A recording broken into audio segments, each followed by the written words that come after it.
And welcome. It's a real delight to welcome you here to the chapel at Pusey House for this conference on Christian Revival, our post-liberal hope. My name is George Westaver. I'm the principal here at Pusey House. It's a real delight to be putting on this conference in partnership with the Danube Institute. A number of the senior staff from the Danube Institute are here with us, including Istvan Kiss, John and Melissa O'Sullivan, and Callum Nicholson, who you'll hear from in just a few minutes. Thank you very much to the Danube Institute for this partnership. Considering the problem which we're looking at today and tomorrow, we could consider some of the ideas of the French political philosopher Pierre Manon, who argues that one of the challenges of our current age is that many people in leadership roles are suffering from a kind of spiritual schizophrenia, political schizophrenia, where we have to repudiate much of our past, repudiate the principles which give life to our civilization. In a more positive tone, the late Pope Benedict argued that the reality of the resurrection of Christ means that the civilization inspired by Christian principle and Christian life has the possibility of perpetual renewal, revival, through the resurrection. Much more positive. I was an undergraduate student at McGill a few years ago, one of the many Charles Taylor groupies who followed him around and went to his classes. We had t-shirts, it was a bit funny. And we could say, from looking at the question we're considering through the lens of his work, can the secular age be redeemed? Can the secular age be recalled to Christ? How can Christians engage in political life and public life? I won't say more. A very warm welcome. It's a delight to have you. I'm going to pass you on to my colleague, Dr. Jonathan Price, Matragic Fellow here at Pusey House and St. Cross College, and he will say more about the conference, some details, and those involved. Welcome.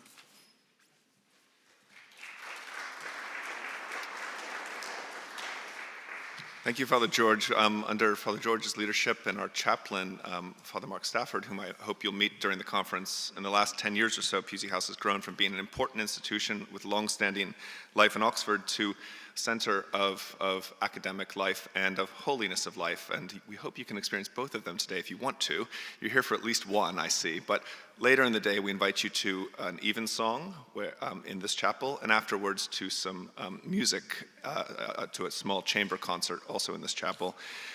I decided today to dress in two ways to indicate Christian revival. One, to wear the gown, or the old minor orders gown that was given to people who came into the university and still is the gown of the university, which is a remnant of Christian history, and the revivalist preacher.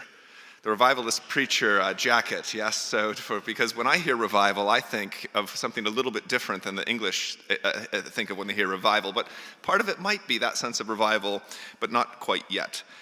I'm going to tell you about necessaries. If you need to use a smaller room at any point during the conference, the easiest one is below the stairs, just out the back door in the cloisters. The cloisters there. Go right, and then immediately left, and then immediately right, and then downstairs. But the important part is just go down the only stairs there. There's two loos. We also have permission to use the loos at St. Cross College. In that case, go out the door, turn right, turn left, go through the little library room, into the quad, and into the next building over there and just ask. But the cafe is what you're looking for. Below the cafe, which serves delicious, chic coffees at reasonable prices, there are also toilets. It's open until 3 o'clock. They stop serving at 2:30. That being said, I want to thank the people who made this possible in terms of getting you all here. We've sold 150 tickets. We have about 167 chairs. They're going to fill up throughout the day. This is wonderful turnout. Mehmet Chifsi, who is the academic program coordinator here, has been imperative in making this happen. Mr. David Campanelli of Danube Institute recently and formerly of the BBC has been imperative, and Dr. John Ritzma, who also works with us at Pusey House. Without much of further ado, I'll turn this over now to Mr. Callum Nicholson, who had the original idea for this Christian Revival Conference and is going to tell us a little bit about its gestation. Yes, thank you. Hello, good morning. Jordaget for any Hungarians here. So thank you very much for all coming. So in the autumn of 1940, from his studio in London, Edward R. Murrow told his CBS radio audience the following. He said, "You must understand that a world is dying, that old values, the old prejudices, and the old bases of power and prestige are going." He was referencing, of course, an era and a culture of what he saw happening as World War II was sweeping all this away. And he was right. The end of that war brought in a new age and a new order, what we call the liberal one, global, standard, technocratic, but also secular in its spirit. No one really knows if politics is downstream of culture or vice versa. But in any case, or for whatever reason, society has, it seems, dramatically secularized and arguably lost its faith in the last 80 years, which is really a full saecularum of human memory. The Romans referred to human memory being about 80 years, and that's the course in which we collectively remember. And it's now been just over 80 years since the end of World War II. More recently, we've seen even this now old liberal order start to lose its direction, its coherence, its very nimbus. And we wonder why. It's hard to say, but one thing I think is sure. It correlates with a collapse in religious faith. In 1945, 95% of Brits called themselves Christian. In 2021, this was down to 46%. Today, as the liberal world order falls apart like wet biscuit, some cheer and some lament.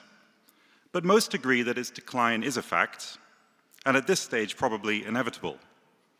Perhaps what we're watching, to quote Murrow, is an era dying with its old orders, its old values, its old prejudices, its old bases of power and prestige slipping under the swell of history. But what comes next? What does post-liberal mean? What indeed would the post-liberal era augur? Again, no one really knows. But one thing is sure, the future will need some sort of moral core, and in the words of one scholar who was recently a fellow at the Danube Institute, a degree of soulcraft. Because after a period, for all its merits, marked by alienation, atomization, what Durkheim would call anomie, and a strange sort of disenchantment, not least of society with itself, there is a sense that there will need to be some sort of vision shaping the future. And against this backdrop, there are, however, signs of something interesting happening. Flickers, perhaps, of a Christian revival, not least in France and the UK, where baptisms are up, perhaps church attendance is ticking up too, but also elsewhere. And that's what we're here to discuss today. And I just want to say on behalf of my colleagues at the Danube Institute, thank you very much for everyone for coming, and thank you also to Jonathan and Pusey House for hosting this event in this really quite remarkable venue. I hope we have a good couple of days. Thank you very much.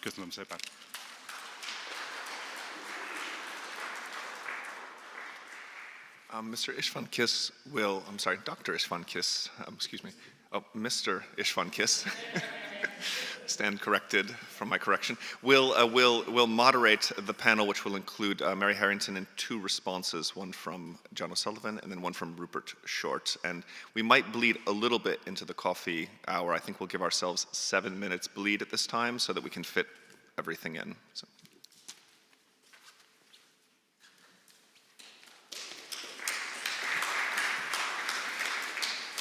Well, thank you, Jonathan, and again, I would like to thank the organizers for having us here in the name of the Danube Institute as well. It's been a great privilege to work together with you and Father George and Jonathan. Thank you again for organizing this, and of course the Danube people like David Campanella. Melissa took charge on the event very much as well, so I would like to thank everybody who has been involved in bringing together this very important event. And I think it's, how should I say this, very telling that we're doing it here in the UK. Just a quick personal note. The first time I kind of felt that something is wrong was actually when I studied in Edinburgh in the UK back in 2012 and 13. I was really shocked to see that several church properties, sometimes churches themselves, have been turned into different, I mean, one was actually a community center. I was kind of okay with that, I guess. Another one was a hostel, very strange choice. And, but perhaps the most shocking to me was that one of the churches was actually a nightclub, where people were drinking and partying in the evening, which I never would have thought was something which could happen. So it really shocked me that something is not going in the right direction. Luckily, I'm not saying Hungary is perfect in this regard. Of course, church attendance and actually religiosity is going down in Hungary as well, but still I've never seen anything like that. So churches are still used for mostly church and religious activities. I don't want to bore you. I will introduce the panel quickly. So our panel is going to be titled From Consensus to Confusion, the Collapse of the Post-War Moral Order. I think this is a very interesting topic because I always like to think that one of the biggest problems we today have is that we don't have morality in the public life or in science. We kind of shy away to say that something is good or right.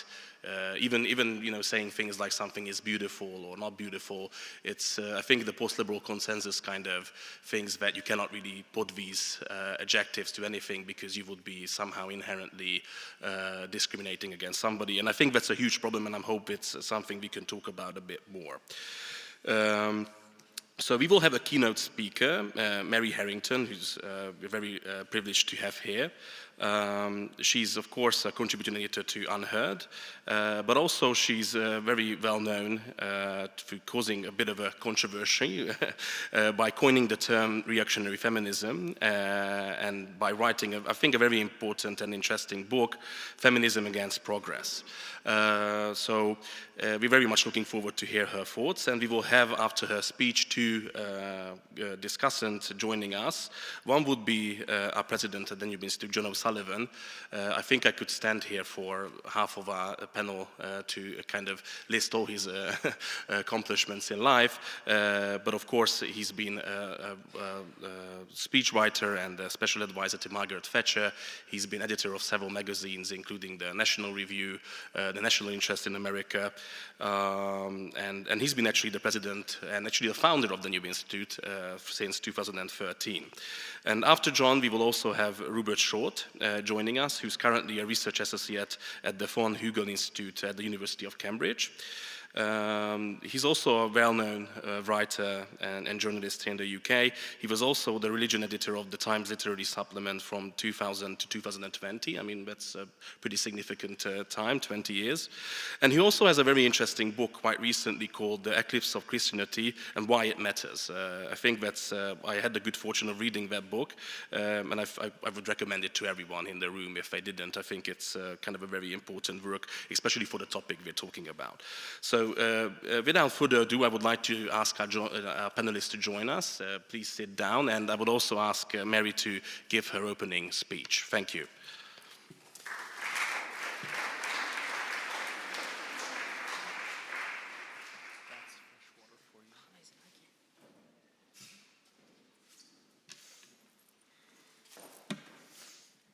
Thank you so much for having me.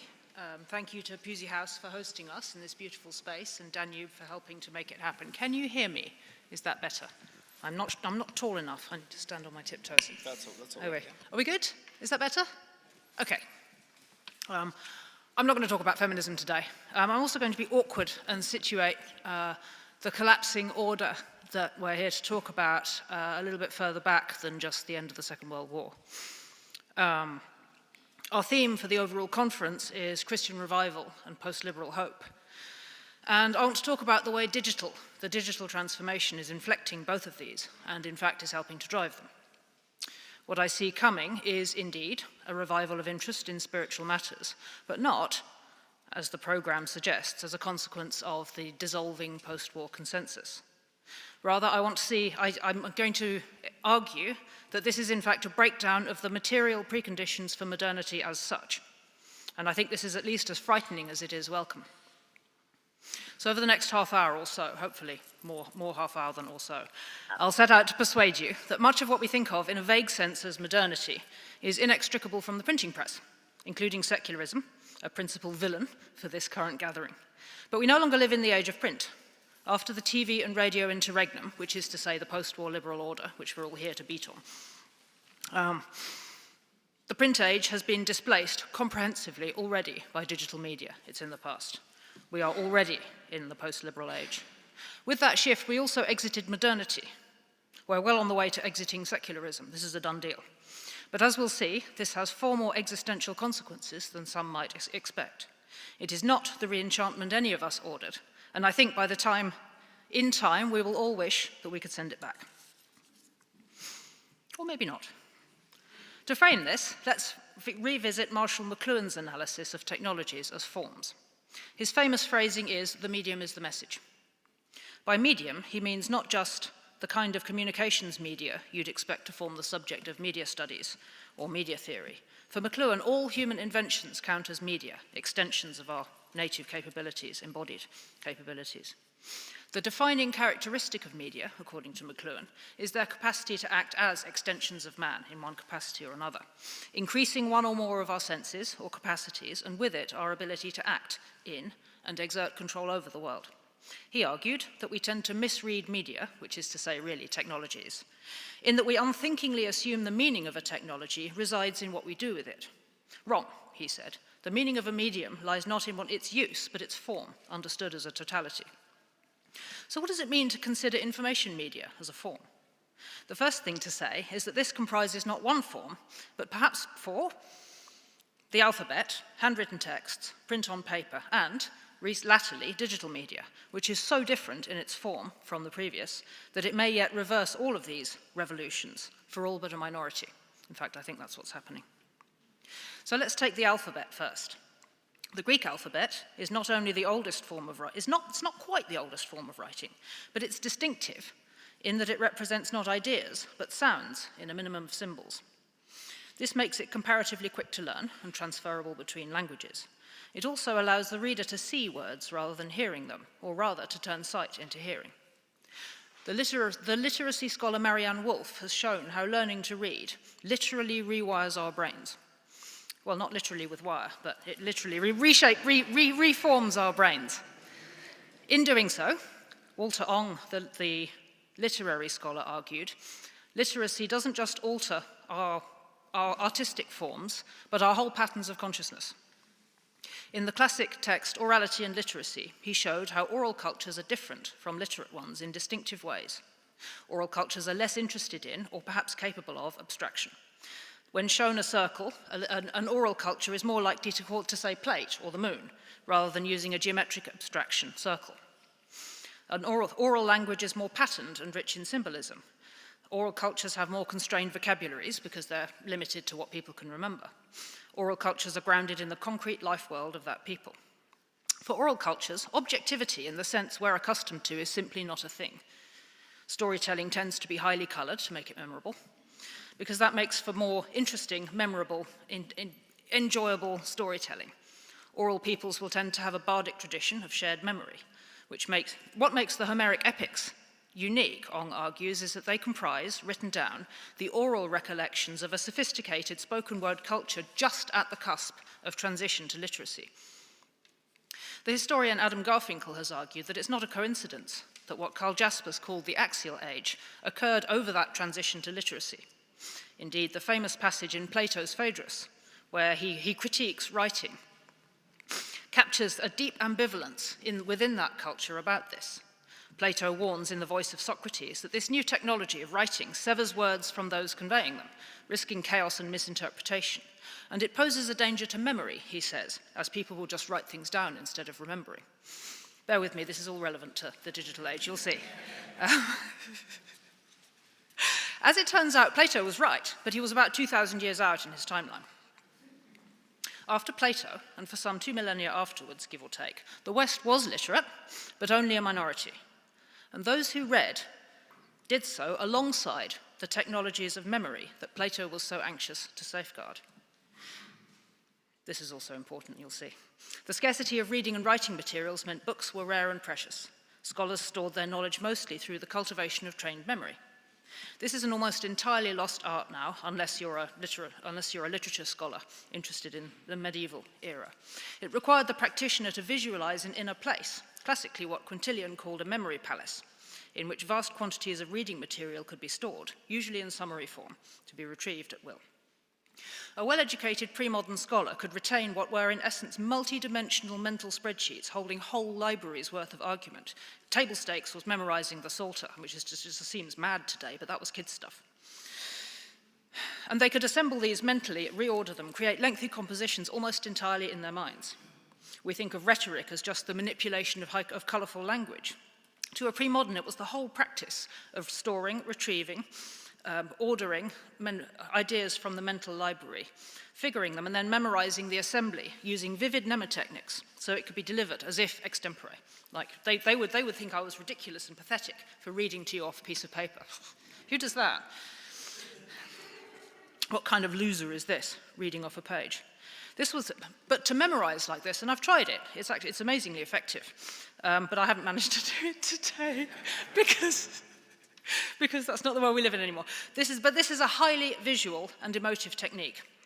The more memorable you make your images, the easier it is to recall them. So you have to make them lurid, or you have to make them emotional, or you have to make them colourful, or smelly, or grotesque. The visual lexicon of pre-modern books, the ornate capitals, the marginal doodles, the colour schemes, and the funny little homunculi and pointing fingers and so on. That's not whimsy or bored monks, it's actually mnemotechnics. Those are little memorial points which are placed in the book so as to be able to retrieve and visualise important points. In this context, even debates that seem arid to us from the medieval world would, at the time, have automatically come trailing comet tails of vivid associative imagery. So I set all of this out firstly to challenge the simplistic idea that the medieval era was enchanted, in some simplistic sense of superstitious or intellectually underdeveloped. The medievals were systematizers. C.S. Lewis observed that of all modern inventions, medieval scholars might most have admired the card index. Yes, part of the population lived in Ong's oral world of folklore and myth and implicit knowledge. But intellectuals and scholars lived in a world both intellectually rigorous and highly coloured, ferociously abstract, but necessarily vivid, thanks to the ubiquity of the art of memory. What Weber called disenchantment is complex, but the printing press played a key role. Firstly, as the print historian Elizabeth Eisenstein has shown, what distinguished print as a form from the codex was two key attributes, scale and fixity. Print enabled a multiplication of texts and much more reliable, low-error reproduction. This had a host of second-order effects, but one of them was that books became abundant, reducing the need for memory practices. Meanwhile, scholars went on loving systematizing, but now they didn't need the colourful mnemotechnic hinterland. Without it, though, these disciplines grew arid and disconnected from reality. Should we be surprised by the backlash? Bacon, Hobbes, Locke, Spinoza, Descartes, all of them wrote tacitly and sometimes explicitly against the schoolmen, arguing for an end to their dusty theories and a renewed focus on the world around us. I suspect that when Bacon wrote Novum Organum in 1620, his attack on formal and final cause felt fresh and radical, a call to see the world in its fullness right here, rather than through a fog of theory that had long since lost its colour. As well as replacing the memory palaces with physical libraries and transforming practices of reading and recall, print also enabled the reproduction of texts with greater accuracy, including, importantly, diagrams and images. Previously, there was no way of replicating technical drawings, meaning it was almost impossible to transmit technical knowledge except through first-hand learning, which took place largely orally within guilds. The explosion in first woodcuts and later engravings replaced the guild system with financial incentives to broadcast your technical expertise to the widest possible audience. In this way, whole realms of what was previously implicit knowledge, orally transmitted, became the subject of literate study for the first time. Add to this the availability and reliable reproduction of charts, tables, and so on, and what you get is an explosion in scientific knowledge. Copernicus and Galileo had to hand a previously unimaginable wealth of study materials. Bacon's rejection of the schoolmen and their abstract talk of fourfold causality deepened this new, urgent refocus on the material, the measurable, and the empirical. But nor do I think it's a coincidence that the memory palaces began falling into ruin around the same time iconoclasm began to take hold of the religious reformers. Frescoes that had, in the pre-modern world, served a mnemonic function for their congregations came to appear not as prompts for meditation, but distractions from it, not icons, but idols. In more material ways, too, the same medium at the same time also fostered new kinds of religious zeal, an orgy of pamphleteering, a fixation on scriptural precision and interpretation, a rebellion against clerical authority, a proliferation of new sects, ranters, diggers, levellers, Puritans, and all the rest of them. You add to this general spread of literacy with the increased capacity for abstraction that Ong suggests this brings. Strip the mnemotechnic language of symbol out of everyday intellectual life. Season that with scientific revolution. Add in the new national consciousness, also fostered by the power of print to fix, and then broadcast some vernaculars as new national languages over the previous plurality of vernaculars and the elite Latin lingua franca. Add a catastrophic 30-year religious war, civil conflict in England, and you will find you have, by the Restoration, a world where no one wants to see either medieval icons or Puritan fervour ever again. No wonder then that in his 17th century history of the Royal Society, Thomas Sprat should already have been inveighing against the colourful language of the previous era, its vicious abundance of phrase and trick of metaphor that he thought ought more decently to be replaced by plain language, fitted, as it was hoped, to a more rational universe. No wonder either that the term enthusiasm, once referring to a religious sect, came to be negatively coded in the modern England that emerged after 1688. None of this could have happened without print, not the science, not the belief that facts are fixed, not what the historian Carlton Hayes calls the small empires of nation-states, that conjured into being an imagined community via print, contiguous with a physical border, and reflected back to itself by vernacular literature as the final settlement of the disaster of the 30 Years' War. It worked. The high point of this culture, fast-forwarding swiftly through quite a lot of stuff, was probably the 19th century, an era characterized by widespread capacity for what Marianne Wolfe calls expert reading. That is, an ability not just to parse the text, but to do so alongside an inner dialogue that adds connections from existing knowledge, behind or in counterpoint to the text. It's this process that creates what Garfinkel calls deep literacy, the bedrock, in turn, of complex cultural norms upon which many features of what we call modernity are predicated: objectivity, deliberative democracy, scientific rationalism, religious secularism, to name but a few. This is all incredibly schematic, and you can all disagree with me later. Nothing is monocausal. It wasn't just print, but in telling the story through this lens, I want to shift our reflections on culture and consciousness and technology out of either the upbeat narrative of rational progress or the downbeat one of disenchantment. It's also to underline the fact that the moral valence of a medium, in this case, an information medium, is always ambiguous, and nowhere is this more so than information media. We have to remember that print produced the indulgences, even as it drove protest against their sale. This is something I learned recently. Gutenberg's major profit line, alongside the Bibles that sent him bankrupt, was actually printing indulgences. There's a fun fact for you. It just speaks to the entire arc of what happened afterwards. Similarly, print fostered biblical fundamentalism as well as secularization. I say this in turn to frame the next piece in the argument, the fact that we're already some distance past peak print. McLuhan predicted in the 1960s that electricity would force a retreat from long-form reading by replacing its comparative material constraint with electric simultaneity. He also predicted that this would mean retreat from the individualistic, rationalistic, and secular outlook in favor of a return to more oral-like patterns of emotivism, tribalism, and magical thinking. Arguably, you can see this already happening in the 1960s, the dawning of the age of Aquarius. Owen Barfield saw it even sooner, albeit in the most abstract imaginable language, predicting a return to participation from the idolatry, as he saw it, of modern objectivity. But I want to focus on our time, the contemporary digital age, which has seen this incipient shift far more fully realized. What then should we say about digital as a form, as it has accelerated this change? Compared to print, the scale is vastly greater. Storage and transmission are instant. There are far fewer material constraints on the volume of text. But it's no longer linear or fixed. Now your page can be infinite in all directions and multiple dimensions, hyperlinked across multiple texts. This introduces new kinds of non-linear media consumption, and not just in reading as well, which is very important, and a new competition for attention, which in turn changes the character of the material. You can make the pictures move, as people do. Now you have to make them shorter and more emotive to keep people's attention, because there's so much of it. That exerts downward pressure on Marianne Wolfe's expert reading, in dialogue with other texts, and even still more so on Garfinkel's long-form deep reading as constitutive of rationalism, objectivity, and even the concept, the bedrock of the basic predicates for citizenship as such. Importantly, just as literacy alters our neurology, so too does reading less. The journalist Nicholas Carr argues in The Shallows that digital reading is associative, lateral, distractible, and far less conducive to reflection and remembering. The studies bear this out. Reading on a screen and reading in a book are different in kind, as schools which had embraced digital learning are beginning to discover. Some of them are now throwing the laptops out.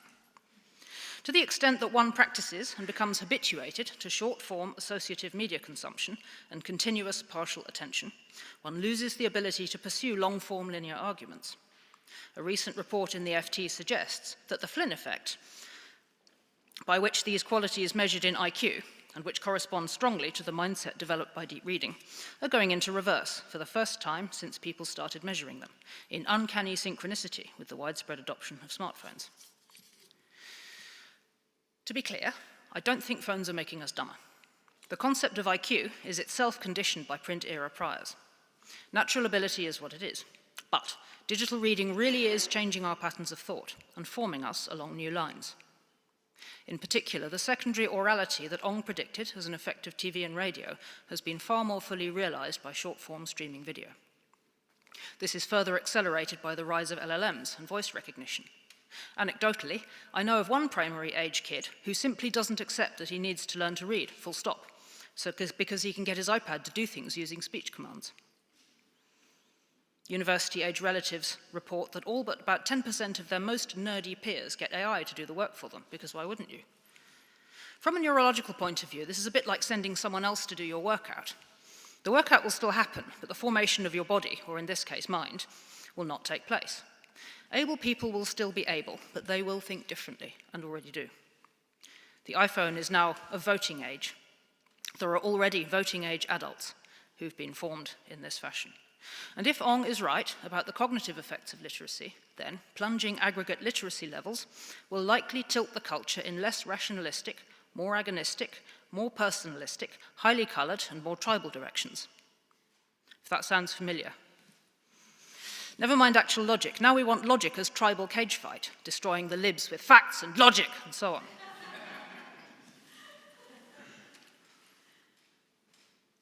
I think this is, in truth, the deep structural cause of the so-called competence crisis, but that's a different discussion. And this isn't just a declinist story. Digital doesn't just take us away from deep reading. It also forms us for pattern recognition. This is something of a mixed blessing, but among its effects is that the world is growing magical again.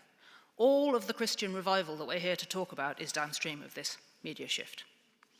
The symbolic lexicons of the Middle Ages that formed the foundation of memory technique and gave their world its colour have a great deal in common with the re-emergence of shared memes, amenable to use, reference, reworking, and polysemy in a way that's radically out of joint with the rationalistic mindset of the print age. If you think of the experience of doom scrolling too, it's less a rationalistic one than an exercise in pre-rational pattern selection. This is a potent propaganda tool in cynical hands. But from the vantage point encouraged and conditioned by this mindset, the world looks stranger, more fluid, more unpredictable, in a word, more enchanted. And yet, this has little necessarily to do with formal religion. For example, we can see its contours in the repeated and increasingly shrill complaints by classical liberals about the assault on science by progressive ideology or conspiracy fandoms. We can see it in the emergence of what Tara Isabella Burton calls strange rights, pseudo-religious communities of practice spanning interests as varied as personal fitness or Wicca. We see it in digital fandoms, conspiracy communities, and the revival of half-playful, half-serious online discourses such as birds aren't real or flat earth.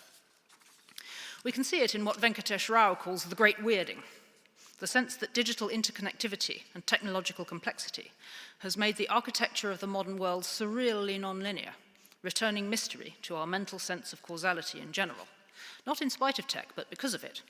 We see it in those Silicon Valley technologists that Rod Dreher, wonderful Rod Dreher who's here, reports in Living in Wonder as intentionally setting out to contact non-human intelligences in order to download information about which research to pursue next. We see it, too, in the popularization of the occult term egregore, to describe the common, extremely online experience of encountering what feels like an emergent collective intelligence through the passage of ideas collectively across the discourse.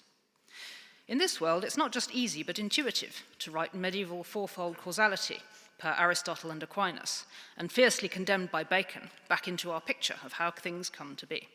It's also, for many, growing urgently necessary to find and cling to a coherent body of theology amid these riptides of strangeness and symbolism. So yes, the theme of this conference is Christian revival, and we see it there as well. Many people sense the great weirding, and in many cases, notably the young and very online, decide that the best way to make sense of what's going on is not reinventing the wheel.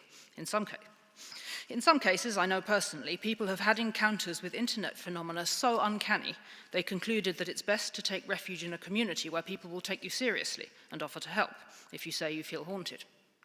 Speaking personally, I can attest that the only reliable cure I've found yet for internet poisoning really is prayer. If you know, you know. Lest you think this is a tepid... lest you accuse me of making a tepid or relativistic cultural Christianity case here, let me clarify. For those who are keen to find a footing amid this re-enchantment, without reinventing the wheel, Christianity has the great advantage of being true. But inasmuch as there's been discussion of a quiet revival, all indications are that if it's happening, this is less within the Christian mainstream than what were previously the edges, high and low churches, liturgical or charismatic. The sense of mystery that comes with ritual and structure and continuity with the past, and the pattern recognition this enables, or else the fullness of emotion and connection attendant on praise and worship. What they don't want is Christianity not mysterious. They don't want the higher criticism or historicization or rational apologetics. They want it just is, because it just is, in a world growing stranger by the day. My hunch is that people who stayed Christian even through the not mysterious times are really not going to like this as it grows. You hear muffled noises off, for example, as young and often very conservative religious converts lock horns with their comparatively liberal boomer church elders. This happens across numerous denominations. You also see it in the horror among those Christians who've kept the flame alive, even in late modernity, at the ways this new, old, less apologetic religiosity maps onto the other breakdown now occurring of nation-states. For with the end of modernity, that settlement has ended too. What's referred to in your programme as the post-war consensus was really an interregnum, in which we clung to the dead form of the nation-state, while our elites have acted all the way through as though it was already obsolete, focusing instead on the planetary scale forms of governance enabled by electric simultaneity. That elite planetary worldview hasn't gone away with digital. If anything, it's tightened its grip. Do you really think big tech cares about nation-states? Lol, as they say. Techies think it's fine for anyone to live anywhere, and digital makes it vastly easier to do so. If you live in the dimension of Amazon, DoorDash, Alibaba, and Uber, you're accustomed to seamless app-based service wherever you go, and the ambiguously documented global underclass that delivers it.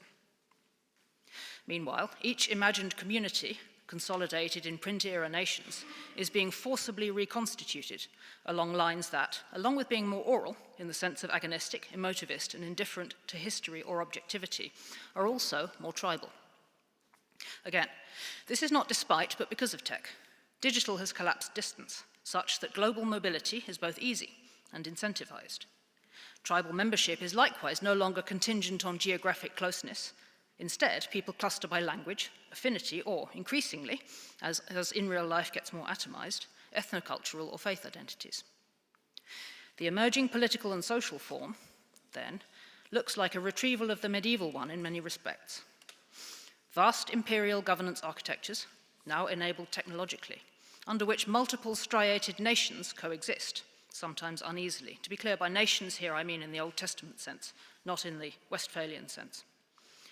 And we're seeing, again, the same gulf between this now post-literate tribal people and the literate elite of politicians, merchants, and, instead of priests, technologists. But now they live in the seamless, frictionless nomos of the airport. Instead of Latin, they speak international business English. This is the real post-liberal order. This has huge political ramifications, especially for England, paralysed as we currently are between three geopolitical models, Europe, America, and the Commonwealth. But for our conversation here, a more pressing question is perhaps as follows. How does Christian revival, which is real, if only a fraction of the total re-enchantment, map onto this picture? How, indeed, should we navigate pluralities of religion, now that faith has ceased to be a private matter and is once again growing an increasingly strident public one? What are we to make of Labour's sponsorship of Islamic speech controls, or Tommy Robinson's Christmas Carol service, or Crusader insignia at Unite the Kingdom rallies? What do we make of those who say the way to challenge the Islamisation of Britain is not liberaling harder but returning to church? What do we make of those evangelicals cheering on the demolition of Iran by the USA because of how they read the book of Revelation? Perhaps the saving grace of modernity was that as we gained the power to build ever more lethal weapons, so those in the upper echelons largely abandoned the apocalyptic mindset in favour of the more rationalistic, pragmatic post-Machiavellian mode. So, by the time we got nukes, no one who might be tempted to deploy them to explicitly eschatological ends ever got close to the big red button. I'm not sure that's true anymore. Perhaps it hasn't been since the global war on terror. I get the impression sometimes that when people talk wistfully about re-enchantment, wistfully or perhaps hopefully, what they mean is basically polite modern secular modernity, except everyone goes to church and you can quote the Bible in Parliament. They don't mean blasphemy laws. They don't mean witches using the internet to hex Charlie Kirk and congregations creating AI effigies of him after his assassination as a Christian martyr. They definitely don't mean dispensationalists having a hand in Middle East policy. This really isn't the re-enchantment I ordered. It's too violent, it's too tribal, too existential. Jonathan Pajot, the Greek Orthodox icon carver, said to me recently that it's become possible again to live inside the Christian story, and I think that puts it really well. Faith has stopped being a thing we stand outside and look at or do in private, and has instead become once again the ground of our decisions about what we do. But we should take this seriously, much more seriously, I think, than we do. We're used to Muslims who are willing to die for their faith. My hunch is that many of us here will get a bit nervous if working-class Englishmen start saying they'd die for Jesus in any great number. And actually, I do think this is coming. As people resume living fully inside faith stories, this will have anarchic ripple effects, bewildering to state authorities and formal faith institutions alike. We can, for example, expect it to catalyse far more forceful confrontations in the coming years between Muslim and newly awakened Christian believers. Much as the Middle Ages contained both scholarly interfaith dialogue and mass faith-inflicted conflict, so too I anticipate that the unifying and divisive effects of re-enchantment will stratify by education level and reading ability. Against this, I also view Christian faith as perhaps the only place left to stand.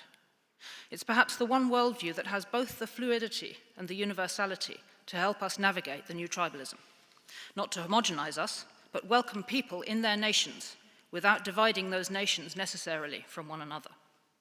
The book of Genesis tells us that God created the peoples of this earth in their nations. The Gospels tell us in no uncertain terms that the Holy Spirit is for everyone. The new covenant isn't just for one nation, it's for all the peoples on earth. That's the message of Pentecost. As the old print-era nation-state settlement slides from our hands, and the new transnational post-geographic empires tighten their grip, I look forward to discussing with you over the next day and a half how we can best meet this new and turbulent age. I'll offer as my final word 3 preliminary thoughts. First, this post-liberal transition in culture and consciousness poses a unique challenge for us in England. The English were among the first people to embrace the new empiricism. The Anglican establishment held some form of this in emulsion with our nation-state settlement for close to 500 years. Now, empiricism and the nation-state are visibly imploding, and we are left as perhaps the most homeless nation on the planet. Disenchanted spiritually, disembedded domestically, dispossessed by our own government, disaffected, disbelieving, and yet also perhaps the most successful diaspora people on the planet. Who will catechize the Anglo? Who is already doing so? Who can bring us home, and where even is home now? Secondly, and this really is just a hunch at this point, we need to rebuild the monasteries, in England most urgently of all. I mean this perhaps figuratively, perhaps not. But if this postmodern, post-print, post-liberal age really is here, retrieving a medieval stratification of consciousness, social roles, and nations, we would do well also to restore medieval practices of memory, to write our own inner algorithms, through deliberate study and meditation, lest the platforms and the AI do it for us. And finally, this is no time for Christian nationalism, not even, or perhaps especially not, the Diet Coke Church of England version. Sorry, guys, if that's any of you. The Holy Spirit really is for everyone. Everyone, that is, who is willing to say yes, even the English. My sense is that in this new post-national age of tribes, as we discover the real beauty and terror of life after disenchantment, this is the only centre able to hold. Thank you.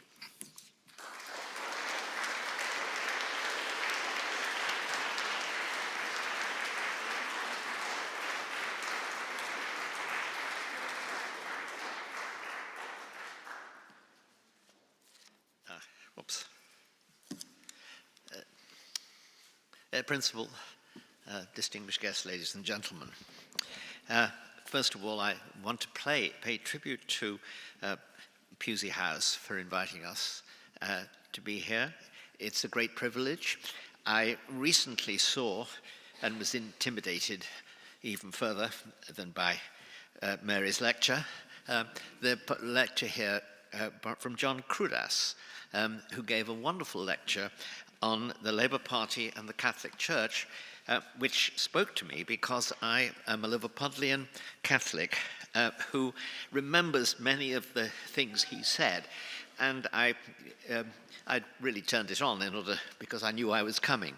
And I learned a great deal about Pusey, and I really feel, again, privileged to be here. Thank you. Secondly, I'd like to thank the people who organized and shaped the poll, which we have conducted for this occasion, because I think it's as a professional who looks at these things, I would have thought it was distinctly difficult to say anything really fresh about the topic they're raising in a poll.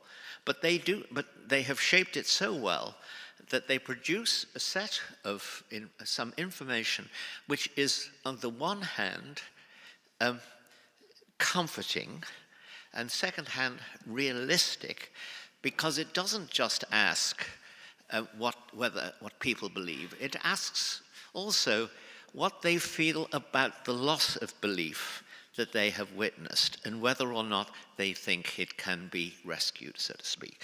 So I want to thank them for that. Thirdly, on the question of post-liberalism, I am myself someone who has long described myself as a liberal with a conservative disposition. So I always want to ask enthusiastic post-liberals, what are the kind of freedoms that you would like to preserve from liberal democracy if you think we're moving away from it? Because I think that is a very key question, and it's raised, of course, by the topic today.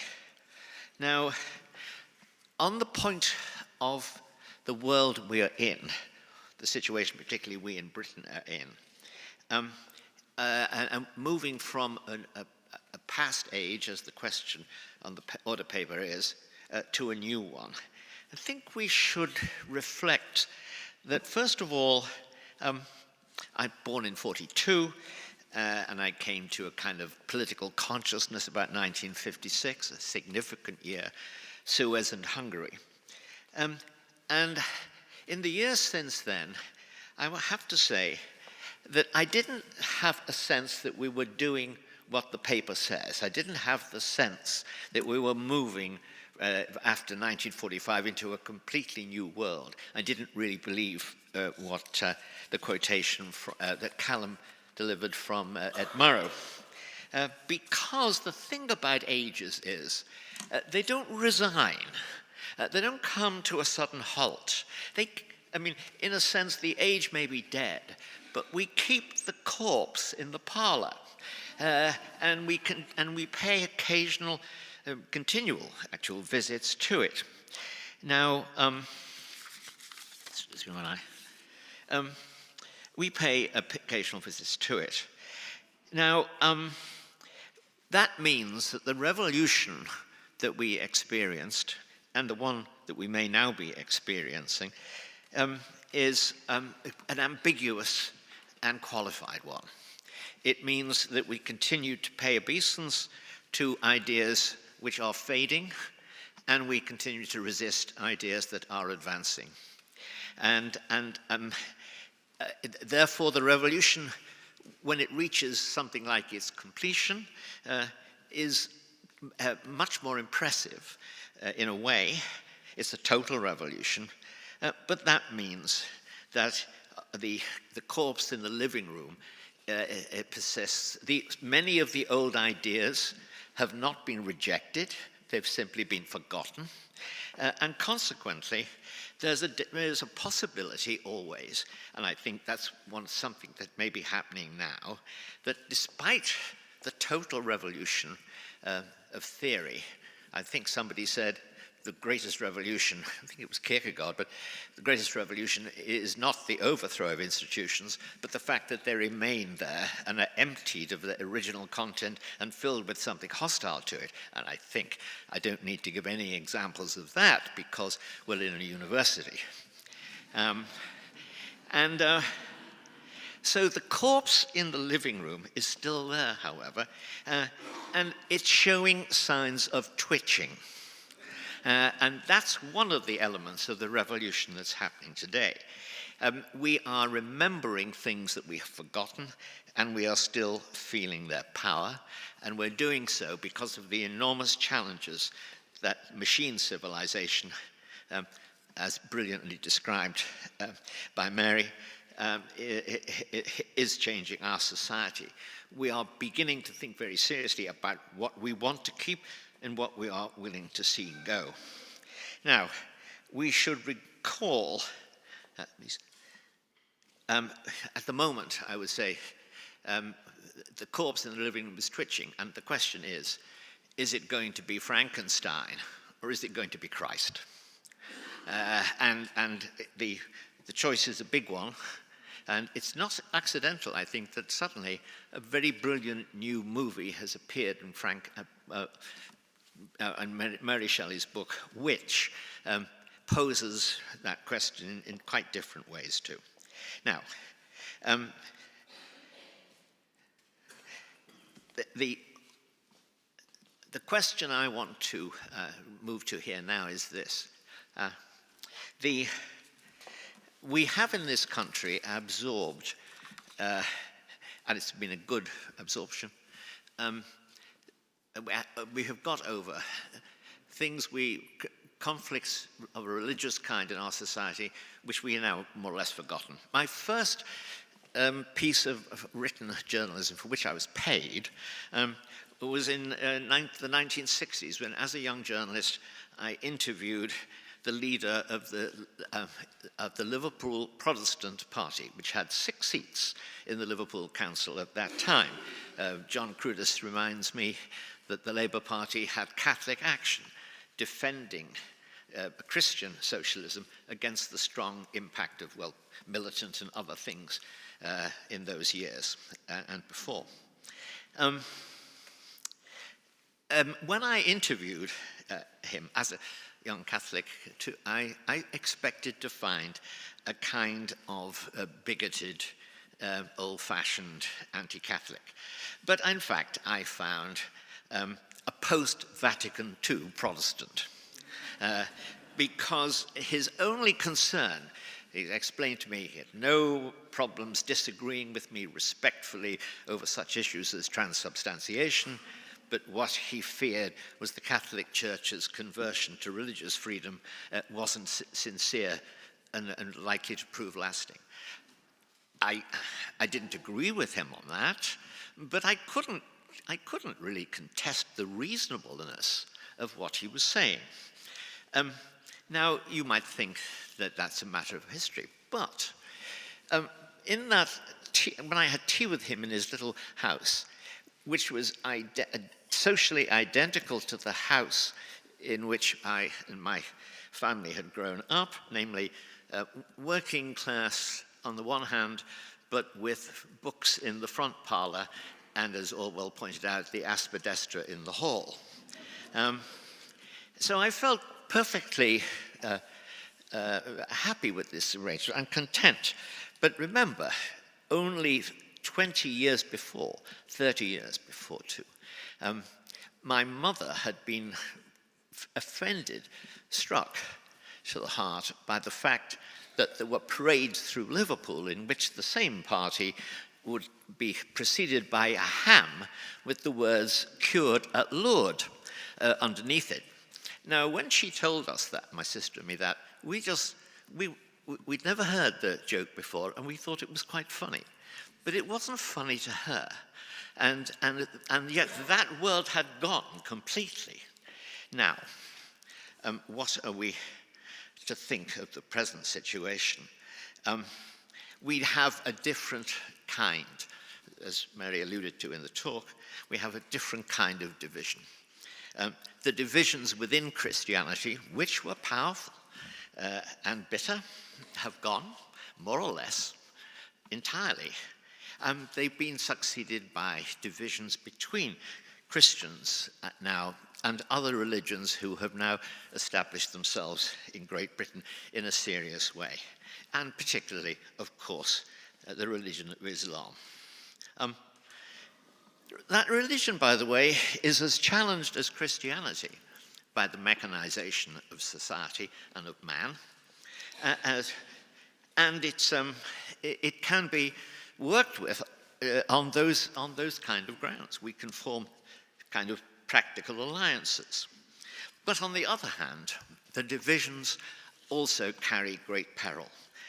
And when we start to discuss them, it seems to me, I have to remember a phrase of James Burnham, the American conservative philosopher, who said, "If there's no solution, there's no problem."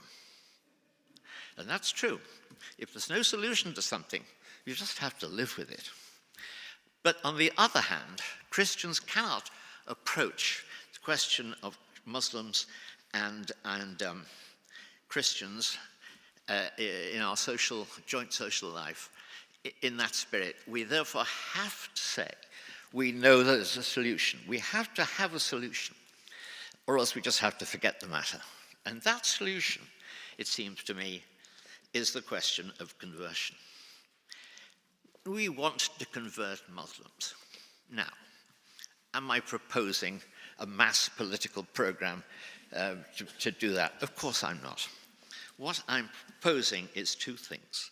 There are two conversions of Muslims and of other religions taking place already.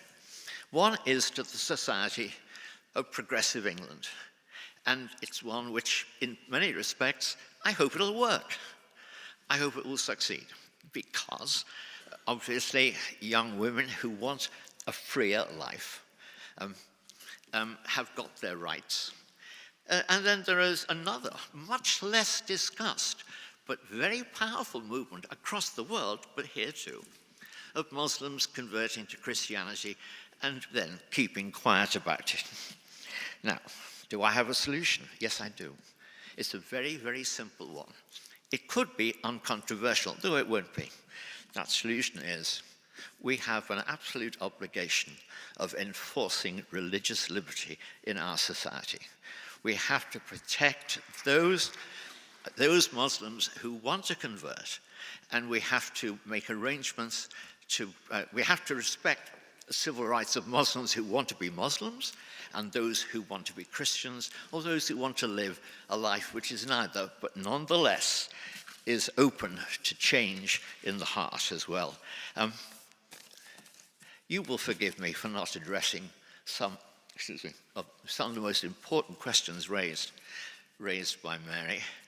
I will only plead this, that the speed of her delivery is equaled only by the unintelligibility of my note-taking. and what I listen to, I want to respond to again when I've really absorbed it. Thank you very much indeed.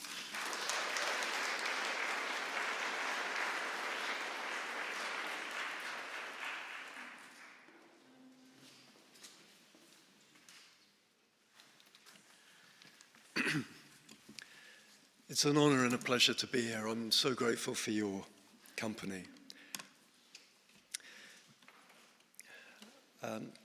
It's very difficult to add more than a few footnotes to characteristically brilliant presentation from Mary, which I agree with fervently. Just a few thoughts, if I may, a little bit upstream from her conclusion.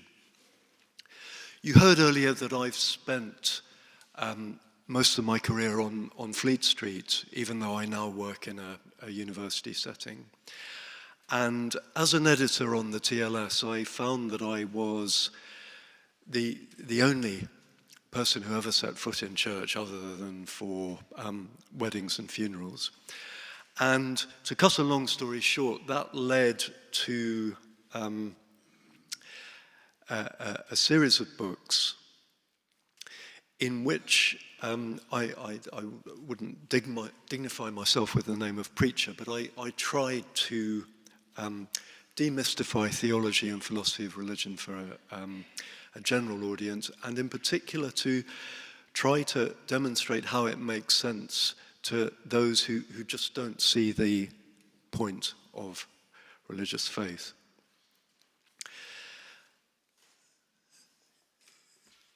To encapsulate what I mean, perhaps I could quote to you the worldviews in outline of two of the most prominent British scientists of the post-war era, Stephen Hawking and Freeman Dyson.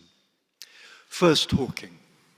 Hawking says, in effect, we are literally chemical scum on an unimportant planet in an insignificant galaxy. There's no point asking any questions about meaning and purpose. There is no meaning or purpose. The only language with any authority is that of mathematics. Now Freeman Dyson, a physicist of comparable eminence. Dyson says, to believe in God partly entails a confidence that mind and intelligence are woven into the fabric of our universe in ways that altogether surpass our understanding. Now, if, as I think there are pretty potent philosophical and indeed scientific reasons for thinking that Dyson and not Hawking is right, then that may serve to refresh our mental landscape. It may, or at least ought, to make the bien-pensants, the secular arbiters of culture, the opinion formers who patronize religion as they do, at least want to take some of the great wisdom traditions of our world much more seriously. If you are an atheist, you are effectively obliged to be a philosophical naturalist. And naturalism says, in effect, all truths are scientific truths or reducible to scientific truths. Now, there's a practical and a conceptual problem, I would suggest, with naturalism. The practical problem is simply that it leaves us with a very deracinated, a very lunar landscape, metaphysically. Just think of Richard Dawkins's line,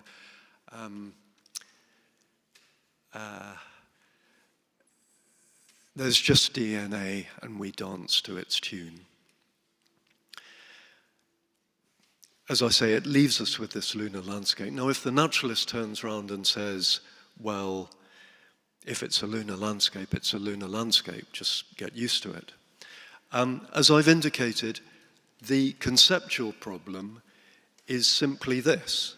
The person with an enchanted view of reality can turn around and say, no, the neo-Darwinian paradigm doesn't really hold water, because human experience in the round, including, of course, our apprehension of goodness, beauty, and truth, sits with a theistic framework better than a naturalistic one. Many of you will know that Bertrand Russell postulated these mysterious Platonic entities known as Russellian universals, and I wouldn't be the only person to have scratched my head and thought, goodness me, you can't, it's a little bit rich to accuse religious believers of unprovable convictions when you yourself are postulating what seem pretty outlandish Platonic style blobs. So I spoke a moment ago about the wisdom traditions, and in my book, The Eclipse of Christianity and Why It Matters, here's my stab at trying to explain what that might amount to. And it's something like the following. Several major faiths have at their base an understanding of the world as owned and solved by various kinds of agent. At the center, or one of its centers, if there is intelligent self-conscious life elsewhere in the universe, stand human beings who not only occupy existence, but are alive to it, taking it in with intelligence and giving it out with loving care. And at its apex stands a creative providence of which human wisdom is to be an instrument. The vision that I have just sketched, of course, doesn't take you to a full Trinitarian faith, still less to 6 candles on the altar. But it might just take you to the threshold of a spiritual search in which you seek the living God where he is said to reside. Thank you.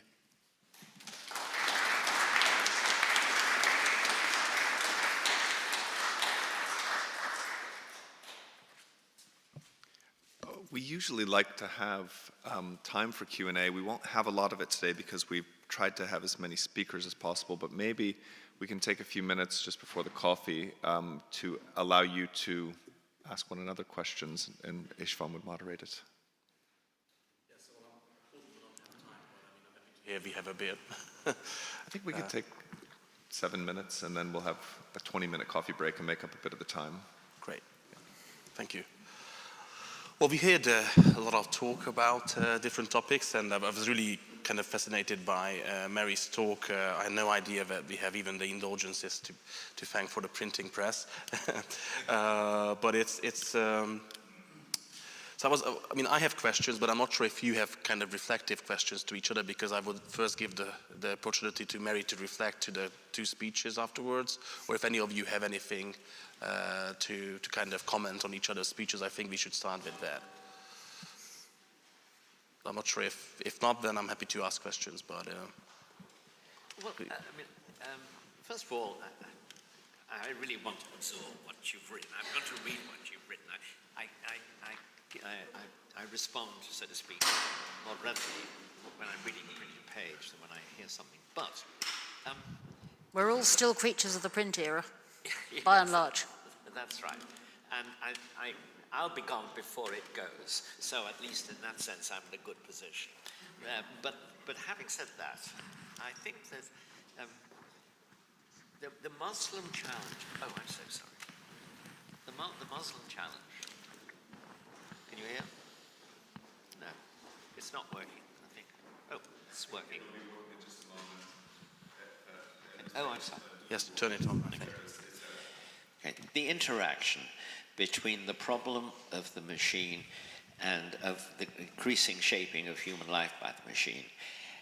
How do you think the Muslim response to that is going to work out? Because it does seem that in curious ways, Islam does respond, it responds in ways that strike us as curious to some of the challenges of machine life, the machinization of the human personality.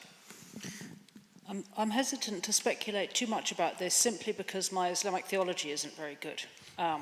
There are people of the book, just like Christians are people of the book, and take the text very seriously. To the best of my understanding, the formation of Islamic thought is outside a relatively small circle of clerics, primarily oral. And the focus is more on spoken transmission from clerics to a larger, presumed not particularly literate population. And I have heard the case made, although, forgive me, I've forgotten the attribution, that part of the more recent fundamentalist term, is this still on? It's still Yes, on. yes. But the more recent fundamentalist term could possibly be a sort of belated reformation precipitated by much the same propagation of literacy as helped to accelerate the Christian Reformation some centuries ago. That in a sense, the same phenomena of textual fundamentalism are emerging for the same reasons. But of course, this is complicated by the fact that propagation of everything is now digital rather than print-based, which means that we have this new form, we have scale, we have simultaneity, we have mass mobility, we have, and then this is all further intensified by the very much more emotive formal tendencies of the digital era. How we respond to all of that? I mean, honestly, I think I'm hesitant to make policy prescriptions. I don't really think that's my area of expertise. I'm inclined to think that actually we should be catechizing the English, not worrying about other faith communities. The English are the most homeless people on the planet, and I mean that very seriously. And we need to come home, and we need to come home to our ancestral faith. And that's actually where it starts, and everything else follows from that in one way or another. Thank you. I think that's very much true. I was looking at some of the Pew Research things which were done in the past couple of years on religiosity, and I think there's some caveats which show that I think not all is lost. So, for example, if you look at the polls, the kind of percentage of people who say they are non-religious is increasing heavily. But if you go into some of the statistics, a lot of them actually express a belief in God. They also express a belief in the afterlife, and some of them even actually pray. There was a survey of 22 developed countries, and on average, 26% of them actually say they occasionally pray. These are people who say they are non-religious. So how do you interpret that? I kind of see this as something which is encouraging. Also, there's other polls which actually show that people still baptize children. If you ask them, even non-religious people actually say, if anything, they are raising their kids religiously. These are sometimes over 70-80% of people. So how do you interpret these polls? Because for me, these are kind of encouraging that, at least culturally speaking, a lot of the West is still Christian. Yes, very good point. I think surveys reveal that around 15 to 20% of people who say they have no religion also believe in an afterlife. And that, to me, is very revealing about how hazy people's. It's a patchwork. It's not very well thought out. People may, on the surface, shun Christianity, but then at moments of crisis in their life, unsurprisingly perhaps, they do want to light a candle, draw on the ministrations of a Christian pastor or priest. That is why, I mean, it's a very big reason for my belief in decent apologetics. Of course, they're up there and I'm down here, but I have tried in a series of books to at least to cover similar ground in a 21st century register to that covered by giants such as Dorothy Sayers and C.S. Lewis and Chesterton. And where I would start, as I was indicating, was not necessarily with the resurrection. You know, the Son of God died for your sins is likely to prompt a question from puzzled people about, what do you mean by God and what on earth do you mean by the Son of God? Start with the doctrine of creation.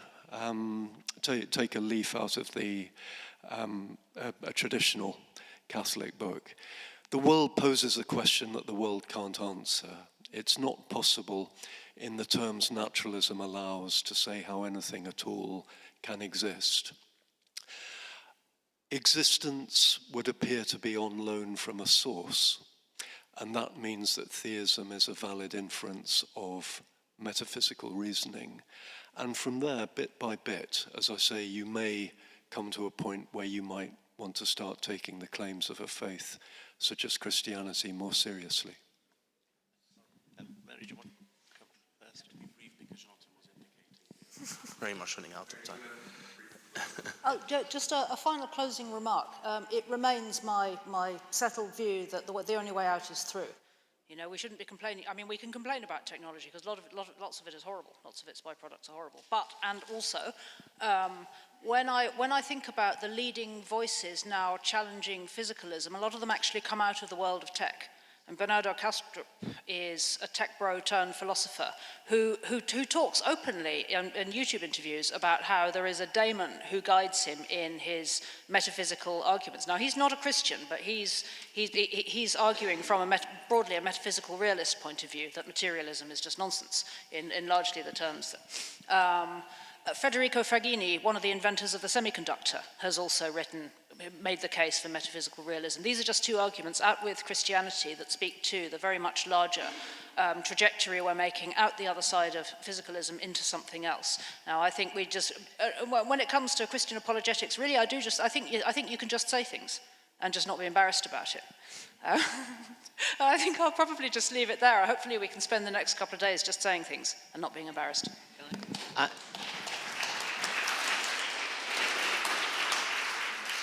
The last word, because I have practical advice.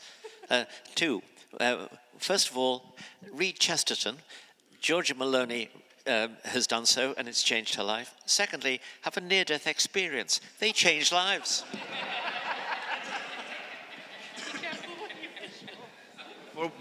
Before we thank our speakers and our moderator for that, I'll say two things. One is we're allowed to use the Luz in St. Cross as long as we have our name tags, and I'm now John O'Sullivan, so I'll return this to him in a moment. And coffee is just through the doors here, right and left, and you may go out into the quad. You can also exit the west doors in the back of the church. We're going to start in 20 minutes. 7 past the next hour. We'll claw this back throughout the day so that Evensong starts on time, as it always does. Thank you very much to Mary, to Ishvan, to Rupert, and to John.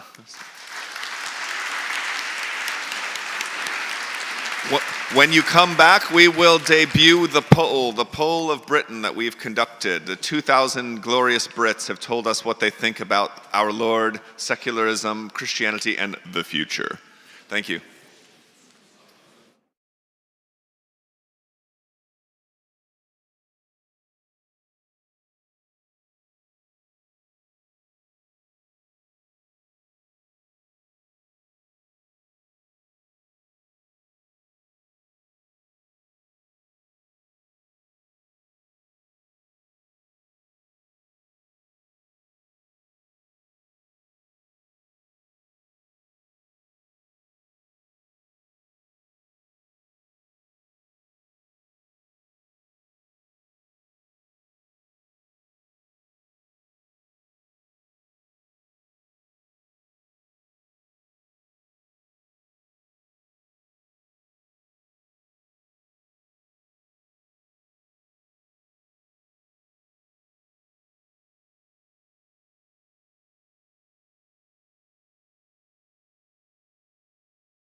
Hey everyone.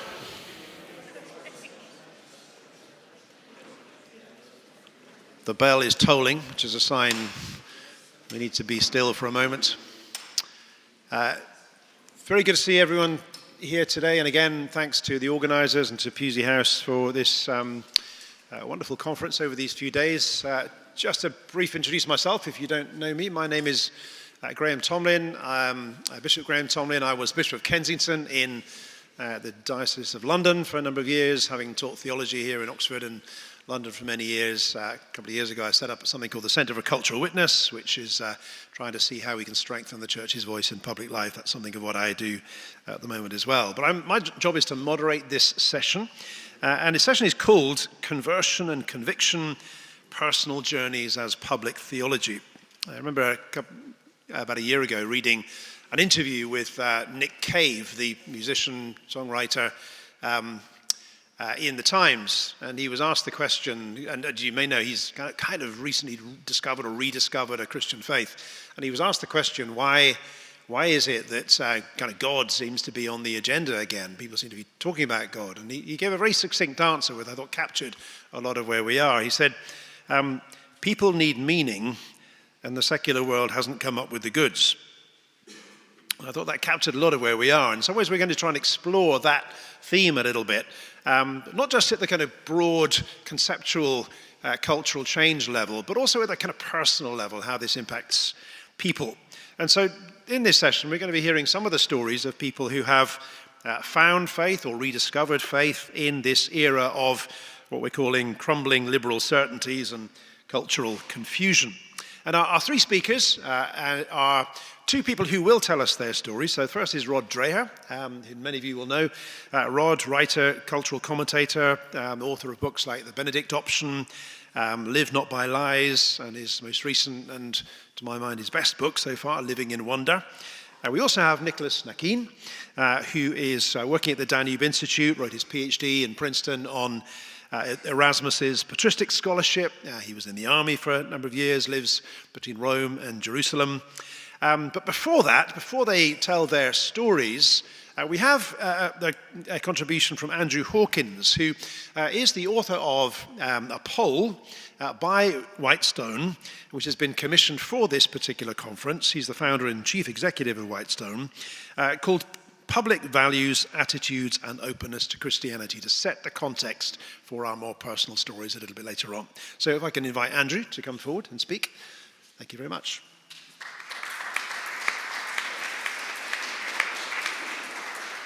Thank you very much indeed, and good afternoon. Thank you for this opportunity to speak to such a distinguished audience. I'm going to skim through this. You've got the printout with you, with apologies for the small text. I'm going to be running us through, hopefully, something of a narrative through the whole poll, and at the end I'll show my email address if you'd like the full data set. And I've spent the best part of 40 years working in and around Westminster, and about 20 years of that working in the polling industry, in political polling, public policy, and in particular around faith issues and issues around pro-life things. And over the course of the period that I've been working in this business, this is taken from British Social Attitudes, we've seen clearly a significant demographic shift. And over the course of the 35 years, 1983 to 2018, the proportion of people who describe themselves or identify as Christian has gone from 67% to the high 30s.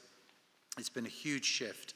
So maybe meltdown is better a term than drift.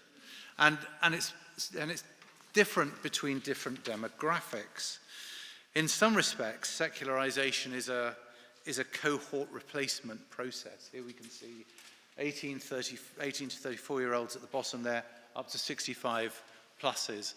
And as this has changed over time, so a whole raft of other experiences, attitudes and values have changed at the same time. Now, the upside to this is that, in a sense, we're simply being more honest with ourselves, because it's often said that the older cohorts here have a broader but shallow belief, and the younger demographics have a smaller but more, they're a smaller group, but a more committed group.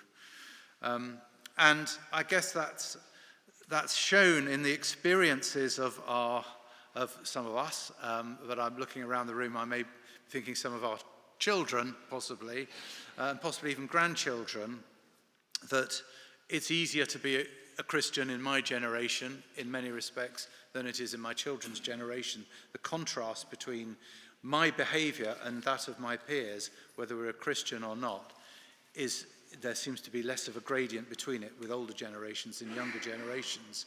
But that's something that we see very clearly indeed, that whatever piece of work we're doing, when we're doing research among Christians, it's the younger Christians who consistently demonstrate higher practice levels than older Christians for every person in the population. So cultural drift here is in a sense the price of secularization. And what fills that vacuum, I just want a quote here from the great Os Guinness, who wrote that the West now stands weak and unsure of itself before its three current menaces: the master faith of Islamism, the increasingly totalitarian philosophy of illiberalism, and the self-destructive cultural chaos of the West's own ideas and lifestyles. We can just imagine Oz with his Irish brogue coming up with that. And I thought it was very interesting, his conclusion from that, from the film Truth Rising, which I think is a terrible title for a film, but the content is brilliant, is that gap is filled, that vacuum is filled by Islam. We know about that. It's filled by Marxism, which sets out a utopian outcome which is at odds with the reality, and that gap between the ideal, the utopian ideal, and reality ends up getting filled by compulsion. And what then, so Os Guinness points to, what then happens? Well, a culture, a civilization ends up either in decline, in replacement by one of those things, or by renewal. So what does the poll tell us about the current state of society? We asked the question about whether Britain is a fragmented society, whether it has shared moral values or not. And you'll have this chart in your pack. And I just want to draw to your attention, when we cluster together the people who say that Britain is a fragmented society, and then we look separately at those who say that Britain has shared moral values and not, we find two groups, the positive and the negative. So the positive group, those who say that Britain has shared moral values, and those who say that our institutions are strong, is only about half the size of the group who says the opposite. So broadly speaking, shared moral values, we've got about 22% who say that in one combination or other. Strong institutions, 19% who say that in one combination or another. But that Britain is fragmented as a society, 42%. Weak institutions, 30%. So there is perception of a problem. There's a perception, perhaps unsurprisingly you might say, that our institutions are failing us as well. But what matters most for holding a society together? And this is an interesting one, and that was literally the question that we asked our random sample of 2,000 UK adults. What matters most for holding a society together? Well, the first is that laws themselves, laws on their own, cannot produce trust. So only a small proportion recognise that individual rights protected by law is not going to hold a society together. And this is what we see, isn't it, in some of the crazy political proposals that pop up from time to time, like rounding kitchen knives in order to prevent knife crime. It does absolutely nothing to tackle the problem of the human heart. But similarly, only a slightly higher percentage than that would say that what holds a society together is shared moral obligations to one another, because that's not enough either. That shows a recognition, I think, on the part of a lot of the public of the need for protections as well. So the fact that 65% say that both of these things matter equally encourages me to think, well, what does this remind us of? It reminds us of Burke's inherited moral norms and Roger Scruton when he talked about the law presupposing loyalty and obligation. So the conclusion is that, in contrast with the previous slide's question, we're not moving beyond old values and into something new, but we are moving into different territory in terms of our experiences, values and beliefs. And there is a sense of moral loss. The corpse in the living room is felt, it's acutely felt.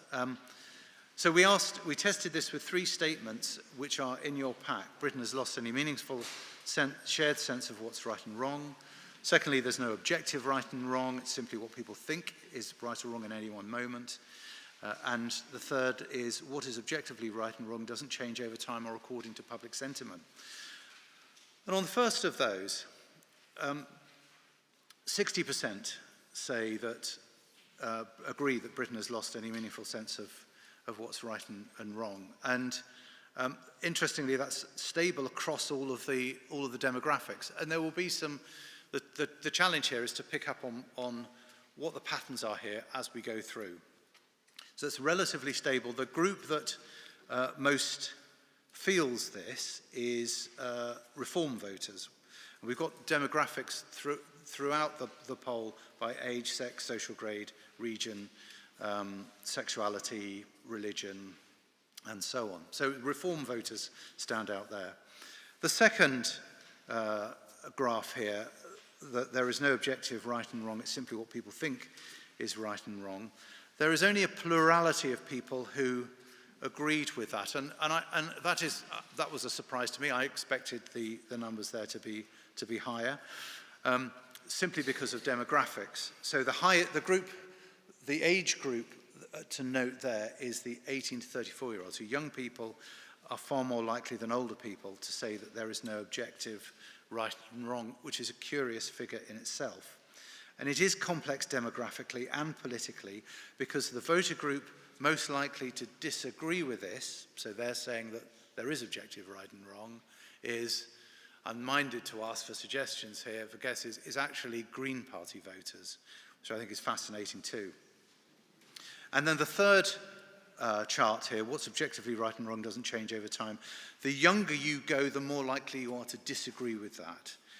So the youngest group disagree more that right and wrong doesn't change over time. They think they would, there'd be, of course, the people who'd get most excited about statues, for example.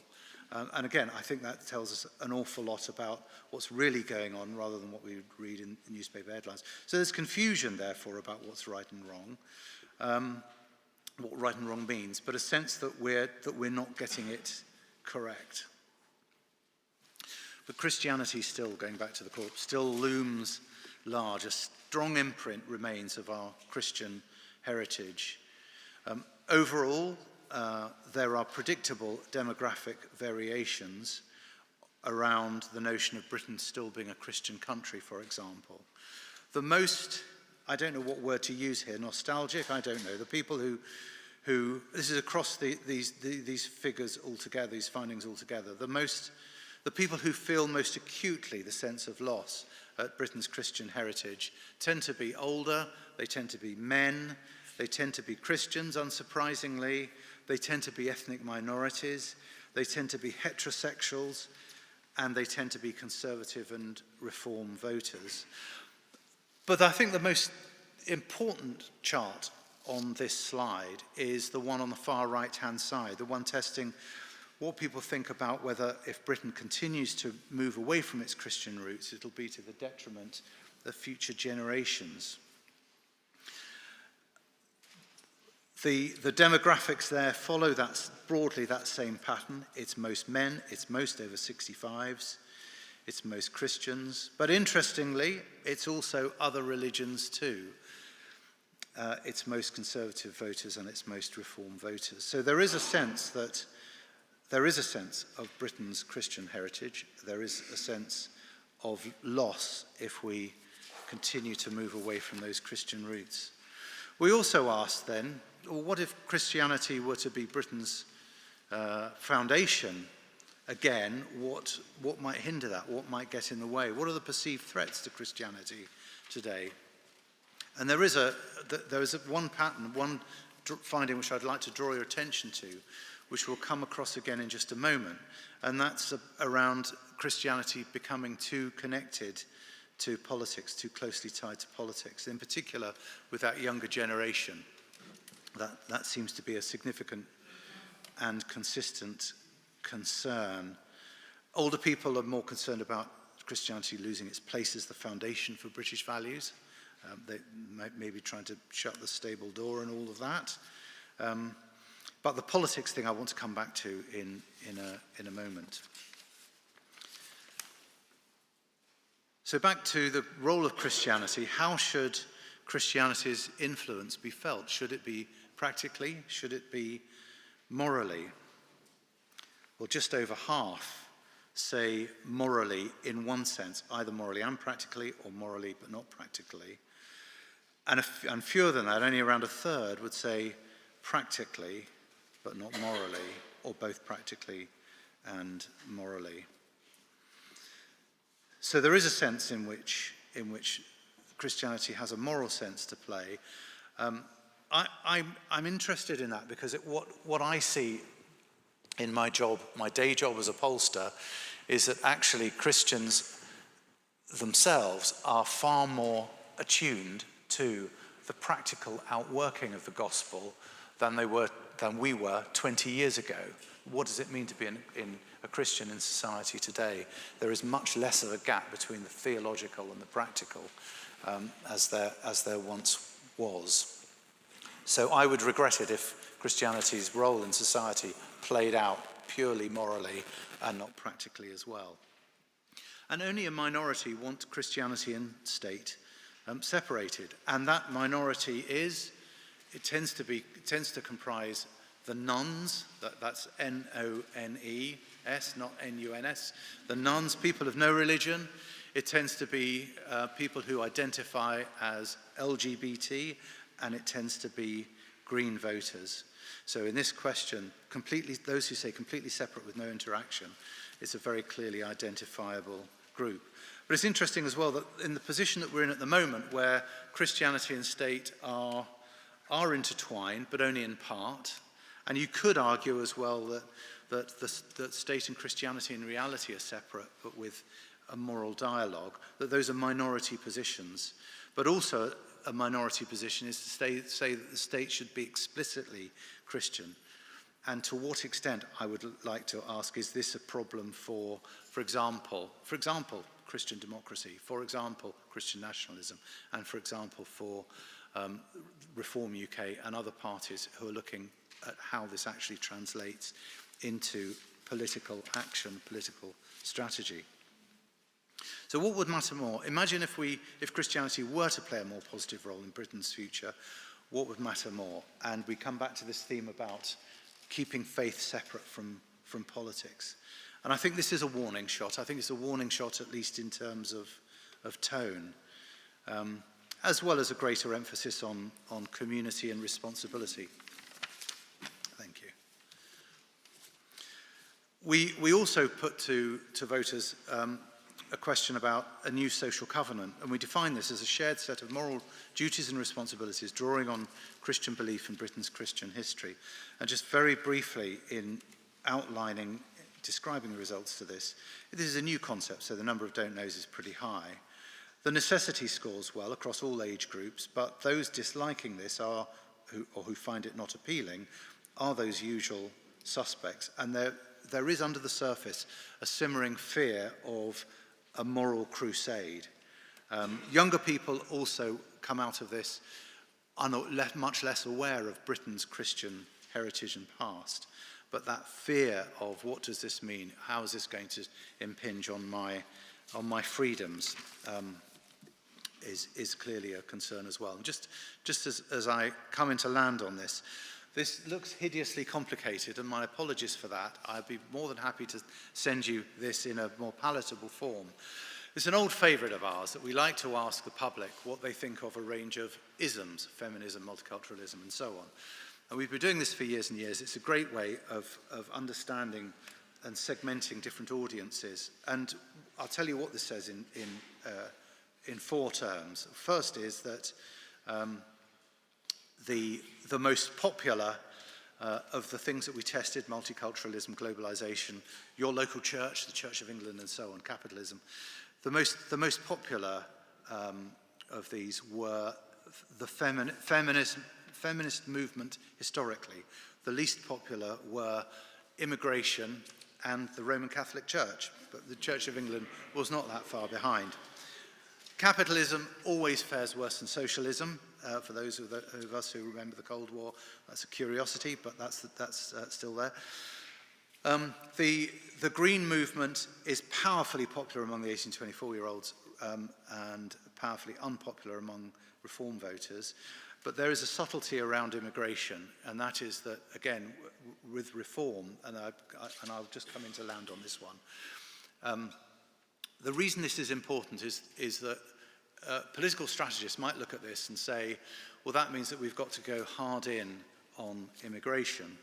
Whereas with Christians and with a lot of the people that parties like Reform need to get on side if they're going to stand any hope of being elected, they need to get beyond this idea that what they stand for is opposition to immigration and nothing else. So in short, what I would say is that Reform and anybody else who wants to take seriously the prospect of achieving power needs to clearly articulate a set of values and principles that go beyond immigration and go even beyond we don't like our current institutions and our current set of politicians, they failed us. Even though the public will be on side with that, there needs to be something more than that because the subtleties, as shown in that chart, are evident. And I'm just going to leave you with my email address in case you'd like a copy of the full data.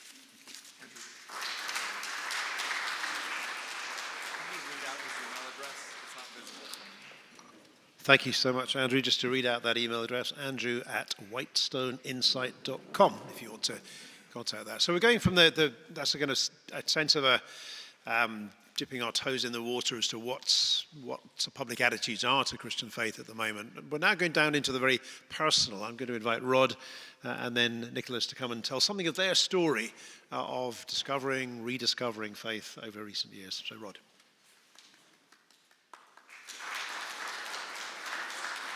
Thank you. Thank you all for coming today. Many years ago, I read a quote from Cardinal Ratzinger, one of my great heroes of the faith, who later became Pope Benedict XVI.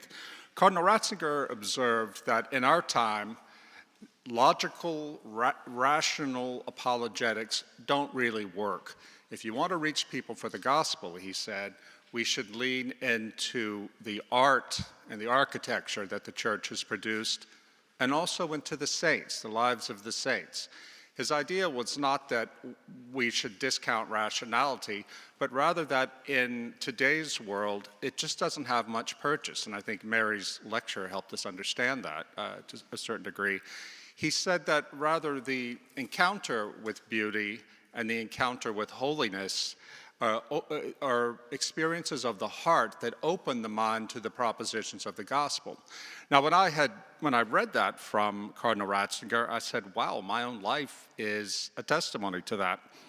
I had been raised a sort of Easter and Christmas Christian in a small southern town. Our family was Methodist. We didn't really go to church, but the Methodist church was the church we didn't go to because our grandfathers had not gone to that church either, and we weren't going to But by the time I became a teenager in the early 1980s, I had put Christianity aside. I thought it was basically nothing more than the white middle class at prayer. Or it was TV evangelism, which was really getting going in America then. I knew I had nothing, I didn't want anything to do with either one of those.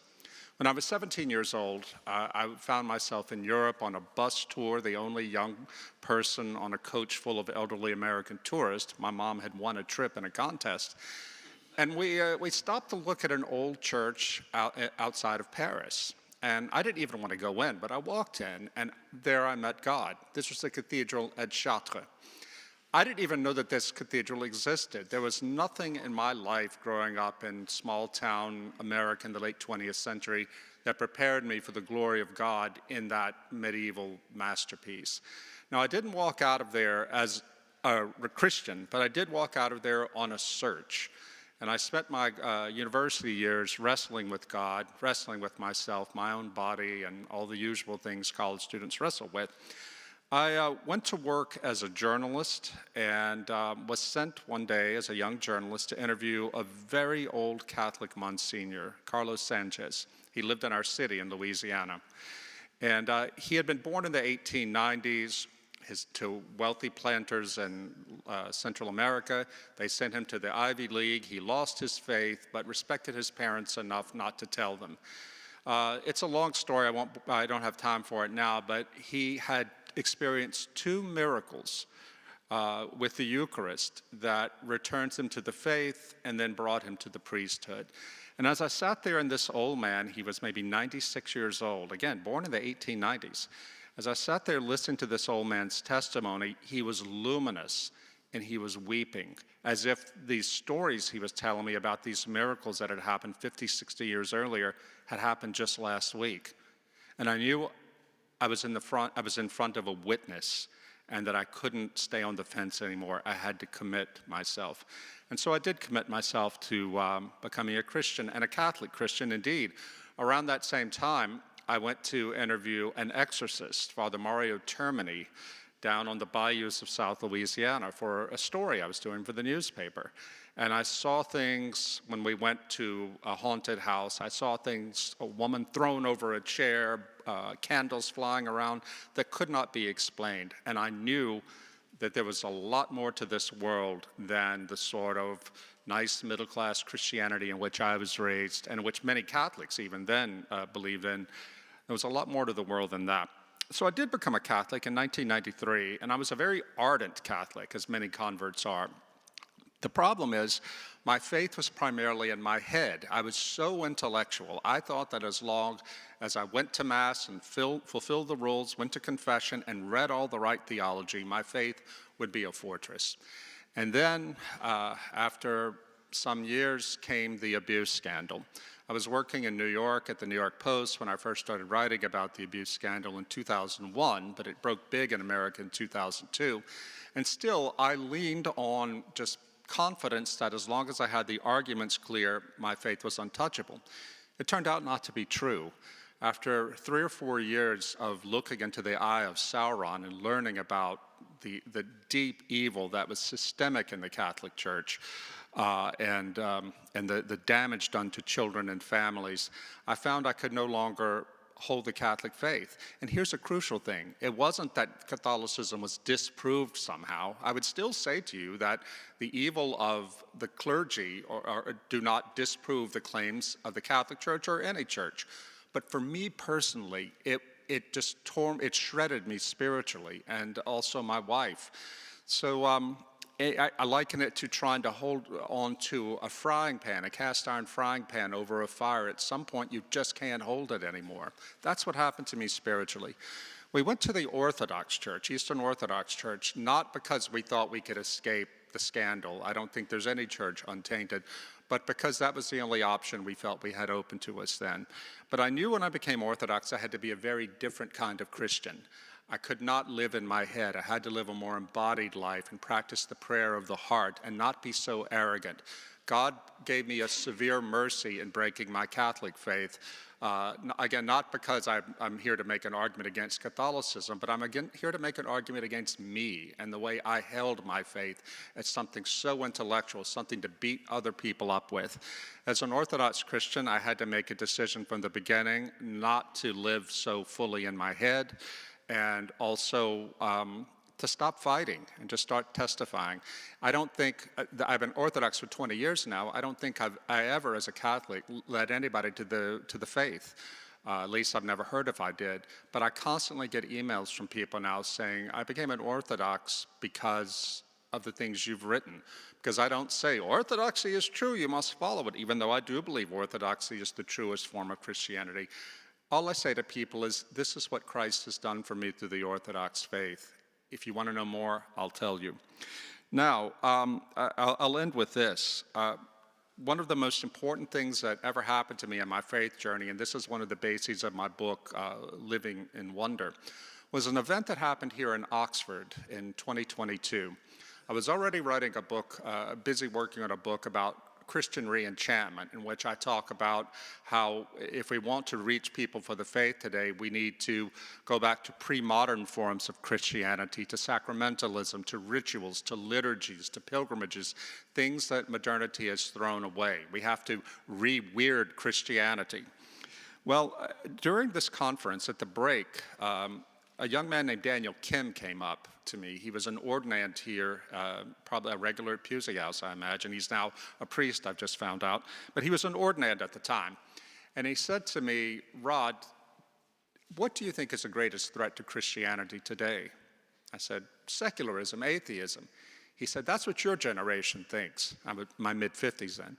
I said, well, what is it for your generation? He was 27. He said, the occult. I'm like, really? Why? He said, my generation doesn't care about atheism, but that doesn't mean they want to be Christian. They're open to so many things, but especially to the occult. And he went on to tell a story about the office in which he worked in London prior to his entering seminary. He was the only Christian, which is not a big surprise. But he said every other person in the office was some form of occultist, from people fiddling around with crystals and tarot cards to two open Satanists who testified that Satanism is the best way to be fully human. Daniel said to me, I know that once I become a priest, I'll be dealing with this for the rest of my priesthood. But your generation, Rod, you don't even know it's happening. I thanked him for that, and when I got back home to Budapest, I Googled and found it's true. And Tara Isabella Burton writes about this book and writes about this phenomenon in her book Strange Rites, which Mary mentioned. And I'll just conclude by saying that we have to take this seriously. In the United States, in the Orthodox Church now, I'm hearing anecdotally from priests and others, they're having an influx of young people, especially young men, who have been badly burned by the occult. It's a sort of thing that a lot of these priests, even though they theoretically, these older priests, my generation and boomers, theoretically they believe in the demonic and spiritual warfare, they really think of it in the abstract. These young people coming, they know it's real. They have seen it, and they know that the church is the only thing that can protect them and give them strength against this sort of thing. I think that we can't be shy about this. As Mary said, prayer is the only refuge. In my book, The Benedict Option, I talked about what we lay Christians can learn from the monastic life in terms of incorporating prayer rituals, liturgy into our own lives as lay Christians, because we have to get this kind of order, reestablish this order as the world becomes more and more liquid. Final point. We live in digital culture, which is affecting us in so many ways. One of the ways it's affecting us, as Mary indicated, is to transform our neurological structure.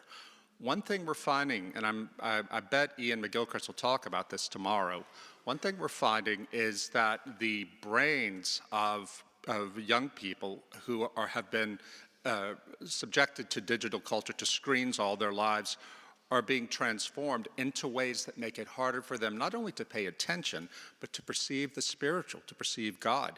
As Ian McGilchrist has written, our ability to pay attention and to hold attention is crucial to our ability to perceive the numinous, to perceive God.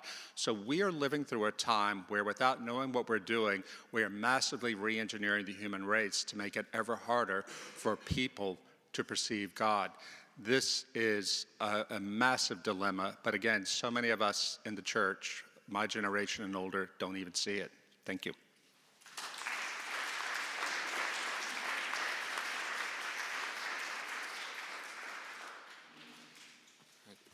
Thank you so much. Thanks for having us here. I'll try to be brief so we can have time for questions and a few other discussion points. But not only brains, but also eyes. I think I was reading something recently. I can't. Oh. Thank you. It's also changing our eyes to some extent. I'm not a scientist. I don't know about this, but people who are growing up, spending all of their time on screens, there's something going on with the cornea where they're actually flat rather than round. I'm not sure what it all is, but we could be making ourselves blind over time, or having other major effects 50 years down the road that we don't even know about. But I would be speaking more about two conversions I've had, and I'll try to get the more relevant points to the audience. And I can say that it was really tawdry commercialism that brought me to the Catholic faith, or to my own first conversion. I don't know if you've ever seen the American film Dazed and Confused, but my high school was quite like that. Lots of drugs, lots of rock and roll, and sometimes, yes, I was in suburban Texas, so I encourage you to watch the film. It was quite realistic depiction of a way people used to grow up in the United States. So that was kind of my high school experience. And one day I don't even remember why, I was in a Barnes & Noble's, so tawdry. But I picked up a book by, I don't even know why, by Nabokov, that was The Real Life of Sebastian Knight. Now, I don't know why I picked up that book, but I read it, and I was confronted with a world that I could not understand at all. I did not understand what he was talking about, the cities he was talking about, the references. It meant nothing to me.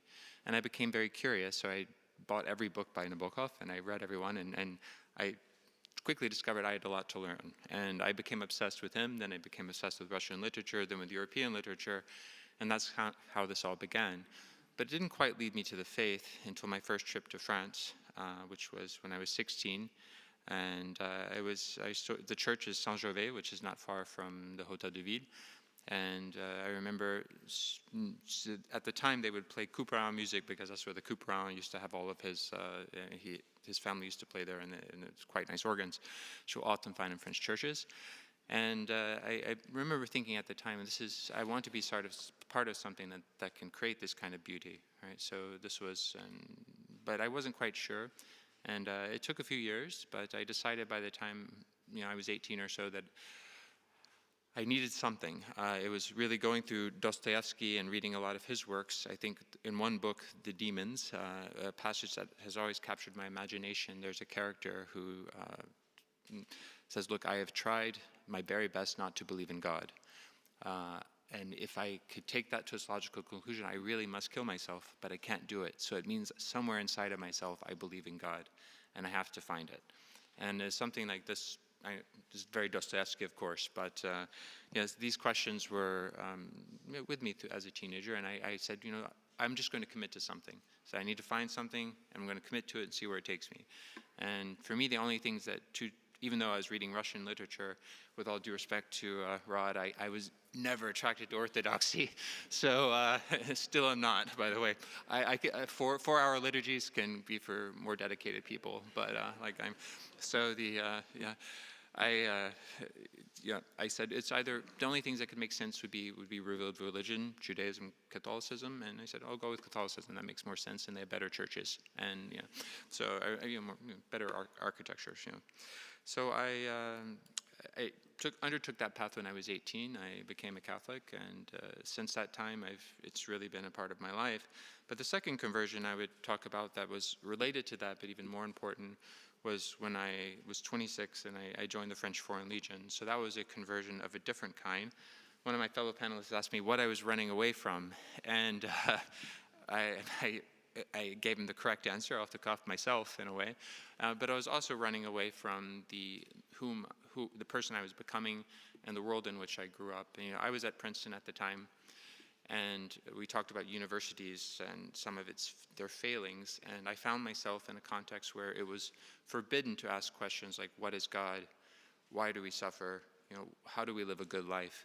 These were considered totally inappropriate questions for that context. And interestingly, running away from that and finding in the Legion that these were not inappropriate questions. These were questions that everyone would ask and quite casually. So that was certainly one thing I was running away from. But also I was running away from bourgeois norms, and I really wanted to aspire to something more swashbuckling. But it's surprisingly hard to swashbuckle nowadays, I will say. There's a lot of the empire of safety has its reaches everywhere, and I've literally been on I've been to Afghanistan 3 times, and you do not know how hard they work to keep us safe. Okay, and they do a very good job. And to eliminate danger even from supposedly the most dangerous. So I would just talk about 3 things purposes I have. I wrote a book about this experience, about leaving Princeton and joining the Foreign Legion. It's called The Monastery of the Damned. So it's on, I think it's coming out like after Easter, and it's on Amazon and such things.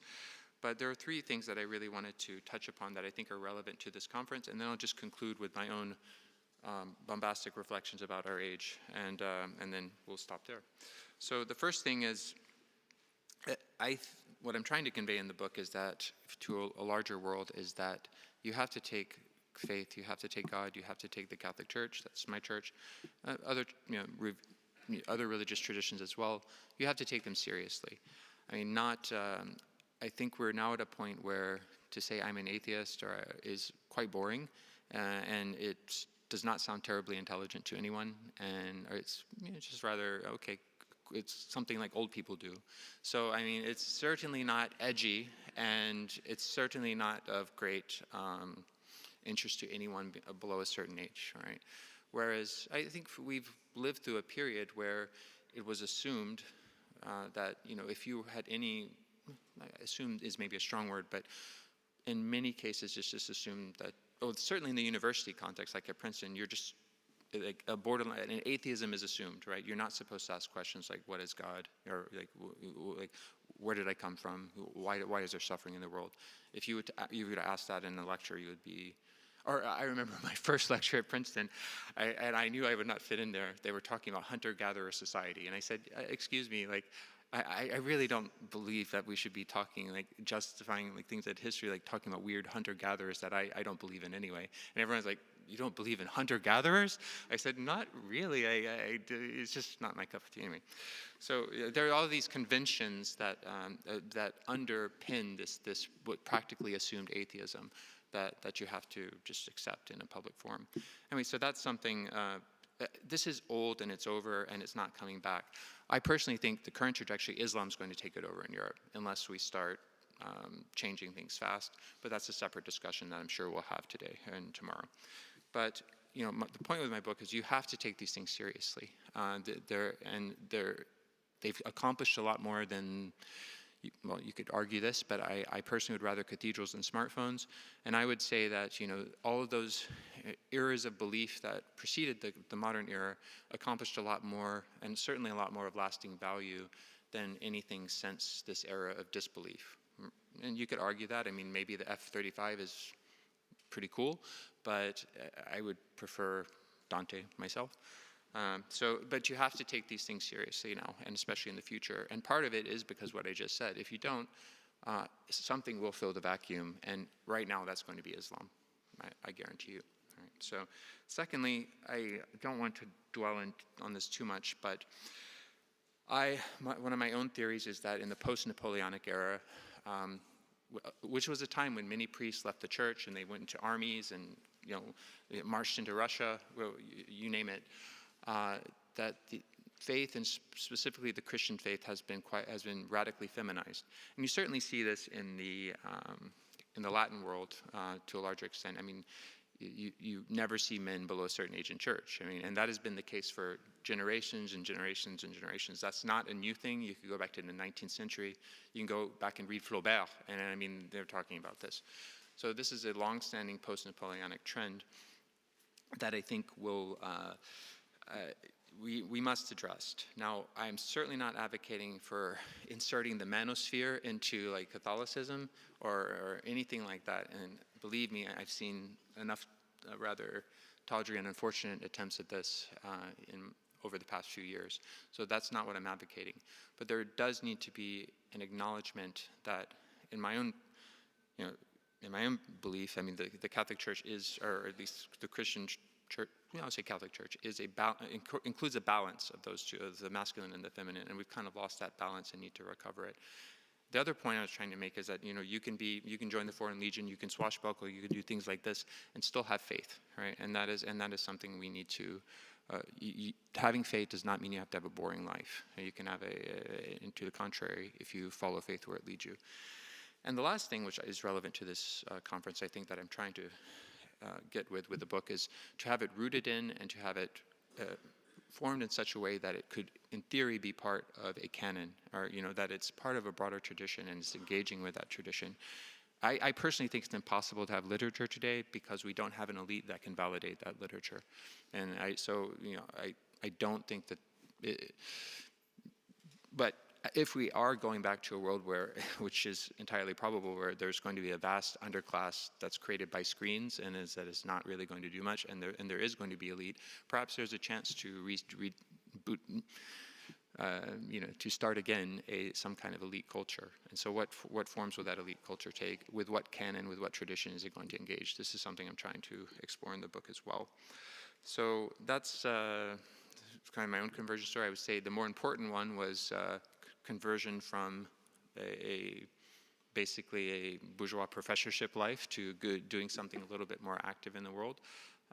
But certainly my Catholic faith has been a part of that the whole time. The last thing I would just like to emphasize here, and reflecting on what Mary Harrington said earlier, and where some other columnists is that, contributors, is that we have, I think, with the election of Pope Leo, I found it. I remember I was driving down from Monaco. I was on the road. It's actually a Roman road, going down to Rome. I was just outside of Rome when I heard that he was elected. And then, who is this guy? Started learning that he was an Augustinian. And I think that this is probably the most, as one of my mentors says, the Holy Spirit certainly worked overtime for that election. And having an Augustinian is quite meaningful because I think now we're living in a time, unlike any other era between now and Augustine's time, that involves the collapse of almost everything at once. Or you could say collapse is maybe exaggerated, but the rapid decline that could lead to collapse of almost everything. That includes the political order, the moral order, the cultural and economic orders, and the spiritual and ideological orders. And I think it's all happening at once, which is something that Augustine lived through himself. And so So when it comes to the end of the political order, I think I don't need to belabor that here. Everyone's talking about the end of the liberal. That's, I think, the name of the conference, right? The post-liberal hope. And we certainly are living that moment right now to some extent. The moral order, we've talked a little bit about the end of Christian morality, but I actually am more interested in the end of decadence. And I think you were writing about this recently, Rod, in that there's the Weimar Republic versus the kind of weird, sexless decadence that you see nowadays, and it's quite, you would almost rather the Weimar Republic, And so it's, I think we're actually moving into the end of like a certain kind of decadence now. But anyway, you could call it end of decadence, but it's certainly the old Christian order is out, right? And also, I think in the cultural order, the European triumphalism and even in the post-colonial age, all of these liberal institutions basically encode and continue European triumphalism. And that, everyone talks about multipolarity, but they're not serious about it. And that's why, one of the reasons why I think it's so hard for we as Americans in the West to take China seriously as a threat, because it's too different of a civilization. And we want the familiar bogeymans that are actually part of our cultural space, but a little bit different, like, Middle Easterners or Russians or something like that. So I think there is the element where this European triumphalism is going away. And it's not going to be valid anymore because we're just not going to be that triumphant or that much stronger than other countries and other regions of the world. And so that's something to consider. economic, debt-based economies, growth-based economies. Everyone's pretending now that we can AI our way out of this, and that somehow we're going to maintain economies based on unrealistic numbers of growth every year, especially given declining demographics. There's no way. So what is that new economy going to look like? No one knows, but I think we're all going to find out within our lifetimes. And last but not least, I think we can talk about the ideological and spiritual. And yeah, I think we're at the end of Illuminism. I think, you know, if I wrote my thesis about Erasmus of Rotterdam, and he was writing at the end of the Thomism and end of kind of the scholastic tradition. And by the time, you know, many people here may love Thomas Aquinas and scholasticism, etc. But by the time Erasmus's time, it had really degenerated into something quite wild, and that we would not, certainly not, that St. Thomas would not have, Thomas Aquinas would have been happy with. And that is something that I think happens in every intellectual cycle. It had reached the end, and it took people like Erasmus and other humanists to, you know, throw it off the ship or burn down the barn, whatever you want to say, and create something new. And I think right now we're seeing that with Illuminism and, you know, the naturalistic worldview, Masonic even, use what word you will, but I use Illuminismo, you know, that I think is the most accurate. But you know, what came in around the French Revolution a little bit before, which has persisted throughout all of these various changes over and wars over the decades and generations, I think that is also coming to an end, and what's coming next will be more spiritual. And I think part of the big question is that can Christianity recover enough authentic spirit to combat Islam? I agree with John Sullivan that Islam has its own internal problems, and it's certainly, but it is also, it's been confronting modernity for 80 years, or more even, and it still has enough spirit to move on and to fight. I'm not sure that we do, but that's something we're discussing today, and that's my conversion story and some other reflections. So, thanks.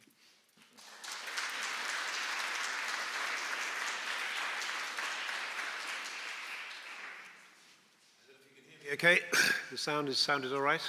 Good. We're just going to give ourselves 10 minutes. So you have to delay your lunch. It is Lent after all. Just a little bit of delayed gratification is not a bad thing. But just to explore one or two questions. And I guess that it's been fascinating to hear your personal stories, Rod and Nicholas, in the context of what you were sharing, Andrew, about the kind of broader picture of what's going on in our culture. And I guess the theme of this conference is about the kind of crumbling post-war kind of agreement, the kind of liberal certainties that we've had for the past few decades. And how would you relate your own personal stories to that sense of a kind of civilizational change, collapse, whatever we call it? Do you see that part of your story? Does it relate to that in some way? Are your stories a sort of symptom of that kind of wider cultural change, or how do you see it? You know, it's interesting that you put it that way, because I'm 59 years old. I feel like I'm at sort of a hinge point. I recognize that we are in a post-liberal moment, that that liberalism, widely conceived, right liberalism, left liberalism, depends, as Tom Holland has shown us, on shared Christianity. That doesn't exist anymore. At the same time, I feel that it's not going to last, but I can't see any future that would be better, because absent the liberal order, people like me, you know, believing Christians, or the more socially and theologically conservative side, we're going to be a minority. What's going to happen to us? So the fact that I'm so divided now about wanting to save the West, because I really do. This is my civilization. This is my home. I feel a sacred obligation to save it, while at the same time recognizing that if the West is to be saved, it can only be saved by a sincere return to the faith. And should we therefore stop trying to fight to save political structures? But if we do that, absent a concurrent wave of evangelization and conversion, are we Christians just cutting our throats? So this is how my own story plays into this, and how my generation plays into this. Can you hear me? Okay, so you know, I just wanted to bring up the point that I think one of the big problems of our age is, I was disappointed with the institutions that I remember when I went to, for me to go to Johns Hopkins University where I went to undergrad, that was, given that I was not a very studious high school, after the dazed and confused years, I didn't have great grades, so it was about the best I could do, and I remember expecting so much, expecting to learn, expecting people who would really take me under their wings and try to make me, and I did find one person who did that for me, thank God, but I'm not going to quote the obscene titles of my orientation week at Johns Hopkins, but it just showed that this is something out of a Brave New World. I mean, it's ridiculous. I was coming there expecting to encounter a civilization, to start learning more about my own civilization, and instead, I think the elders of that time abdicated that responsibility. So this goes back to something I'm quite concerned with. I say concerned as in I'm interested in, is that Alana Newhouse wrote about this. She's the editor of Tablet magazine, and she wrote that the real issue now is not right or left, it's brokenism, or is it, are institutions broken, or do we need to save them, or do we need to jettison and abandon them? And I think that's something we'll probably be discussing over this conference. And I think the answer is both. But I've been someone who's lived most of my life in institutions, whether university or the military, but I've seen throughout, that's one reason I left the military and the US Army in 2022, is you start to see some of these institutions are profoundly and irrevocably broken, right? And how do we, is the answer only creating new institutions? Is it infiltrating old ones? Is it a deep return to the faith and really focusing on that aspect? I think it's all of the above, but I would just throw it out there. I think that I was very disappointed with the brokenness of the institutions that I thought were there to guide me and to guide my life. Can I add this too? That it's something that first emerged in my generations now, and Nicholas's, at least in the United States, and that is the possibility of conversion, of changing your church or even changing your religion. I read some statistic, I think it was from Pew not long ago, that 60% of Americans are no longer part of the church or religious tradition into which they were born. As I mentioned in my talk, my family didn't really go to church, but the idea that we would even go to a different Protestant church would never have occurred to them.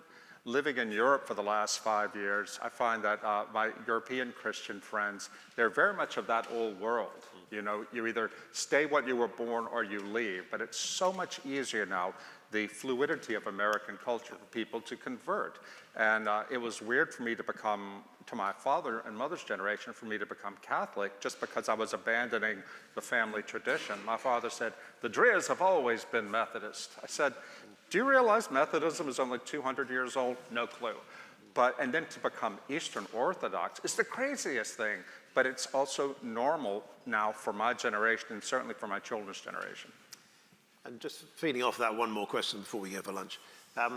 And to all three of you, just a brief comment on it. I guess again, one of the premises of this conference is that we are perhaps seeing the beginnings of, the first flickerings of some kind of quiet revival is the language we speak of. Do you think that is a thing? Is it happening? Do you see it? And how do you read it? And what is going on in terms of people being drawn to Christian faith in new ways? Andrew, do you want to start? Yes, it is real. And I know that the quiet revival research has come under fire occasionally, has been criticized. That is in part driven by the National Secular Society and so on. And I think people have created a straw man around claims that are made that the report didn't actually make. So put that aside for a moment. I mean, what I'm horrified by is the occult piece that Rod mentions. But we shouldn't really be surprised. You think of Chesterton's old quote about if people stop believing in God, they don't believe in nothing, they believe in anything. We thought that the hard secularism of Dawkins was going to shift the dial for longer than it did, and things are simply returning back to an equilibrium. And I can't help as well but think when I look at depth of practice levels of different generations, that the faith that the people who are outlined in the Quiet Revival have is a much more burning faith than a lot of their older counterparts. So it's a more truthful reflection of the real state of Christianity rather than the long shadow cast by centuries of Christianity in the nation. So just my final comment on that, if I may, is that one question that I asked of Europhiles at the time of the EU referendum, who were Christians, was this: what did we make of freedom of movement for evangelism? And in the context of Islamism in the UK and in the West, that in the 18th, 19th century, we sent missionaries out all over the world to take the gospel to the ends of the earth. And now God, in his wisdom, is bringing these people to our doorsteps. So this is not, we don't need to be on the defensive, and it goes back to what John was saying. It's absolutely right. It's the conversion piece, and freedom of religion and freedom of conversion, absolutely central to that. A couple of quick comments. In the U.S., I follow the work of Ryan Burge, who's a sociologist of religion and a Christian, and he says the Quiet Revival is overstated by Christians, and he's someone who would like to see it happen. But it is happening anecdotally, and I think of something the great Joseph Ratzinger said in 1969 when he was just a priest.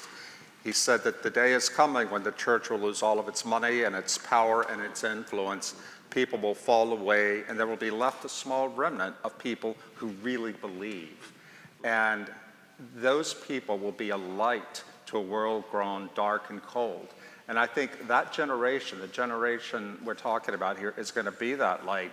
I saw them in Chartres last summer. I went to do a piece for the Free Press about the annual pilgrimage, 20,000 young traditionalist Catholics marching for 3 days from Paris to Chartres.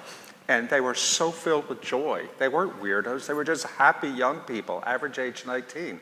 I asked them, why are you here? The same answer always. Our parents gave us nothing.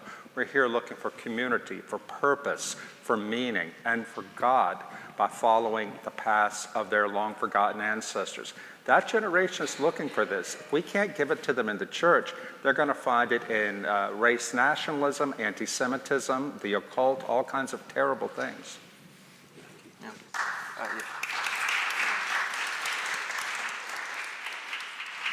And wokeism as well, all the things we've been seeing. I mean, this is all a kind of search for community, right? In some way, right? And so I would say, I would agree with Rod that I think it's overstated. I think anecdotally you see cases here and there, but I don't see that this is a massive trend. And even when it is happening in the United States, it's often taking unpleasant forms. I think this comes back to something I said earlier, where would we really be comfortable if working class English people are saying, I want to die for Jesus? I don't know. Right? And you often see the forms that is taken specifically in the United States and other parts of the Western world that aren't so rooted in a broader culture and in the nation, that some forms of, let's say, Catholicism or even Orthodoxy are taking very odd forms that are often influenced more by the internet and by AI-created generations of... Christ is king, let's beat up Jews, Jesus. It can be all kinds of things. I mean, it can be, anti-Semitism is certainly part of it, which has been shocking, but it's even the way the iconography in the culture is almost internet-enabled or even generated half of the time, which I personally find disgusting. But and this is are certainly not part of a broader tradition. But this is where, so I think it's overstated, and I think what is understated is the extent to which Islam is there to fill that void, and even within a place like America, much less here. Right? Thank you, Welbeck.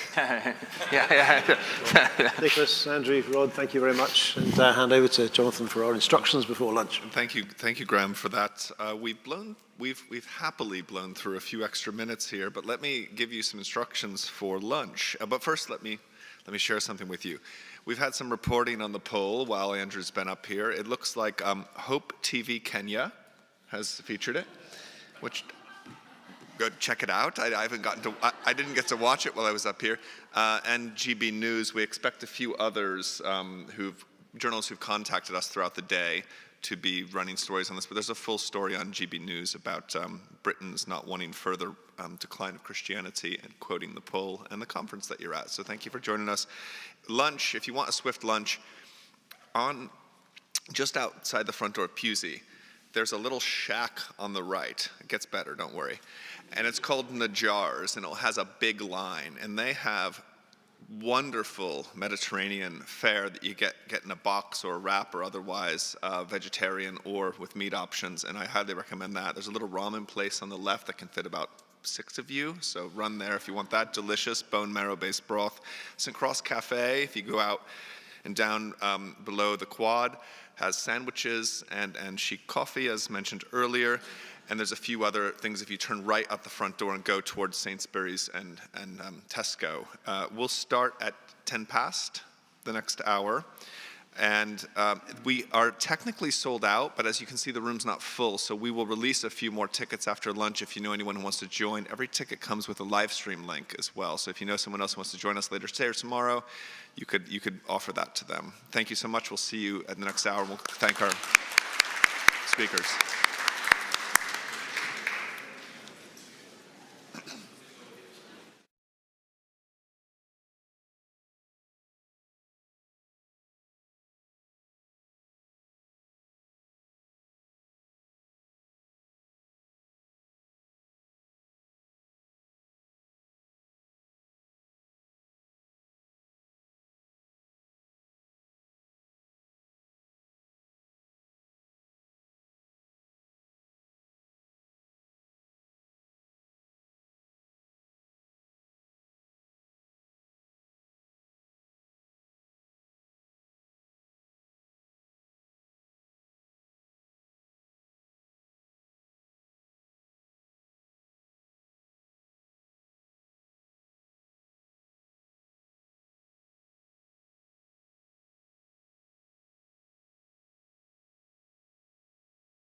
I too am too short for this microphone. We need 30 seconds, sorry.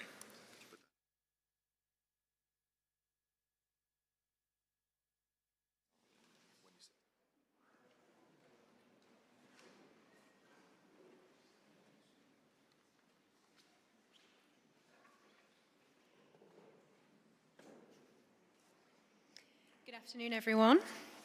So hasn't this been an extraordinary conference so far? I speak to a lot of people, doing interviews with them about this topic, about Christianity in Britain more generally, and what I hear all the time is that there's just something in the air, there's something in the water, and I think we can probably all agree that that something is the hand of divine providence, and it's definitely here with us in this room today.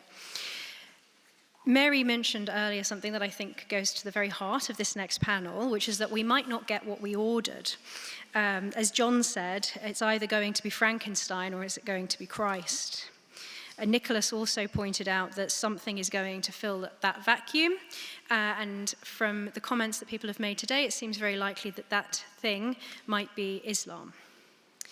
So the panel that we're about to listen to our esteemed panelists discuss is the post-secularist hope, competing visions of the future. I'm delighted to say that we're joined by, in order of when they will be speaking, Bishop Graham Tomlin, who's a theologian and has led the Centre for Cultural Witness at Lambeth Palace since 2022.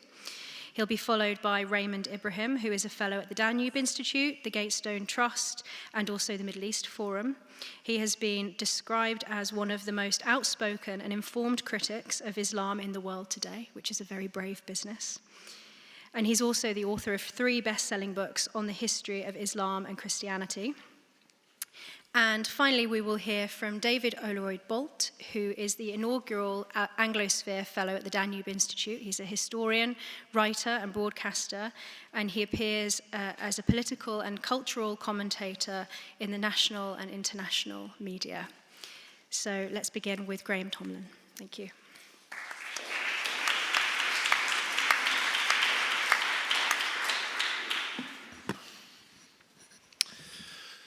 Thank you, Emma, very much indeed. Back in the summer of last year, the Danish Prime Minister, Mette Frederiksen, was introducing an increase in military spending in Denmark. And this was aware of the kind of increasing threat of Putin's Russia on the borders of Denmark and Scandinavian countries having to increase their military spending. And around the time she was announcing this, she gave a talk to a group of students in the University of Aalborg in Denmark. And she said this in her speech. She said, "We will need a form of rearmament that is just as important as the military one, and that is the spiritual one. I believe that people will increasingly seek the church because it offers natural fellowship and national grounding. If I were the church, I would be thinking right now, how can we be both a spiritual and physical framework for what Danes are going through?" Now, she is not known as a Christian. The party she leads is not particularly known as a Christian party. But she reflects something of that sense, even amongst secular politicians, that what we are facing in Europe is not just a technological or an economic or a political crisis, but a spiritual one. And this conference focuses upon that sense of crisis in our culture, in our civilization. It reflects that sense that the kind of consensus of the kind of post-war liberal framework is beginning to fracture and break down, and what is going to replace it. And I want us to spend a few minutes now just thinking about trying to break down that crisis and to think about how it plays out in our society, in our societies across Europe, and what might be something of the answer to it. And I want to argue that that crisis shows up in 3 particular ways. And the first is a crisis of trust, particularly a crisis of trust in our public institutions. Trust in our public institutions is pretty unarguably at a very low ebb. You can think of almost every part of our society, and over the last 20 years or so, we've seen crises in all of them. In the world of finance, 2008 financial crash, taught us that bankers maybe couldn't be trusted after all to look after our money and ensure our economic future. And that, of course, triggered the Eurozone debt crisis from 2008 through to 2018. Then politics. We had the expenses scandal back in 2009. And more recent times, in 2022, we had 3 prime ministers in a year.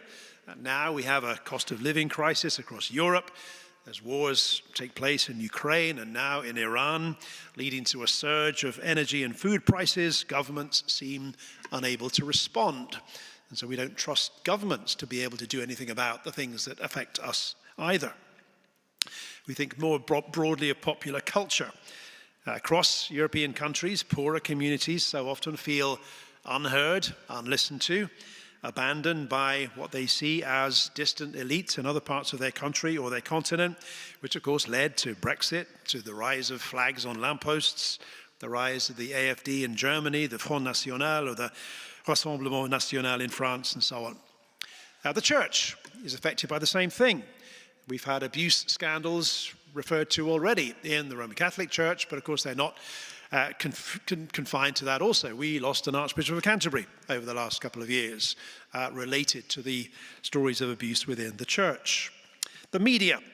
The BBC is one of our most trusted institutions across the UK, and yet it was only last year that the Director General and the CEO resigned over allegations of bias, because the BBC no longer, it seemed, had the trust of the nation. If you ever keep an eye on that barometer of public attitudes, the Ipsos Veracity Index, which rates professions according to the levels of trust people have in them, you always get nurses and doctors at the top, and at the bottom you get government ministers, politicians, advertisers, and estate agents. You can maybe guess why. And it was during the last election that Keir Starmer actually said something I think very perceptive. He said at one point this, he said, "Make no mistake, this is the greatest test for politics in this era. The fight for trust is the battle that defines our age." I thought he actually put his finger on something very important there. And of course, this sense of a crisis of trust has its roots in the breakdown of this kind of post-war order. Secular liberalism presented itself as demanding liberation from the stifling authority of the past. Those social bonds that held us together were secondary, they were temporary, and we need to be freed from them. The bonds of authority, the bonds of government, the bonds of family, the bonds of nation, the bonds of church, whatever it might be. But that led to a problem. It was in the 1970s that French philosopher Michel Foucault taught us, of course, to see power dynamics behind every social interaction and therefore to be suspicious of them. As he put it, his point is not that everything is bad, but that everything is dangerous. But if you think everything is dangerous, you never trust anything. And as a result, we are a society that's lost its deference to authority and leadership. Now, that's not without reason. There are many powerful institutions of the past that have not always behaved well. We have in our culture a history of racism, of anti-Semitism, of the abuse of power, the undervaluing of women and other minority groups, and so on. But the lack of trust in public institutions is a real crisis for us. Trust is one of the most important building blocks of any society. We need to be able to trust those who look after our health, our money, the people who make the laws that govern our life together. A society filled with distrust cannot function well.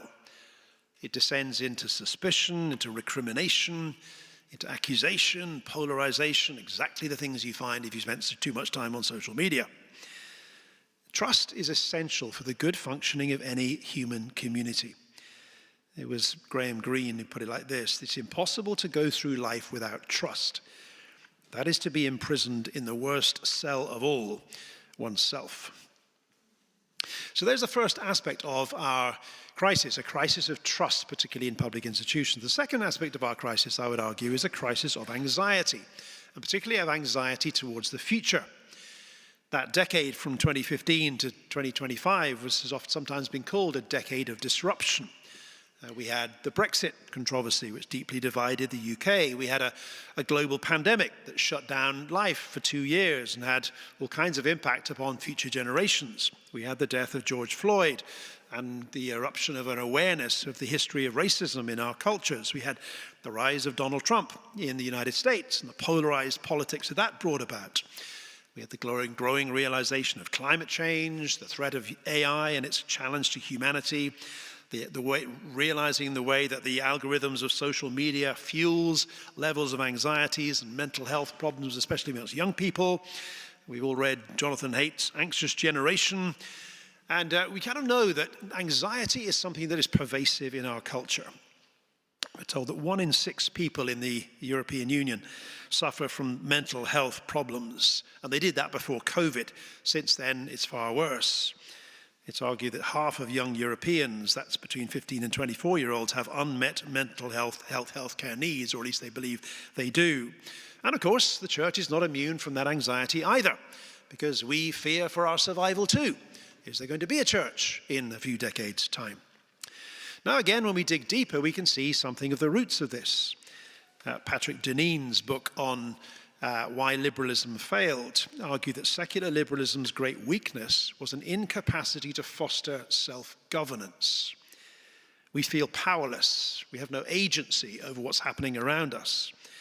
We live in a world shaped by the Enlightenment that believed in progress, and progress was, of course, assumed to be a good thing.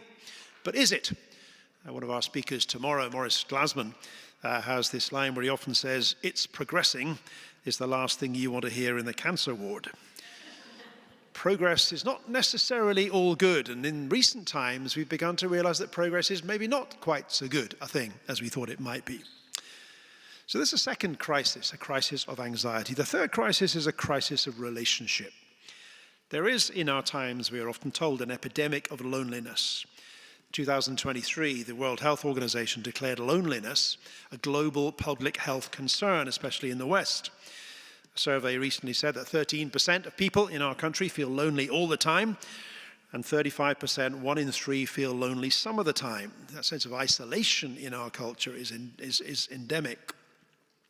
And again, that came from, arguably, our libertarian ideas of freedom. If our idea of freedom is primarily the freedom of the individual to choose their own vision of the good as long as they don't harm others, we can recognize the hand of John Stuart Mill in all of that. The problem is, what does it tell me about my relationship with my neighbor? It tells me that my neighbor is at best a limitation, or at worst a threat to my personal freedom. It sets up relationships of opposition and conflict between us. And the result is the slow erosion of the social bonds that tie us to each other. If our central moral ideal is that the individual should be free from obligation or restriction from anyone else, should we be surprised that we end up more distant from each other?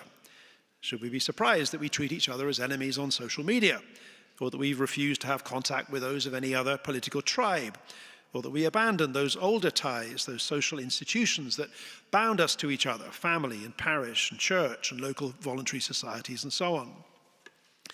The result is, as Richard Sennett put it, a regime that provides human beings no deep reasons to care about one another cannot long preserve its legitimacy. So there is one analysis, that our crisis breaks down to these 3 things: a crisis of trust in our public institutions, a crisis of anxiety about the future, and a crisis of relationship about our community. Now, another way to put those 3 things is that we have a crisis of faith in our leaders, we have a crisis of hope for the future, and we have a crisis of love for one another. In other words, Fredrickson was right. We have a spiritual crisis that is much deeper than our political or economic one, or at least the roots of our political and economic crises are spiritual. There is in our culture a hunger and a desperate need for faith, hope, and love. And we need a vision that can somehow restore these. Now, I don't need to tell you that that trio has a pretty strong history in Christian thinking. It was in St. Paul's letter to the Corinthians, read out at many, many weddings, where he said, now these three remain, faith, hope, and love, but the greatest of these is love. Now these three things, they are in one sense values, but they're also virtues. We had that experiment some while ago trying to talk about what are British values, and we came up with these rather kind of anodyne and bland things like tolerance and liberty and respect and the rule of law and so on, all very good things. But the problem is they often seem the kind of thing that you wouldn't necessarily get out of bed for in the morning because they're not rooted in anything. And yet these three things, faith, hope, and love, they are things not only that Christian faith offers a society that desperately needs them, but they are rooted in a story. They're rooted in the Christian story. The reason why faith, hope, and love matter to us is because of the story that the Bible tells from creation to new creation. We believe faith matters because we are made by a God, one of whose major characteristics is that he's faithful. He is faithful to his promises in the Old Testament and to the New. Christian faith starts to teach you to trust God in a way that might even lead you to trust people again. It might mean helping us to learn to give people the benefit of the doubt, to make the assumption of trust rather than mistrust, which tends to bring out the best of most people. Christian faith also teaches hope. It is founded in resurrection as the grounding for an entirely new way of looking at the world. Resurrection is not one of those things you can just fit into another rationality. It's either the beginning of a new rationality or it isn't anything at all. And if the foundational bedrock of life and existence is resurrection, then there is always hope, even in the darkest of moments. Even in a world of climate change and racial injustice and wars of rumors of wars, Christian faith teaches hope and cultivates hope. And then, of course, Christian faith also teaches us the greatest of these things, love, because it tells us the story of a God who created this world out of love, that love is the force that brought this world into being and that became incarnate in the person of Jesus Christ. Christian faith teaches us to love because we learn that we are the objects of God's love and that other people are too. That I am loved and I am made to love. Christian faith offers us, I would argue, exactly what our society needs right now. Our society needs a renewal of faith and hope and love. And that is something that we know something about as Christians. We know something about how these things are cultivated and where they come from. And this is why I would want to argue a Christian revival might be just what Europe needs right now, even though it doesn't sometimes know it. One of the questions, and the question I want to leave you with, is this: can the church restore its confidence, our confidence, in our own integrity, our own gospel of faith, hope, and love, so that it might offer to our culture a vision of life that is better than anything that a jaded, confused culture might offer? Thank you very much.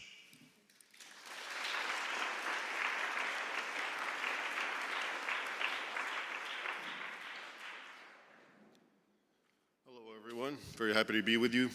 I'm generally seen as the Islam guy, and I talk about that big issue. But seeing that this is a Christian revival conference, and the fact that Islam and Christianity, there's something of a symbiotic relationship going on, I have to actually talk about both, and because it's really all interrelated. And so what I'd like to start off with when I think of problems is, well, what's the first things? What's the first premise at the problem? And I often think that many people don't really see it or don't talk about it. We tend to talk about symptoms.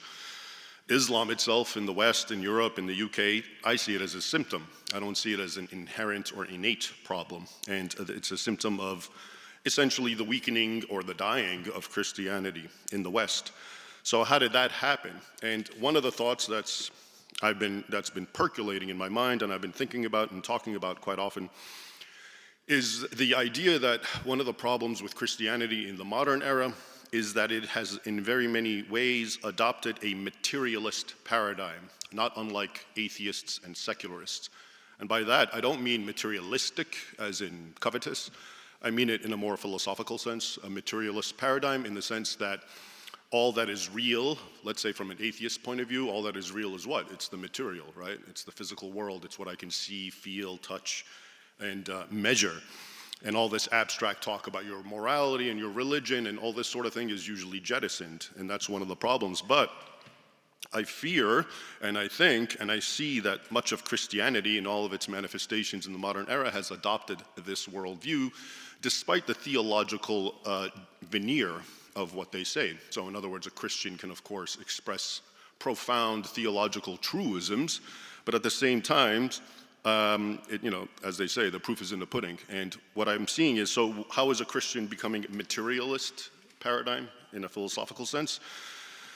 If you look at if I speak to a Christian, what is the greatest evil that you can engage in? I think a lot of people will say what a atheist would say, which is physical harm, okay? Physically harming someone, and much worse, of course, killing someone. And I agree, of course, those are great evils. No one would argue that. But unbeknownst to most Christians, that was actually more of a minor aspect of the message of Christianity, the entire ethos, the morality that was created. And in short, before I elaborate, the problem with materialist Christianity, which in many ways has, like I said, permeated the worldview of all Christians, is that it perfectly comports with secularism and atheism. And that is why Christianity is still allowed to live side by side with a secular or even atheistic world environment, because it also agrees all that we want to do is make sure no one's physically hurt, there's no violence. But the question now becomes, what happened to morality? That was a word that used to be pivotal and important and fundamental to something like Christianity. Is there morality anymore? And I'm not talking, of course, about individual Christians. I'm sure there are many devout Christians still in the world. But it's not something that is socially acknowledged, or something much less that is socially pursued, that we talk about.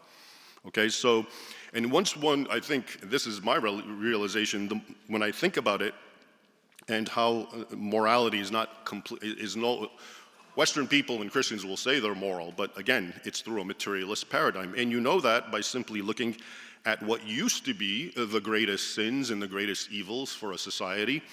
And all of them are, to various degrees, completely accepted by Christians today. And all one has to do is look at the sexual mores of the West today. And very few Christians will even argue or talk about it or even dispute it. And they'd be, of course, scandalized to feel like they have to talk about it. But if you look at historic Christianity, biblical Christianity, Christianity in all of its forms, something like sexual mores, sexual sins, that was one of the pinnacles and one of the most unquestioned aspects of Christianity. So you see, this is why is it not being mentioned? Because, well, no one's hurting anyone. And so that's what I mean. That's a perfect example of how a Christian adopts the materialist worldview.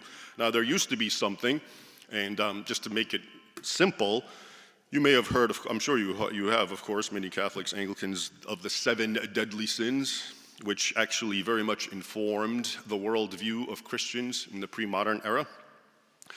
And they are, I often miss, but let's see, wrath, greed, gluttony, envy, lust, sloth, and I always miss one.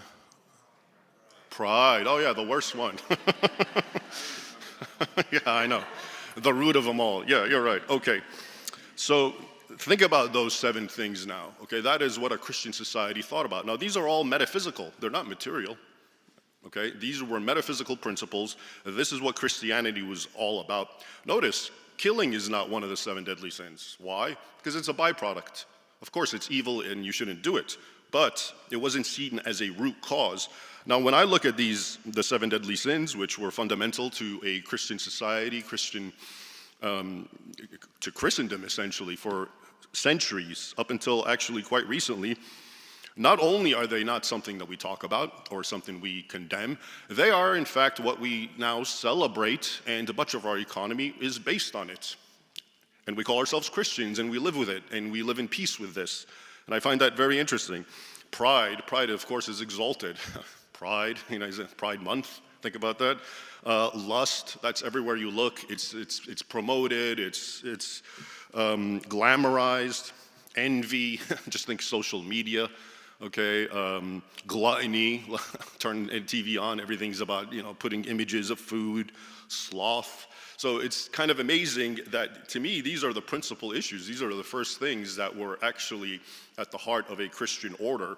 And they've just been completely so jettisoned, and very few Christians even understand this. And that's the point. This is so subtle and so incremental that, and the reason is, the best way I can put it is because Christians, one way or the other, over the decades and possibly centuries, have just adopted a very materialist worldview, which is that, yeah, we talk about the afterlife, we talk about sin, we talk about being saved, but in the end, when it comes to society, we begin and end with just not hurting people, okay? So that's become the ultimate Christian virtue. And it is a virtue, I'm not arguing that, but I'm trying to say there was so much more above it, which actually gave meaning to life. Now, what happens when society, such as Western society, European society, jettisons what I'm talking about, which is essentially the metaphysical aspect of Christianity? You can actually call it the spiritual aspect, because the physical or material aspect, what's the corollary? Is the metaphysical, the beyond the physical? Well, that's the spiritual. And I just think it's funny because a lot of Christians today, when they say the word spiritual, it means some sort of abstract, fuzzy feeling. Actually, I think to be spiritual is to be engaged and to comprehend and try to exercise the metaphysical aspects of Christianity, the things that are beyond the physical, that are not measurable, that deal with morals and ethics and that sort of thing. Now, when all that is jettisoned, as it has been in recent generations, a vacuum is created. And that's, I think, where we are. And what does nature abhor? It abhors a vacuum. Enter Islam. Well, Islam, of course, is its own body system. It's its own religion. It has its own teachings. You know, one can be very hostile to it or critical of it. And I'm, of course, associated with those views. But we have to be honest, it also brings a sort of traditional worldview. It knows what a woman is, and it knows what a man is. It's not confused about that, for example. And it has all sorts of things that were very traditional that Europeans and Christians would have agreed with historically. So I think that aspect, and it's confident. So now you have a vacuum in Europe, in the West in general, because of the reasons I've outlined, dealing with the sort of slow melting away of Christianity based on these philosophical or epistemological underpinnings. Now you have Islam coming in, and it may have all its problems and all, but it's very visceral, it's down to earth, and it does offer all of these things that are filling the vacuum, okay? And this is why you find Western people who are turned off and find no resonance in modern secular liberal culture, and they turn to something like Islam, which on the heart of it doesn't make any sense. I wager if those people actually had a true Christian upbringing, or according to the way I'm trying to describe it, which is actually much more fused with a metaphysical understanding, they would not find Islam appealing. But that's what I mean. There's a vacuum now, so that even something that is inherently inferior, in as much as it offers something of a primordial, conservative worldview that still resonates with all humans, then it becomes appealing. And then it's all, especially in this country, it's coalescing in a very strange way. As you all know now, that there's a new blasphemy code or about Islam, a new anti-Islamophobia or anti-Islam hostility thing. And of course, this is that one more way to help Islam to become more empowered, more entrenched. You can't even criticize it. And I haven't looked as closely as I'd like to the wording, but it seems it's very fuzzy, intentionally so, and vague, so that anything, it says things like encouraging hostility, or, well, who's going to decide all that? And all of this, so the kind of Christianity that I'd like to see go away, and I'd like to see it sort of bring back a more traditional form of Christianity that prevailed during Christendom. Well, what I call, let's put it this way, I've tried to coin a word, I call it doormat Christianity. And I think this is the modern form of Christianity, whereby Christians are taught, again, in keeping with what I'm saying, this materialist idea, to just be doormats, okay? Christianity begins and ends by you being a doormat. You're non-confrontational, you lay down, everyone walks all over you, and then you get to pat yourself on the shoulder and say, hey, look, I'm virtuous, I'm good. It's also a way to make, turning a vice, cowardice, into a virtue, I think. And that's why it's become very prevalent, what I call doormat Christianity. Doormat Christianity is not going to stand up against Islam, and that's what we're seeing. In fact, that kind of Christianity, which is completely about just being passive, Who do you think benefits from it most of all? It's probably the more of an enemy you are to Christianity, the more the prevalent form of doormat Christianity works and serves perfectly to empower the opposite forces. So I think Christians need to recapture and reclaim a sense of morality and a sense of the metaphysical, because otherwise you don't, and again, I'm going back to the first premises. These are the building blocks.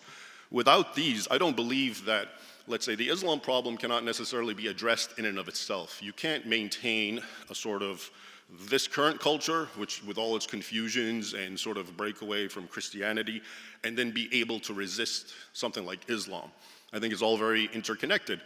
If you go back, and you can easily see this, go back a century to the way Western Europeans and Westerners thought and Christians thought, you wouldn't have this Islam problem at all.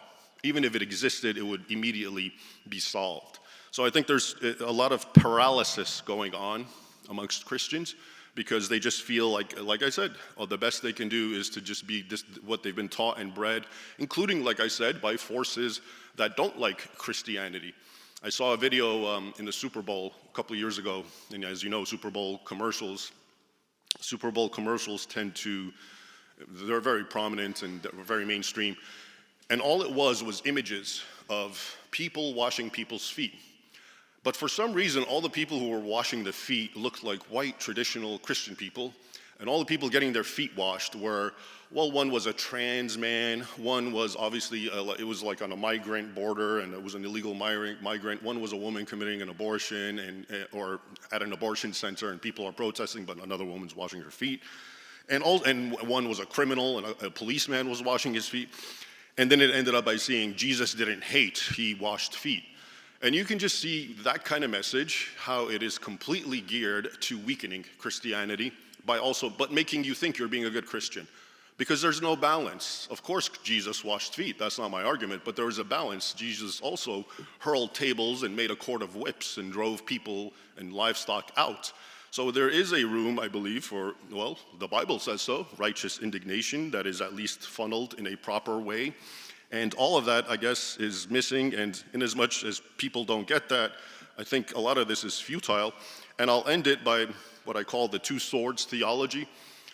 I just wrote a book that came out a few months ago. It's called The Two Swords of Christ. And it deals with the military orders and their battles with Islam, the Templars and the Hospitallers. But there's a second meaning to the title, and it's basically in Luke, where Christ says he doesn't have a garment, sell it and buy a sword, and the disciples say, Lord, here are two swords, and he says that is enough. Now, of course, to modern day Christians, that means absolutely nothing. It doesn't mean anything about a real sword.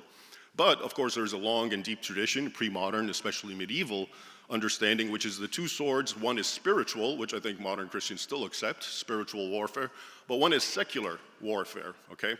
And that was the whole rationale for just war. That was the whole rationale for the Crusades, which I'm sure a lot of people think are not what they really were.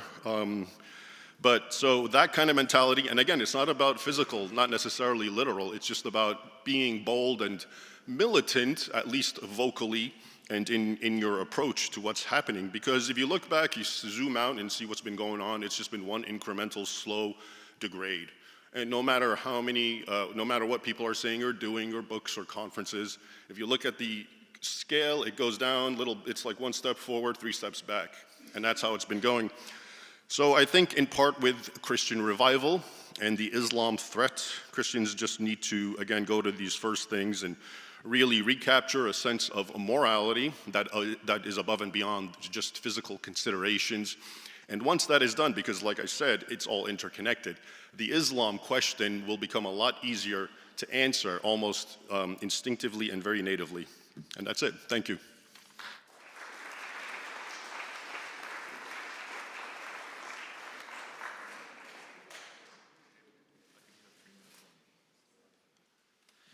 Ladies and gentlemen, thank you for all coming on behalf of the Danube Institute, to reiterate that. And to the Kenyan journalist who was the first to cover it, Asante Sana Bwana.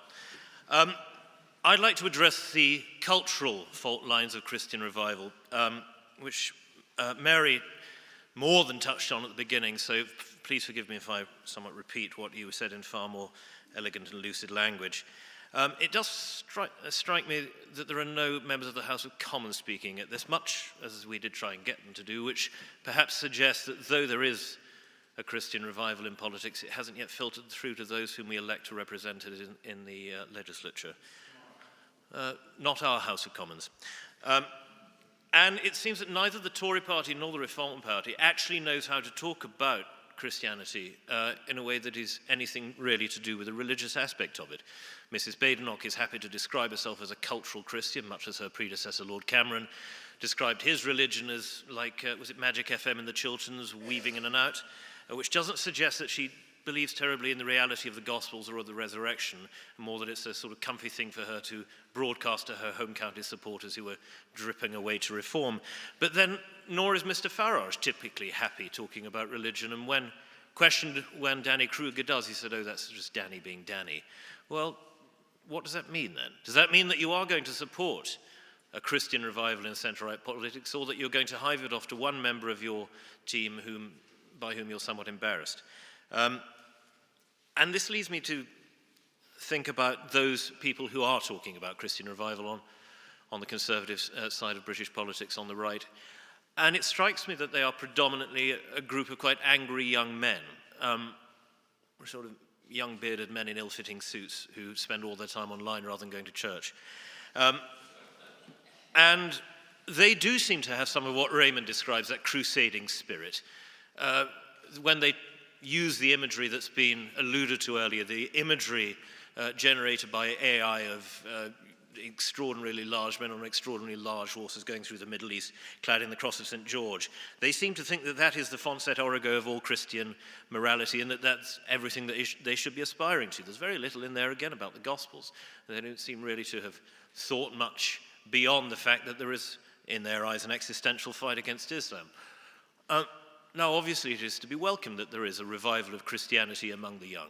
I would say that regardless of what form that currently takes, the fact that young people are thinking about and relating to Christianity in a political sense once again and not being embarrassed about it is a step forward. However, who is guiding this? To what end is it being utilized? If it is purely a form of ethno-nationalism dressed up as Christianity in order to make it more palatable for the voting class, then it is as dangerous as its corollary in Islam. And we should not, on the right, be worried about pointing this out merely because they happen to be Christian. I think that way lies a sort of moral relativism which none of us should be comfortable with. The aspect of this that gives me hope is that the majority of these are young, the majority of them are converts of one sort or another, and therefore they are still being formed. Their minds, their theologies, their, as it were, their spiritual morality is not yet cemented, and therefore they could be helped towards a more, shall we say, ameliorative version, although I don't want to suggest that I am altogether against their strong cultural opposition to Islam. I think this is something that we all know has been a great problem in this country for 25 years or more, but I don't think that their way of approaching it, which is, it seems to me to suggest, deporting everybody, is necessarily one conducive to the public good. And the other aspect of this is that there are very few women as part of this movement. The polling earlier, I'm sure, suggests this when we look at the larger data sets, but all polling done that I have seen about the attitudes of young women suggests that they are becoming ever more progressive, with a tiny number of heterodox people within that, who are heterodox women.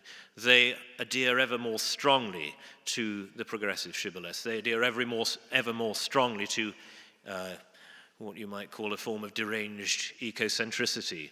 They are, without question, far stronger on the trans debate, shall we say, and its denial of women and men than the rest of the population. And this suggests to me a great problem coming up, that we're going to have a bifurcation of a generation between an increasingly conservative, generally speaking, group of young men and an increasingly progressive group of young women who will be unable to talk to each other, still less to form meaningful relationships and address another great crisis, which is that of falling birth rates.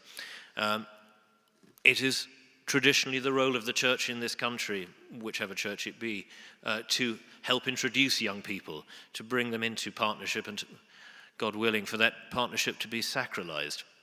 If the young women aren't in the churches, and not only aren't in the churches but are unwilling ever to step foot in them, it seems that our churches have a great deal ahead of them of struggle that we have not yet really considered.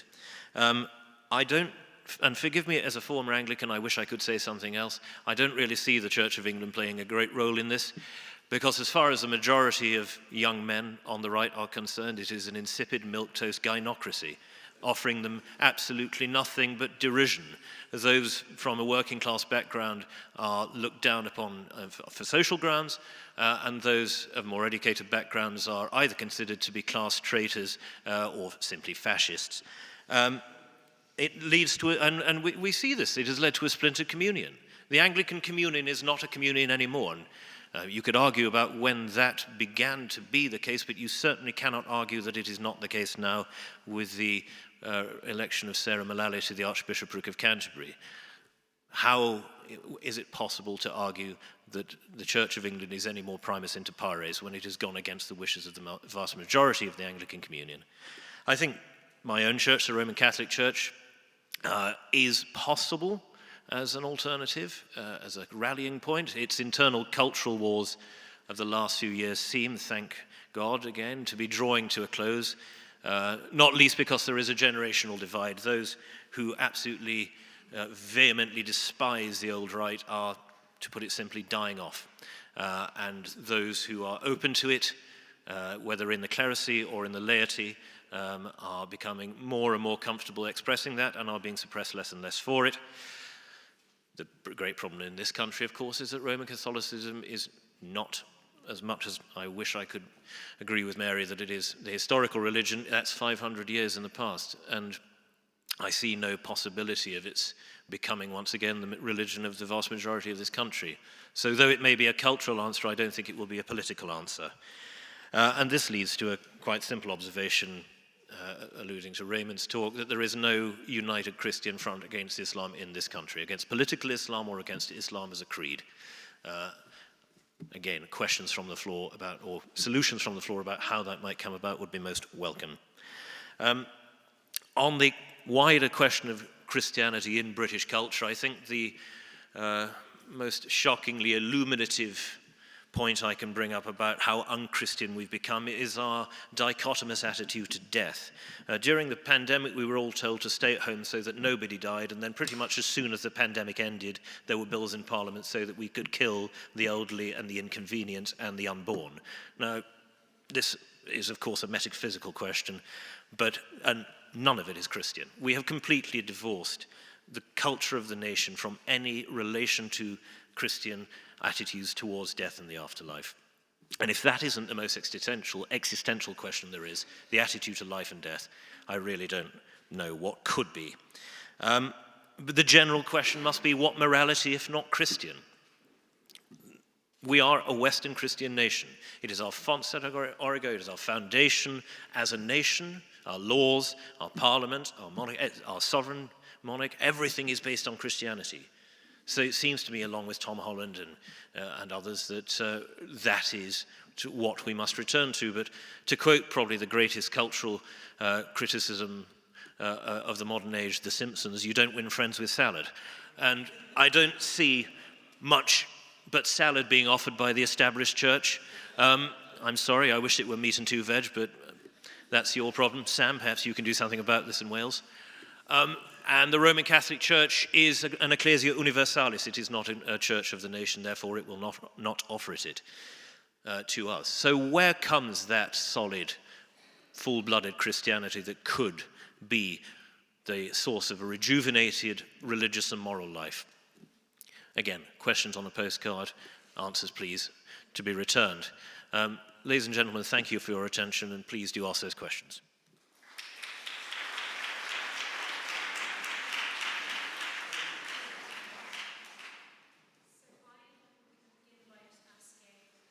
One question to each of you, short answers please, so we've got time to get to the audience, because I know you haven't had a chance to ask any questions yet today. So first to you, Raymond, we've seen a lot in the last couple of weeks over Ramadan of the real assertion of Islam in the public space. Do you think that it's legitimate for the state and institutions to actively privilege Christianity and actually to restrain the public assertion of Islam? And what do you think is at stake if we don't do that? I think it's legitimate because that's what every single other country and civilization in the world does. They prioritize their own religion, their own culture, their own institutions. And that's considered normal and accepted. And no Western country would criticize Saudi Arabia for the way they live, which is extremely draconian and doesn't even have room for anyone else. So I definitely think every civilization has at least its own right to express fully its own Christian, in this case, Christian heritage, and even forms of governments that are based on Christianity. I don't think there's anything wrong with that. Now, of course, having invited so many Muslims, that does cause a problem. But at the same time, it could just be rectified by just having a Christian revival. And it's just straightforward. Again, this goes back to that doormat mentality where we have to hold back our religion to appease someone else when nobody else would do that, and rightfully so, because that's their way, this is their land, this is how they want to live. So I don't think the Brits should have any compunction about resuscitating or resurrecting their Christian civilization, irrespective of who lives around them. David, you mentioned a sort of burgeoning brand of a kind of Christian nationalism that can be quite anti-free speech in some parts. And it was mentioned earlier this morning that when we're going in for this full-fat version of Christianity, what we're not going in for is restrictions on liberties. How do you think you can get a full-fat Christian revival to really shore up the foundations of this country and its culture, whilst also protecting the liberties that people don't want to lose, like freedom of speech, for example? We don't want blasphemy laws. No, we don't, and I don't think there is any, as far as I've seen, any call for blasphemy laws from the Christian right. We shore up a full-blooded British Christian revival by telling people it is okay to believe these things about our history, which have been under attack for, let's say, 30-odd years. It's okay to think that the British Empire was not a complete travesty, that it was not the subject of all moral failings for us ever after. It's okay to think all of these things, but at the same time, you still have to go to church. You have to live a sacramental life. You have to live a Christian moral life. And you have to understand that for the past 200 years, let's say since 1829, we've lived in a religiously plural society. And as much as you might want, as I do, the predominance of Christianity within that society, rejuvenating Christianity does not mean the suppression of other creeds and faiths. It means that they must understand their place in the hierarchy. And I think that's a fairly standard British message, or at least it was from the repeals of the anti-Roman Catholic laws under Wellington until, let's say, 25 years ago. David laid into the Church of England quite a lot there, Graham. And some of the data seems to be quite mixed when it comes to whether or not we're seeing a Christian revival, to what extent, what that means. We've seen just this week, we've seen reports of Bible sales going up yet again, but maybe church attendance isn't quite what it could be, and I think anecdotally we all know church attendance in the Church of England is not very good.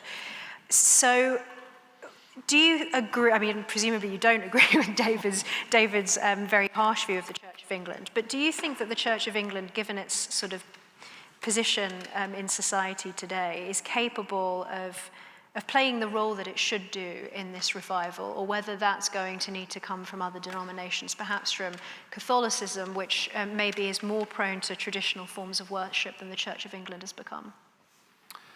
Yeah, I think the suggestion seems to be that we talked about a kind of full-fat Christianity. That's a phrase that's been used, and of course you find that in all kinds of different denominations of the Christian faith. And the Church of England is a very varied thing. It's not monochrome. You find all kinds of different forms and expressions of Christian faith within the Church of England. And I think one of the challenges we have, and it's probably for many other churches as well, is can we espouse a form of discipleship, a form of Christian faith that is disciplined, that is distinctive, that is different? Because there is a criticism, and I take some of that, that sometimes the Church of England has in this sort of general cultural Christianity, where you kind of like Christmas carols and you sing, you go to Handel's Messiah at Christmas and you get your kids baptized in the church, and that's basically as far as it goes. And if that's all Christianity is, then it's got nothing really to offer, either a sort of secularizing or a paganizing or a Islamicizing society.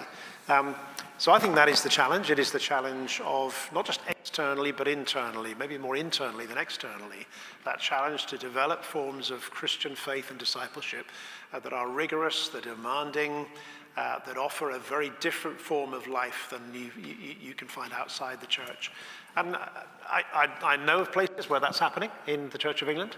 I'm doing a confirmation this coming weekend of 40 young people in a church here in Oxford who have come to faith recently to really a very full form of Christian faith. And so, and when I go around doing confirmations, I find that again and again in churches, and the people are drawn to that. So I think the Church of England, it still has a future. I think alongside other churches, I think many, this is one of those times when actually the relationships between the churches are probably stronger than they've ever been. And we need that kind of sense of learning from one another, strengthening and encouraging one another across our churches, encouraging each other to be the best that we can be as the expressions of Christian faith in this nation. If anyone has any questions, please raise your hand. We'll get a microphone to you, and in the meantime, give David a chance to reply. Yeah, I just want to clarify that my criticism of the Church of England is entirely of the church at the hierarchical and particularly the episcopal level, because I think at the parish level it does extraordinary things, many of whom are sitting in this building and many of whom are distributed around this country. But it is the lanyard class of the leadership of the Church of England, and its dominance particularly by a liberal theology going back probably to the 1970s of a sort that I think has not only not drawn people in but has actively repelled them. That is what has destroyed the C of E as far as I can see. So there's a question here and a question here. We'll do it in that order.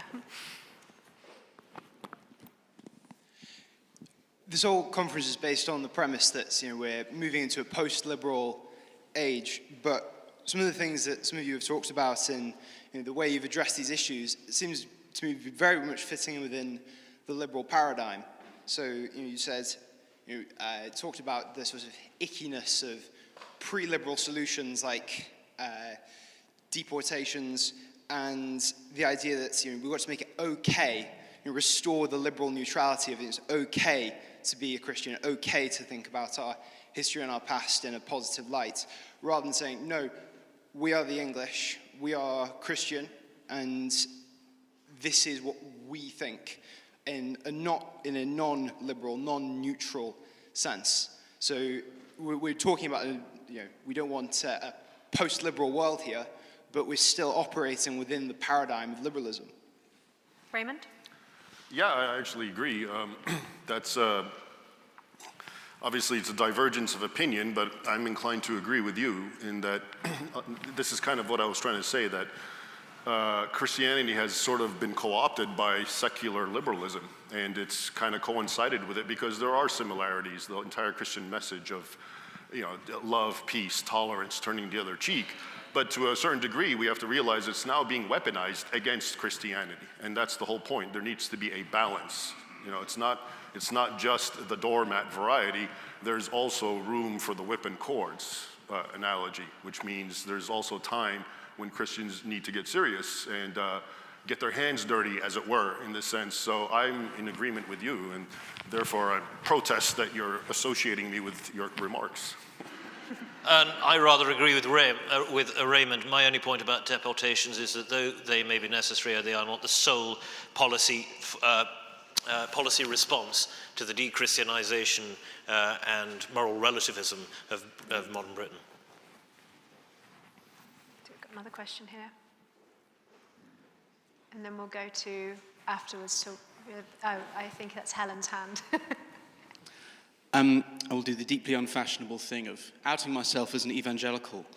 The main source of growth in the British Church, to whatever extent that's going on in the Quiet Revival, within and without the Church of England, is evangelicalism of varying degrees of Pentecostal and charismatic varieties.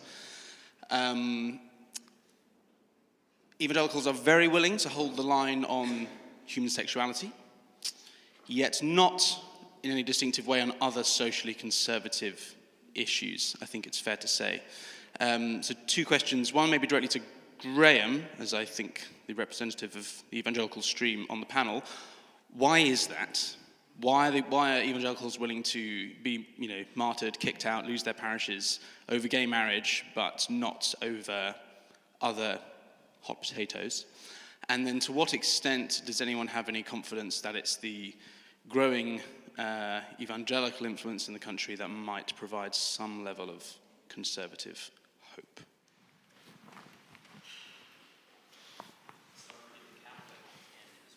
Yeah.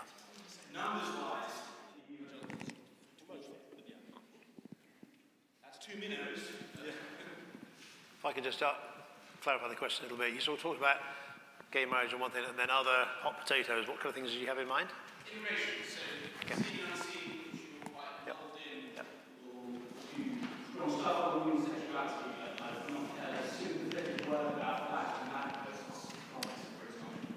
Well, if I can just push back on that a little bit, I think you'll find, I don't think we've done much on human sexuality, where we have done a number of things quite positively about flags on lampposts, because it seems to me that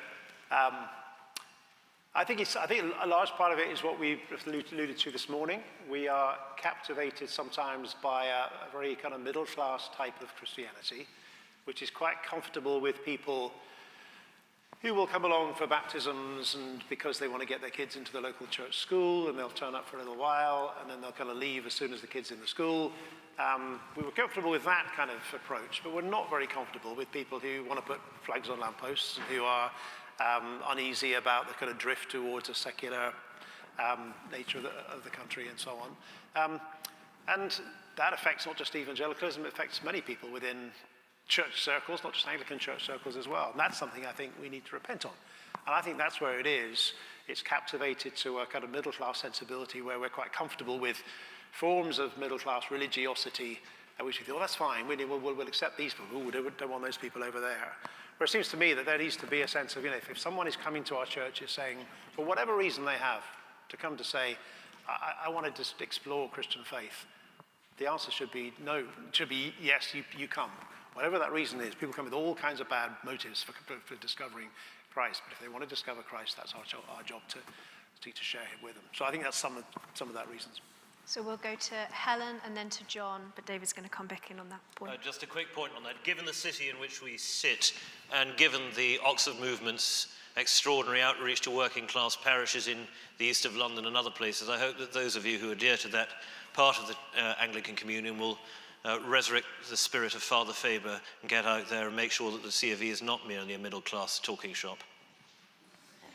Helen? Is this all?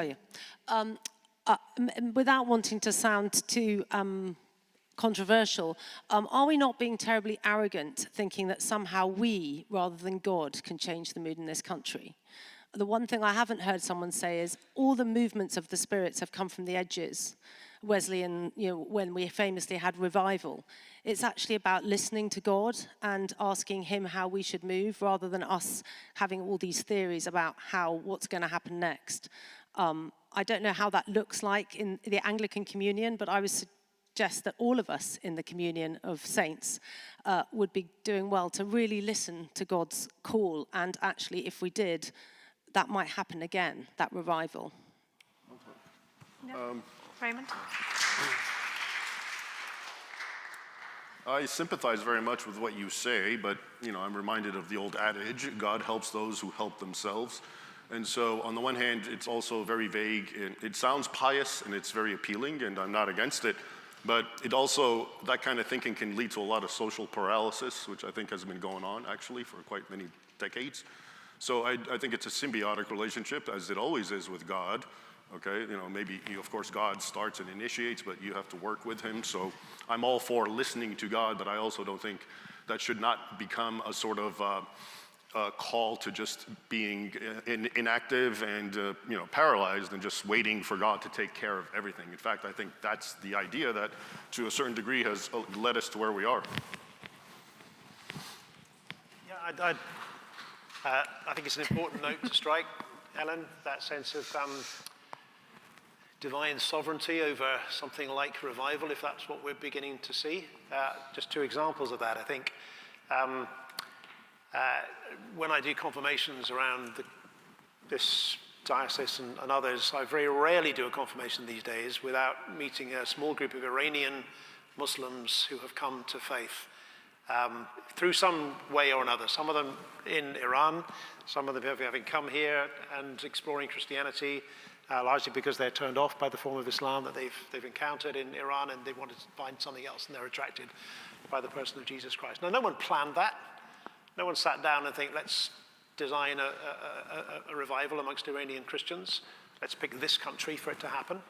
And it's a kind of reminder of us, there is a sense of divine sovereignty. We go where God is working. Another example, I think, might be what we're talking about, flags on lampposts. What would a working class revival look like in their country?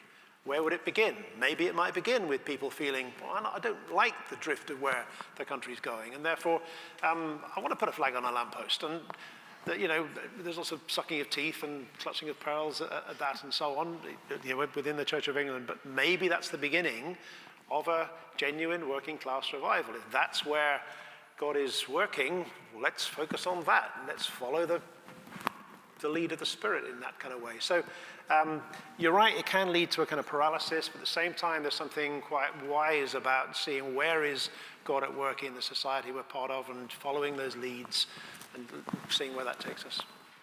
Final question, very appropriately to John.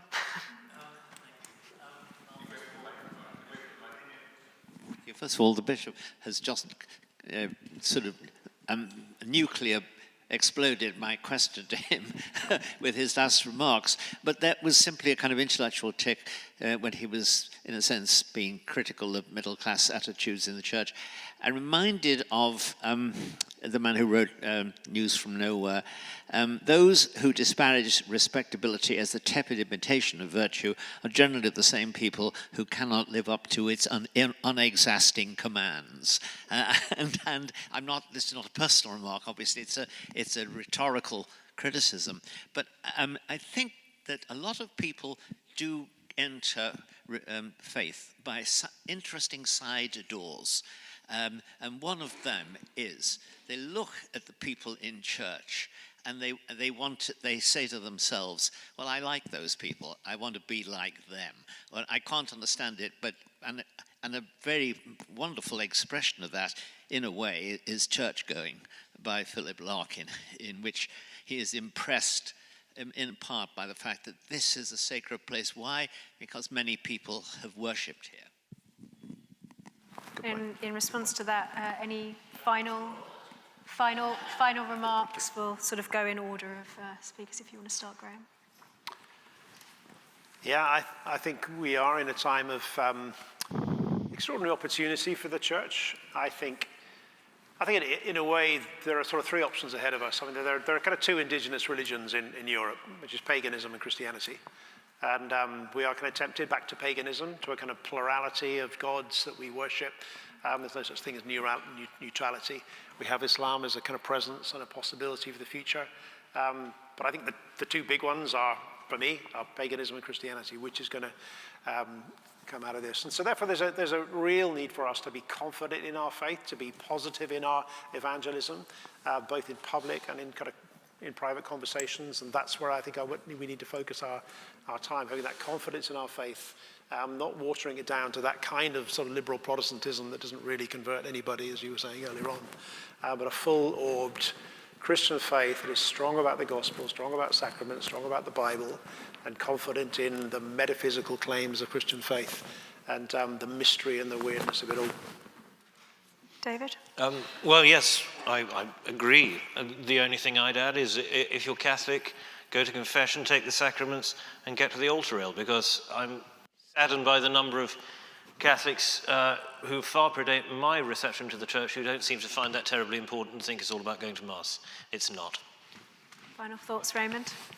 Final thoughts. I just always, because I like to see things from a long historical perspective, and it's ironic, I find, that the Western civilization, Western world is super powerful today, let's say, compared to Islam, especially since that's the main topic, militarily, economically, politically, technologically. And at no time in history is it being more terrorized by Islam than today. You have to remember, in the medieval era, Islam was the behemoth, and Europe was the embattled, tiny bastion of Christendom. And they managed to prevail. They fought tooth and nail oftentimes, and they articulated it through Christian doctrine, through, as I mentioned, two swords theology and just war theology. So really, when you look and think about it, it's a lot of this, and what you're seeing is completely self-made, self-done. It's initiated internally. It's not because of external forces. Because how can a society be at its pinnacle, again, materially, militarily, economically, and be so terrorized by all intents and purposes, one of the weakest groups of people? Islam is inherently weak today compared to the West. They come as migrants, cap in hand. And then next thing you know, the country's being taken over and they have blasphemy laws, and the native people and the Christians feel like they have to accommodate them. So that's pretty perverse development, and I think, again, it's important to keep in mind that it's 100% internal. These are not external forces that have created this, and that is what we're talking about. Of course, the internal change that has led to this, I believe, and I think we're all to various degrees saying, has to do with the shrinkage or truncation of Christendom. Well, I think to summarize, a lot is at stake, the truth is at stake, everything is at stake, and we're not going to succeed except by God's grace. So thank you very much to our speakers, and thank you all for your contributions.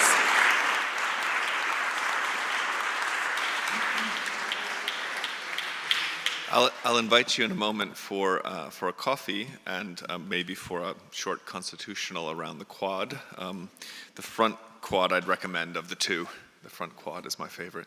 Now, we're going to ask that question, that is, what would the church and the academy, two inflections of the pursuit of holiness and truth, what that might look like in the next session. So ultimately, we're interrogating ourselves and what we might do. And during that session, we'll have representatives of this university and of some of the Anglo-Catholic parishes that are still doing their work begun in the 19th century that were alluded to by David. So let's thank them again, and then it's the Ursel room for coffee and the quad.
My name is Imogen Sinclair, and it is my great pleasure to moderate the final panel of the day. And I'm going to detain the chapel just for one moment to introduce this panel this afternoon. So, picture the scene. It's 7 p.m. on a Thursday night, which is the new Friday night, and you're walking down Exmouth Market in central London, and the thoroughfare is swarming with trench coats and 90s retro wear, and East London's finest creatives sporting a limited range of tote bags, Trader Joe, London Review of Books. And despite the freezing temperatures, you're about to join the queue for an outdoor table at Cafe Kick, which is a grungy sports bar that serves small plates and Spanish beer on tap, but no pints, 378 milliliter glasses only. You've just been gym-maxing while listening to the latest episode of The Diary of a CEO, and your hinge date is on the way. You are secular. But before the sorry inevitability of the evening unfolds, you pluck out your earpods and are stunned to find a hairy man in a cassock standing before you. Strangely young, smiling, inviting even, clutching a basket of tiny candles, he asks if you would like to encounter the presence of God. Beyond the priest, you finally notice the ginormous Italianate church. Cristo Liberatore is stamped in capital gold letters above the doors.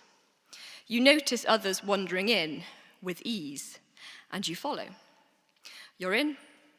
Candle light twinkles, a lone voice sings, and before the monstrance, shrouded in incense, the bell rings, and the people kneel. And tucked to one side of the sanctuary is a priest. This one is older, still, seated. You sense he is waiting for you. It feels almost as if it's prearranged or preordained. And this really happens in the year of our Lord, 2026. This happens every month at our Most Holy Redeemer on Exmouth Market. Since Nightlight was established last year, hundreds of people have genuinely trod this path, sought solace and prayer. Some come back on a Sunday or Saturday for the Alpha course. A few have got baptized and confirmed. And here is just one example of re-enchantment playing a role in bringing people to faith. So, ladies and gentlemen, you are at the Recovering the Sacred Christian Re-enchantment panel, and here we'll be exploring the intellectual, theological, and cultural foundations of the emerging Christian restoration. And this is what is about to happen. Each of our esteemed speakers will be introduced by me. They will enlighten us for no more than 15 minutes, and then I will chair a discussion between them, and I think if we have time, with your participation too.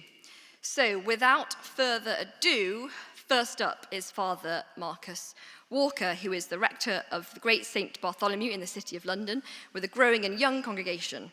In 2021, he helped found Save the Parish, which he has chaired ever since, and leads it in General Synod, where he is very active on questions of church finance and parochial ministry.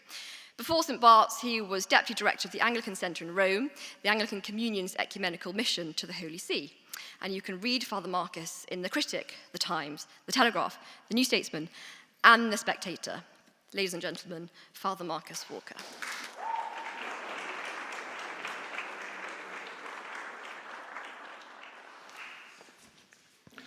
Good afternoon. It is a great pleasure to be back at Pusey House, where I spent many, many happy, thoughtful, prayerful, and hungover hours in my undergraduate years. Things fall apart, the centre cannot hold, mere anarchy is loosed upon the world. The best lack all conviction, while the worst are full of passionate intensity.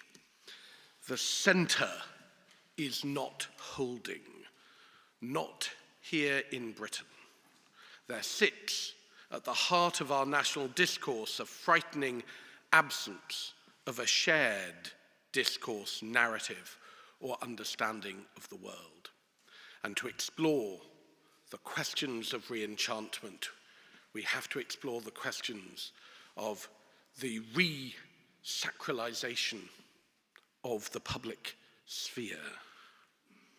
Virtually none of the narratives that have bound us hold us anymore. The old bonds of a shared sense of historical endeavour, with a common canon of literature and a national story, have been shattered by an education system that despises what it calls the Our Island Story version of history. The post-1945 values of human rights and international law no longer command the respect of significant portions of the world, internally or externally. And I slightly imagine Donald Trump on the phone to our Prime Minister saying, "You still believe in international law? At 64, that's marginal, right?"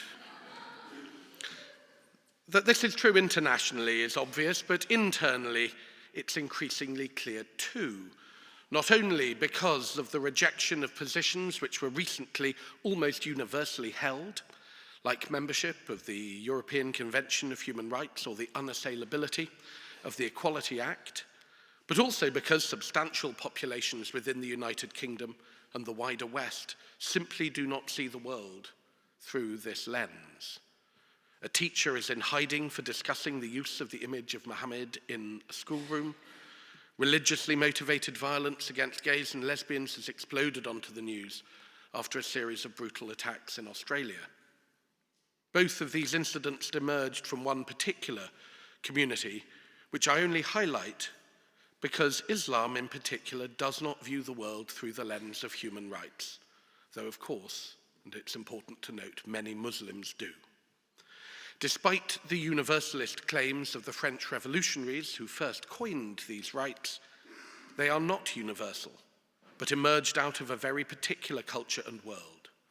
By definition, when we have a multicultural society, we have a society where we do not share world views. Things fall apart. The centre cannot hold. Mere anarchy is loosed upon the world. Which would be a good place to stop if I wanted to be depressing. But I don't, because I'm a natural optimist. And instead, I'm going to suggest, perhaps slightly counterintuitively, that this is a unique opportunity for the Church of England, because in the midst of the centre not holding, the Church of England is uniquely trusted to hold the ring. To date, only one minority faith group has called for the disestablishment of the church, the Buddhists. Every other group supports its continued establishment. Tariq Madood, a Muslim British-Pakistani professor at the University of Bristol, put the Muslim case for it by saying, "The minimal nature of the Anglican establishment, its proven openness to other denominations and faiths seeking public space, and the fact that its very existence is an ongoing acknowledgement of the public character of religion are all reasons why it may be far less intimidating to the minority faiths than a triumphal secularism." This view is very similar to the Roman Catholic position in the UK, once enunciated very well by Archbishop Bernard Longley at the Oxford Union when I was hosting a debate on disestablishment, now a terrifyingly long time ago. This reflects the fact that the Church of England has moved from being a church which defined itself against others to one which is self-consciously supportive of other faith groups in the UK. Gently and assuredly, said the late Queen during her Diamond Jubilee, the Church of England has created an environment for other faith communities and indeed people of no faith to live freely. These words were almost quoted precisely by the Archbishop of Canterbury in his preface to the coronation oath, and this in turn preceded moments of the service where ritual objects were presented to the King by representatives of the major faith communities of the country. Including representatives of other faiths has become an integral part of shared national events, presided over, almost always, by Anglican clergy, but not reserved to them. Acts of remembrance for Remembrance Sunday are a good example of this. 65% of people see Remembrance Sunday as good at bringing people together. And Sundar Katawala from the think tank British Future said in a report on how national events can bring people together that images of minority participation in national events can play a powerful and perhaps underestimated role. They represent powerful symbols of inclusion, countering stereotypes and casual prejudices. Remembrance has provided a strong example of this, with a significant growth in awareness and understanding across both majority and minority groups. But this cannot happen if Britain were to go down the route of, for example, Canada, which 3 years ago banned mentions of God from its remembrance events and forbade its military chaplains from wearing their distinctive dress at them. The humanists have long called for this. Dan Snow wrote in The Guardian that for many of us in today's Britain, this important ceremony is diminished by the dominance of a religion that fewer and fewer people but follow. Rowan Williams sees in these campaigns a French influence, programmatic secularism, in which any and every public manifestation of any particular religious allegiance is to be ironed out, so that everyone may share a clear public loyalty to the state, unclouded by public convictions, and any signs of those private convictions are rigorously banned from the public square. Nigel Biggar of this parish argues that a liberal humanist ethos and its supporting humanist anthropology is a particular option, not a natural default position. It is therefore subject to competition and vulnerable to being overwhelmed, as indeed it has been in living memory. Accordingly, public institutions that would stay liberal need actively to promote a liberal ethos, and the humanist, in the old sense of the term, in the humanist view of the world that makes sense of it. There are various possibilities, not all of which can be offered simultaneously by the same institutions or in the same public rituals. One, therefore, needs to be chosen. In England, Anglican Christianity, the sitting, notwithstanding the blemishes on its historical record, is the sitting and not unworthy candidate.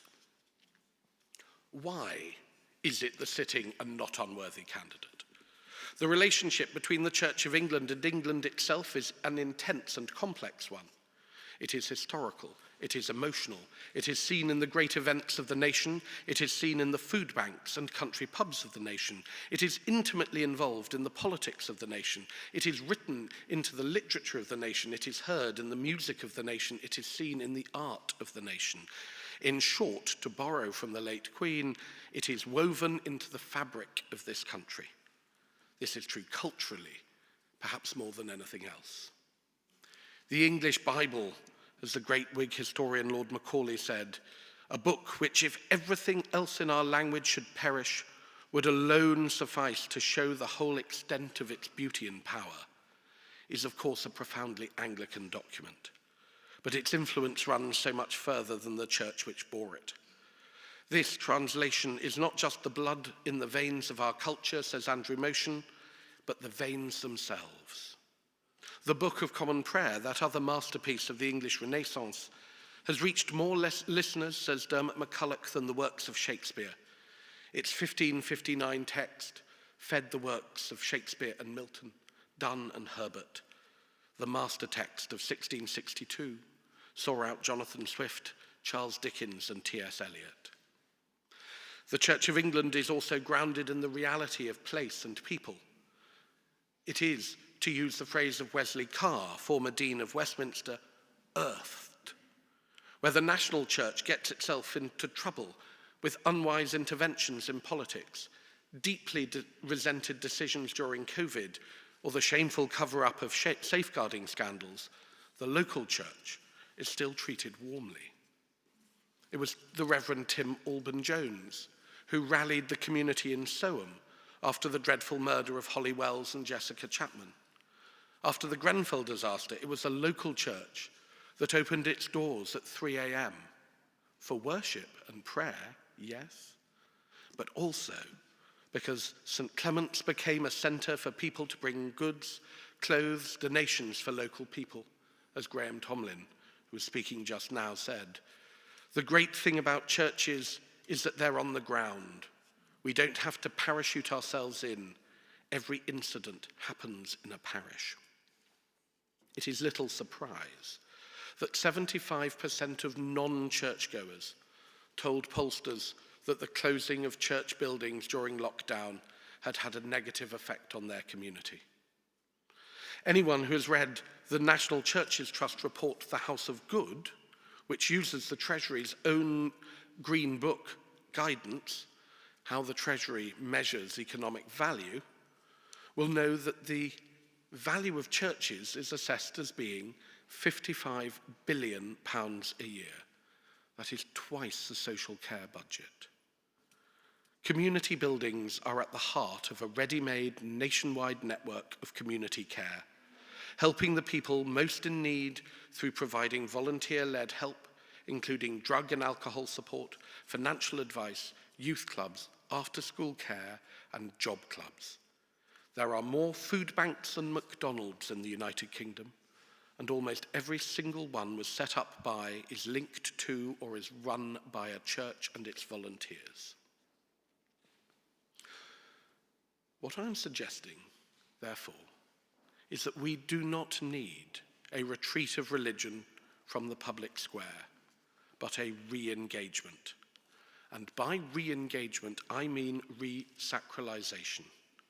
Because we cannot hold the nation's centre if we cannot hold our own. If we are an empty screen onto which other people can project themselves, we might as well get out of the way. And where is the sacralization of the public square most clear, or has been in recent years, but in the coronation, the sacral centre of our Constitution, put into words by St. Dunstan and reused fairly consistently for well over 1,000 years. Power, vested in the king but exercised by his ministers, flows from a specifically Christian concept of authority and what to do with it. Look at what is said when the bishops present the king with a sword. With this sword, do justice, stop the growth of iniquity, help and defend widows and orphans, restore the things that are gone to decay, maintain the things that are restored. Look also at the old words used as the scepter with the dove is placed into the monarch's hands. Receive the rod of equity and mercy.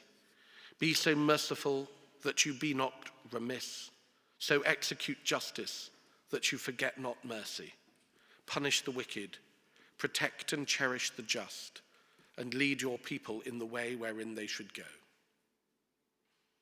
There was a reason why the coronation was in the language of the prayer book. It played on themes hardwired into our national consciousness. And it is no wonder that secularists hated it.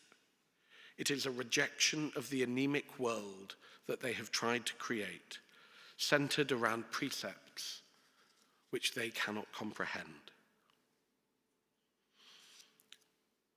But is it not true that an Anglican liturgy now stands at a distance from the majority of the population? Well, there is an irony that no secular swearing-in ceremony could be anywhere near as embracing of the breadth of the religious traditions now living in this country, and that this matters particularly as people from Britain's ethnic minorities are so much more likely to take their faith seriously.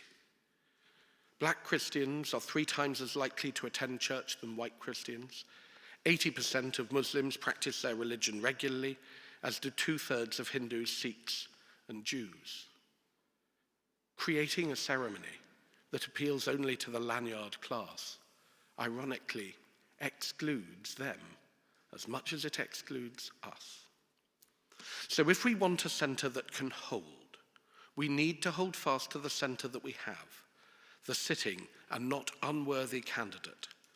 And for us to hold the centre, we have to hold on to our own, a deep commitment to Christ, and a love and affection for the way in which Christ has been worshipped here in this country, organically, by our church, in our particular way.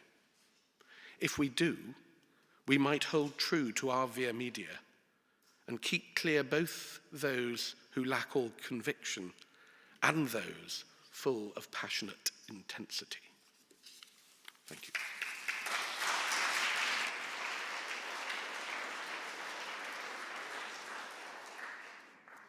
Forgive me for being hasty, but I'm going to move us on immediately to our next speaker, Esme Partridge, who is researcher at Theos think tank and the author of the Civitas report, Restoring the Value of Parishes. She holds an MPhil in the philosophy of religion from the University of Cambridge and has previously worked in Parliament and for think tanks. She's also a Civic Future Fellow.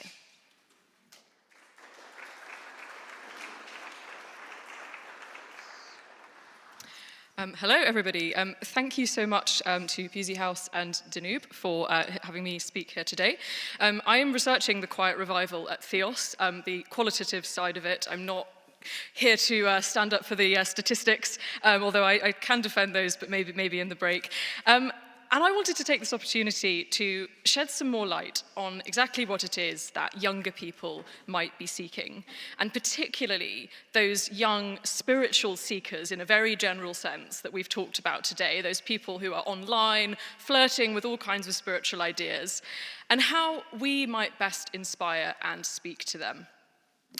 I want to make the case for promoting what we might call cosmic Christianity, a vision of faith that is unapologetically metaphysical, drawing from the fountains of ancient philosophy and ideas of natural law. Through this, we can offer an account of the inherent purpose and providence within nature and the universe, a sense of cosmic harmony that I believe can nourish the need for re-enchantment that we are seeing. To set that scene, for decades, it was assumed that the atheistic view of the universe, one void of inherent meaning or purpose, would eventually triumph over the ancient certainties of an ordered cosmos. Scientific discovery had surely banished religious illusions of a finely tuned creation, with natural disasters, disease, and human suffering seeming instead to expose nature as chaotic and morally indifferent. Nothing exists except atoms and empty space. Everything else is just opinion, declared the materialist philosopher Democritus. In this view of nature, we hear an anticipation of modern liberalism with its rejection of objective truths and values. Everything we believe is only relative. It cannot be a reflection of any transcendent order. It is this assumption that gave rise to secular humanism, new atheism, and the general culture of resignation that Mary Harrington, not in her talk this morning, but in a brilliant Unheard article, associates with the era of Nevermind from the Nirvana album.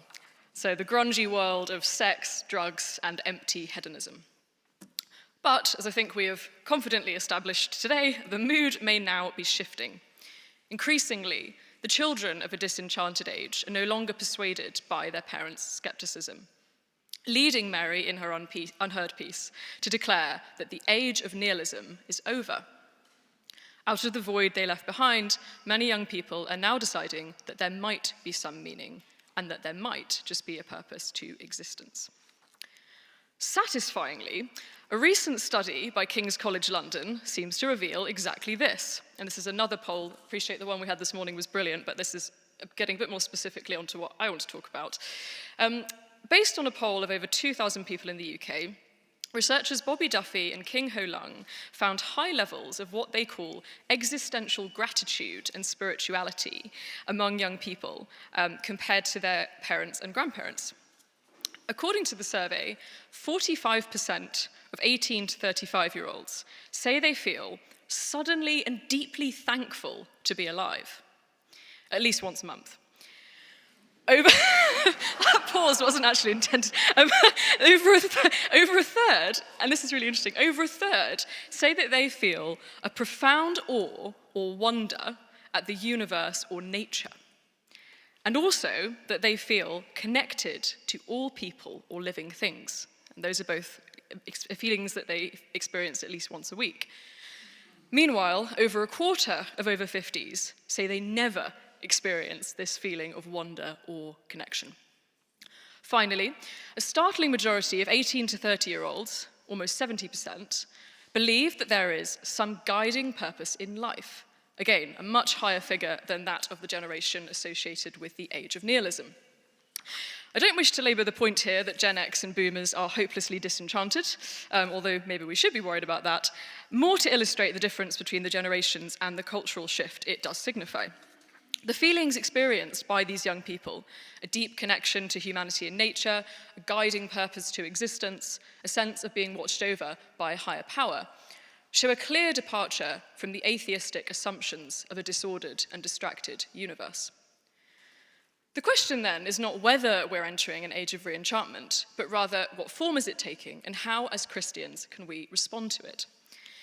A striking finding in the KCL study was that when it came to how people conceive the purpose or providence for which they are thankful, this did not typically take a conventionally religious form. While 28% of people across all age groups said they directed their thankfulness towards God, 21% said they directed it towards the universe, and 34%, the biggest proportion of all, said they directed it towards nature. It is likely not then through traditional religion that young people are getting these ideas. From where then are they getting them? Without wishing to repeat points made earlier in the day, we really can't underestimate the extent to which alternative spiritual ideas now prevail in the online ecosystem. Social media abounds with spiritual content, from manifestation videos teaching you how to realize your personal desires and to bring them into reality, to witchcraft and other occult practices. Posts with the hashtag witchtalk, which usually involve tarot cards, crystal healing, and magic spells, sometimes full-blown black magic as well, have over 60 billion views on the platform. Astrology, in particular, has surged in popularity, with a recent US poll revealing that 43% of women believe in it. Go to the religion and spirituality section of any mainstream bookshop and you will find dozens of titles on the subject, but alongside them will be almost as many books on mindfulness, Buddhism, self-help, stoicism, the list goes on. It is a truly postmodern world where those seeking something more will encounter not just one, but a whole range of possibilities. We are seeing what Charles Taylor, in A Secular Age, called a spiritual supernova. Out of the void left by secularization comes an explosion of other moral and spiritual options, what Taylor describes as a kind of galloping pluralism on the spiritual plane. So, as previous panels have highlighted, we should be extremely wary that any religious revival may only be a small part of a much more multifarious spiritual revival. Nonetheless, there are some common themes. If the KCL study is anything to go by, it seems that young people are drawn specifically to notions of an inherent purpose and providence within creation, something I think the popularity of astrology also points to. Those attracted to these notions may not yet be ready to embrace Christianity or the truth of the incarnation, but they are open to what are essentially elements of religious metaphysics. Chances are they assume that traditional religion is at odds with these ideas, and this is quite a common thing that you see online with spiritual accounts, where spirituality is sort of polemically pitted against Christianity, against traditional religion, as if these two things are at odds. So the question to me is, how can we respond to that? Our faith offers radical transformation through Christ that surpasses such partial, incomplete ideas of quote-unquote nature and the universe. But that doesn't mean we can't take advantage of the fact that we too have a language for articulating the instincts behind them, and so can meet people in the middle, as it were. Especially if we look back to before the Reformation, we find vivid examples of how a wonder at nature and the universe can resonate profoundly with Christian metaphysics, particularly that of the Neoplatonic tradition. Christianity too recognizes that there is a purpose and order guiding nature, and that even before the coming of Christ, the Logos was quite literally written in the stars. The word of the Lord stands firmly in the heavens, we sing in Psalm 119. Patristic theologians like Clement of Alexandria describe the cosmos as perfectly ordered, held together by divinely ordained harmony. Its conductor, Christ, who brings creation into balance like a well-tuned lyre. We find in our metaphysics a way of expressing the guiding purpose to reality, a natural law that runs throughout every level of being. Aspects of astrology, even, can arguably be reconciled within a Christian cosmos, an example I want to run with for the sake of this short talk. We can be skeptical, and maybe should be skeptical, of astrology, and certainly its contemporary forms which encourage an excessive fixation on the self, while recognizing that its metaphysical premises may not be so far removed from our own. After all, what is astrology but the faith in a hidden providence guiding creation? Astrology is an expression of the belief, both traditionally religious and classically rational, that there is a correspondence between the observable harmony of the universe and the conditions of our own being. In Neoplatonic terms, between the microcosm and the macrocosm. This was the view of the 15th century Italian Renaissance humanist and theologian Marsilio Ficino, someone I believe can be an inspiration for a cosmic Christian reenchantment. Ficino viewed the universe as a living integrated whole in which celestial movements were signs of divine providence. He combined Plato's cosmology with Christian doctrine to embrace astrology not as a fatalistic system of prediction, but as a means of bringing about the soul's ascent to God. In his treatise De Vita, Ficino explains how we can attune ourselves to the heavenly harmony through invoking the powers of the planets. We may wear perfumes of frankincense to channel the radiance of the sun, he says, or eat honey to drink in the vital powers of Jupiter. For Ficino, there was no contradiction between this kind of astrology and Christianity. It even inspired his account of the Magi in the Nativity story. The three wise men, he believed, were Persian astrologers who followed the Star of Bethlehem because they knew, through their art, that it signified the birth of Christ. Of course, the fact that the Magi crossed continents to reach the manger illustrates the necessity of the incarnation at the point of completion, as the point of completion. Their wisdom could take them far, but not far enough. Nonetheless, it points to a compatibility between the ancient science of the stars and Orthodox faith. For Ficino, this was part of a more holistic theology and understanding of nature that drew on ancient Greek, Persian, and Egyptian philosophy. His was a cosmic Christianity that did not pit reason against revelation, but instead sought to show how nature itself discloses God's truth, and that human beings are receptive to it because we too bear the imprint of the Logos, the rational order woven into creation. The universe was structured as a hierarchy of correspondences, stretching from matter and the human soul through to the angels and God, each level existing in sympathy with one another. Over time, this classical Christian cosmology increasingly gave way to a disenchanted universe, including for many Christian thinkers. Doctrines such as total depravity and a more extreme separation of grace from nature came to dominate many post-Reformation theologies. Arguably, as a result of this, the natural world was stripped of its sacramental depth, and older ideas of cosmic resonance were dismissed as superstitious or even heretical. Yet for much of Christian history, such views had not been at odds with Orthodox theology. Before the Renaissance, medieval Christian thinkers expressed a similarly sacramental vision of nature. The 12th century mystic Hildegard of Bingen, for example, saw creation as suffused with divine vitality, writing of viriditas, the greening life of God flowing through the world, and prescribed plants, flowers, and gemstones for healing. Her cosmic Christianity might appeal to a young generation of spiritual seekers who search for enchantment in nature. Through it, their curiosity towards alchemy, potions, and healing crystals may be sublimated within a religious framework. For living inspiration as to how we might do this, I would like to close by turning to no other than His Majesty the King. King Charles has long promoted such a vision of nature and the cosmos, even referencing Marsilio Ficino in his book, Harmony, A New Way of Looking at Our World. In a new documentary about the king, which came out last month, Finding Harmony, A King's Vision, we see how this worldview has influenced his own projects and public philanthropy over the years, and how underlying the idea of harmony that he speaks of is an essentially Neoplatonic Christianity. In one scene of the documentary, the king shows us his sanctuary made of earth and straw on the Highgrove estate in Gloucestershire.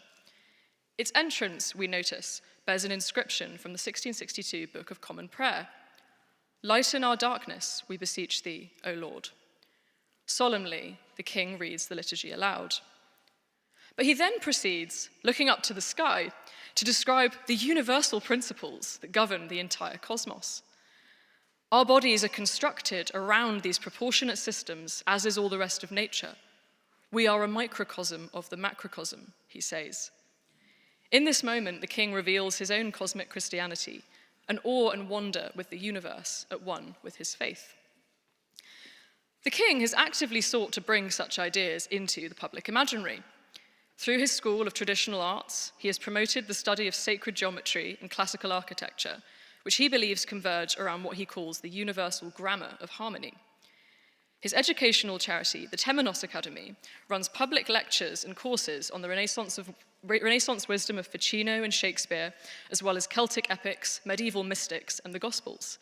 Going off script a tiny bit, I feel it's probably worth mentioning that actually my own journey to Christianity was considerably influenced by going to the Temenos Academy and actually going to a Gospel of John reading group that was hosted through that. So I can speak to that personally. That the Supreme Governor of the Church of England has quite literally sponsored this level of theological and philosophical breadth should be an inspiration. And on a practical note, I think it's vital that we do whatever we can to encourage the monarchy to continue this patronage and protect Charles's legacy for years to come. The king is just one representative of this Neoplatonic Christian tradition, which I believe has much to offer in our times. His is a vision that offers an account of the relationship between the microcosm and the macrocosm, and why we may feel deeply connected to nature and to other human beings, because of the logos within us, which we possess, being made in the image of God. In this sense, it may resonate with those who are curious about ideas of transcendence, but find themselves adrift in the spiritual supernova, in need of something deeper and more transformative.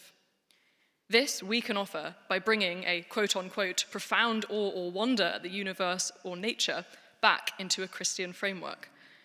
In doing so, we may also take inspiration from Pope Francis, who proclaimed in the Laudato Si that everything is related, woven together by the love God has for each of his creatures, and which also unites us in fond affection with brother sun, sister moon, brother river, and mother earth.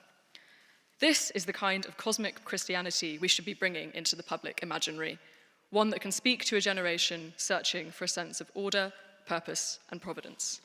Thank you.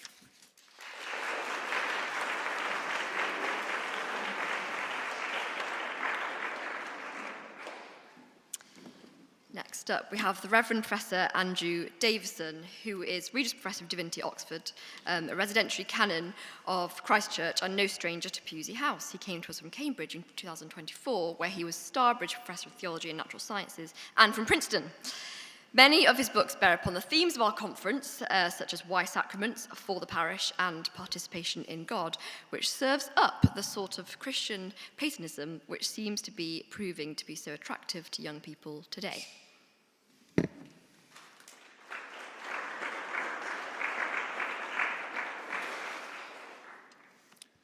Thank you. It's always a pleasure to be back at Pusey House, and I congratulate the organisers on putting together such a fascinating conference and thank them for inviting me to contribute. With 15 minutes, I'm going to address the theme of this panel head-on, the resacralisation of the public square. And since I think there would be a danger of saying, hooray, for the resacralisation of the public square and then sitting down, I want instead to throw a little bit of grit into the oyster and find in the title grounds for, if not exactly dispute, then for discussion. In a nutshell, I wonder if resacralization suggests that what we really need is to go beyond nature and the mundane, rendering everything somehow specially sacred, when I think the Church's provocative move at this moment might be instead to suggest a return, a recognition of the natural and the mundane. So first point then is that Christianity is happy with things being natural, mundane, in a certain sense secular, in the sense that would have been familiar before atheism co-opted that word, and even worse, humanism.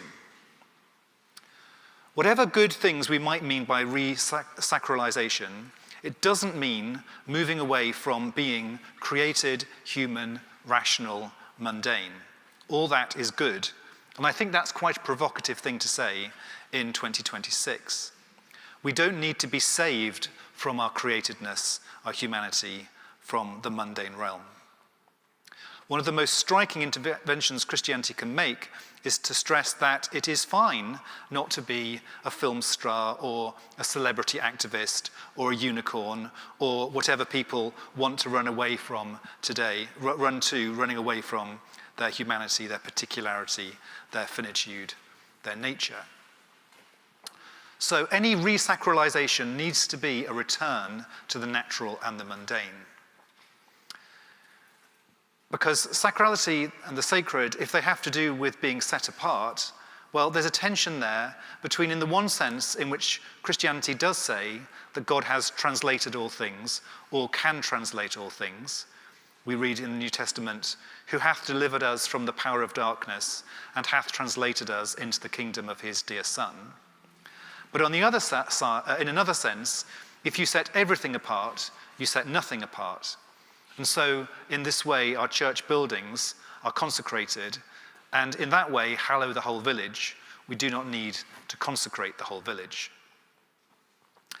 Since I'm not quite sure that the language of sacralization is quite right, let me suggest that I think I know what you're getting at, and that we could talk about the dignity and the re-dignification of the public square, or value and the revaluation of the public square. Or we could just talk about the goodness of the public square and of public life and service. Taking those terms in mind, talking in those terms, I want to say that the dignity, value, and goodness, the splendor of public life and service, are not something imposed, not an overlay, not a supplement. They are inherent. Again, this is a provocative thing to say. They are God-given, but the gift is there in their very constitution, not as something added later.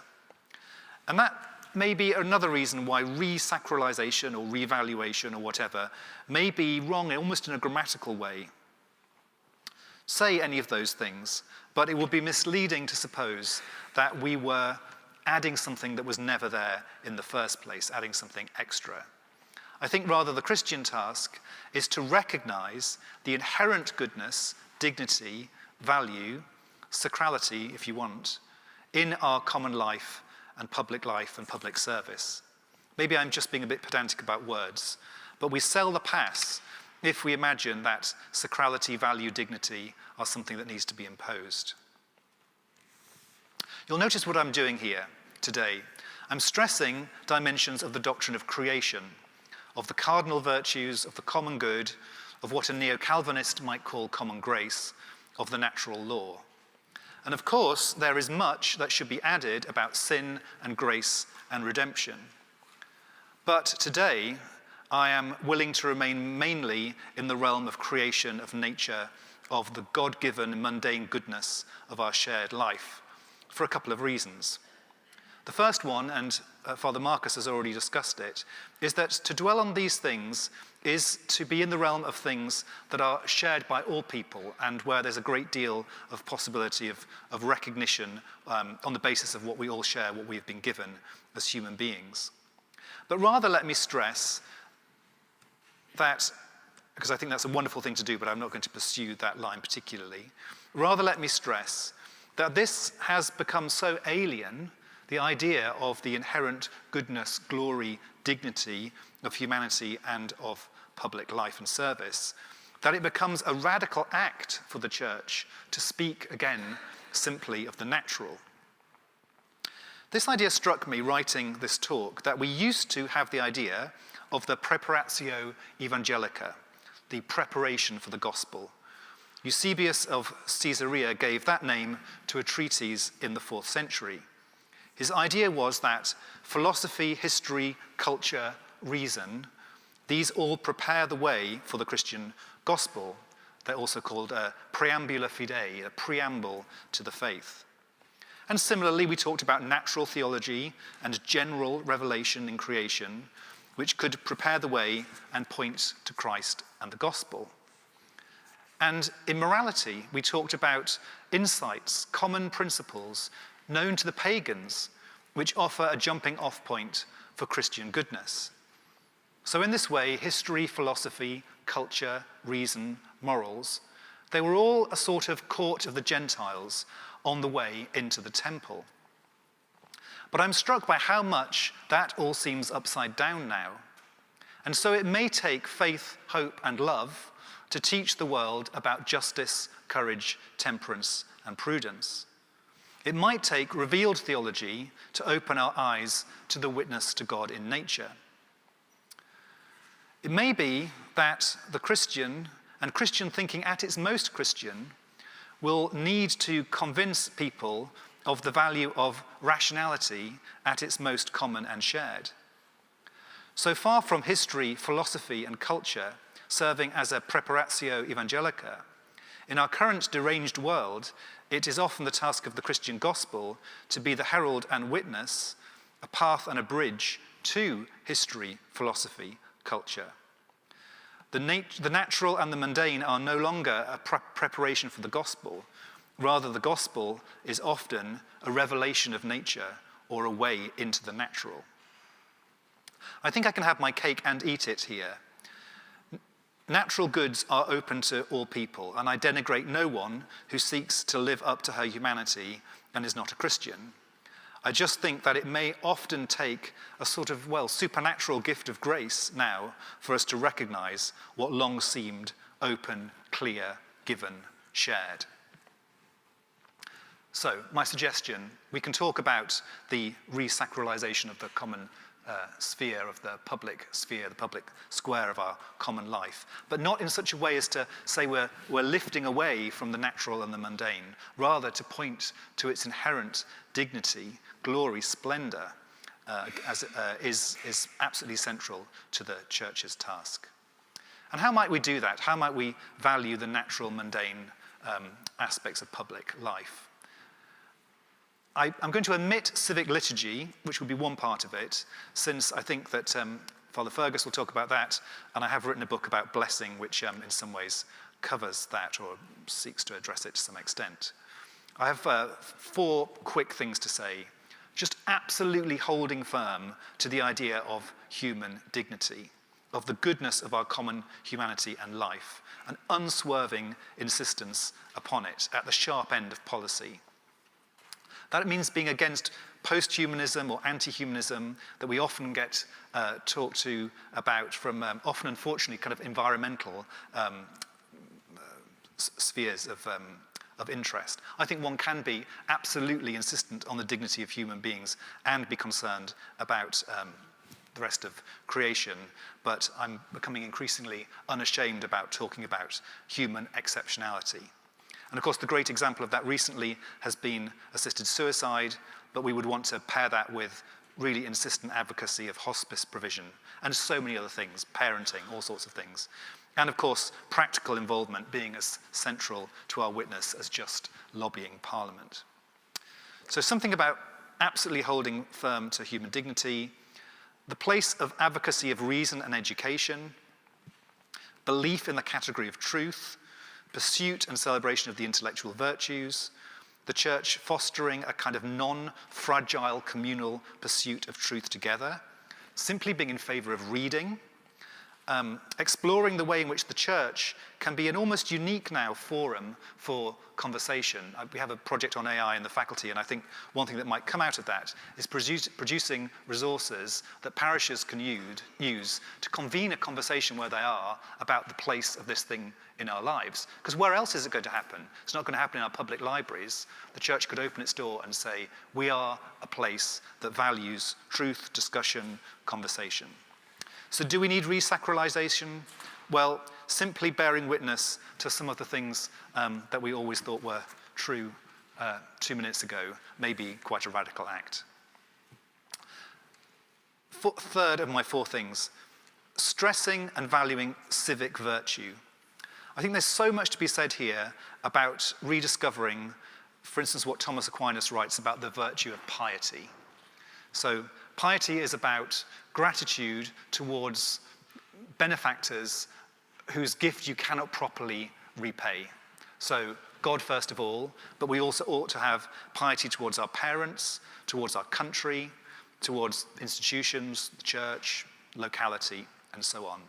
I think thinking about civic virtue and piety would do so much to address the kind of leftist anti-piety that we see and the dangers of a kind of unformed nationalism on the right.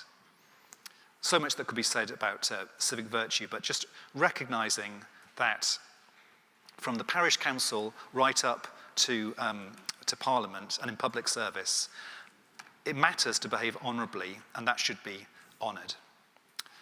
I noticed that I've accidentally turned in these concluding somewhat more practical notes, to something about human being, something about truth, something about the good, and I'm not surprised to find that without thinking about it, my final point bears upon beauty. How do we reconnect, recognize, celebrate, restore what we're talking about? Goodness, dignity, excellence, sacrality in our common life. I want to end by suggesting that a countercultural attention to beauty needs to be part of that. That might seem like a really trivial way to end, but I think it's not, and it's something that we can do together. I'm very fond of my other university of Cambridge. When you leave the railway station, you come across what I thought was just a temporary leaving of some sacks, but I think it's actually public art. And I think it's maybe a point about nudity, but in any case, there's a thing that looks like a lot of kind of Hessian sacking. It's really, really just ugly, awful. The architecture around it is, I think, some of the most disappointing in the entire country. I put it to the fellow in architecture at my old college, Corpus Christi, that it wouldn't have been out of place in a minor Belgian provincial town. And he was really cross with me. He said, "Andrew, you have no appreciation of the dignity and the seriousness with which Belgians take architecture." And yet we've contrast that with the legacy of the king, which we've heard about. Over many decades, championing architecture, the crafts, even just the way in which I think the coronation was full of great design values. These are important lessons, an example that we can follow. There are so many opportunities. Gardening, typography, just going to plays and concerts and talking about it and being joyful about it. Such is the state of things as they are, that this, which might look so natural, so obvious, so mundane, is in fact deeply provocative. To value, to create that which is beautiful, recognizes all that is there already in the natural, the obvious, the mundane. And I think it's actually rather a sharp rebuke, perhaps even something of a revelation. Thank you.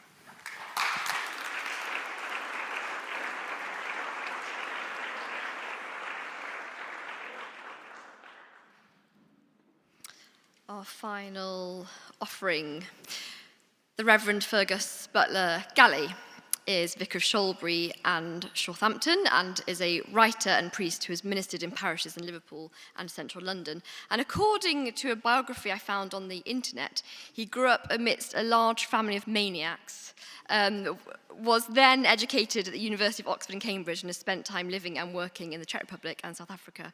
He is the author of the best-selling Times and Mail and Sunday Book of the Year, a field guide to the English clergy, and the Spectator Book of the Year, Priests de la Resistance. He speaks regularly on radio, and you can read Fergus in the Times, the Independent, the Guardian, the Church Times, the Critic, and the Fence. Ladies and gentlemen.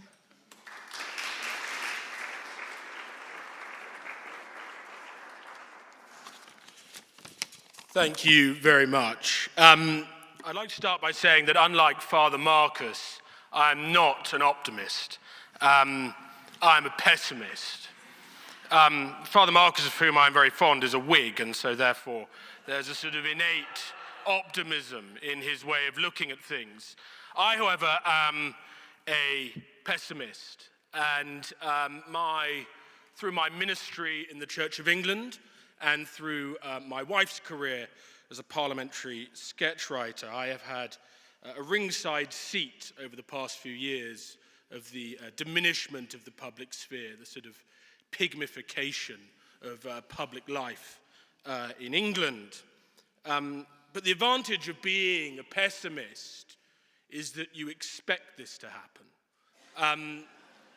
I take as one of my lodestars Dr. Swift, who added what he called his extra beatitude. Blessed is the man who expects nothing, for he will never be disappointed.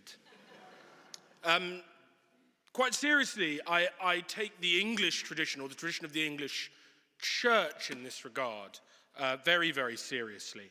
I think there is a great deal of comfort to be found in numerous divines who have lived through similar times.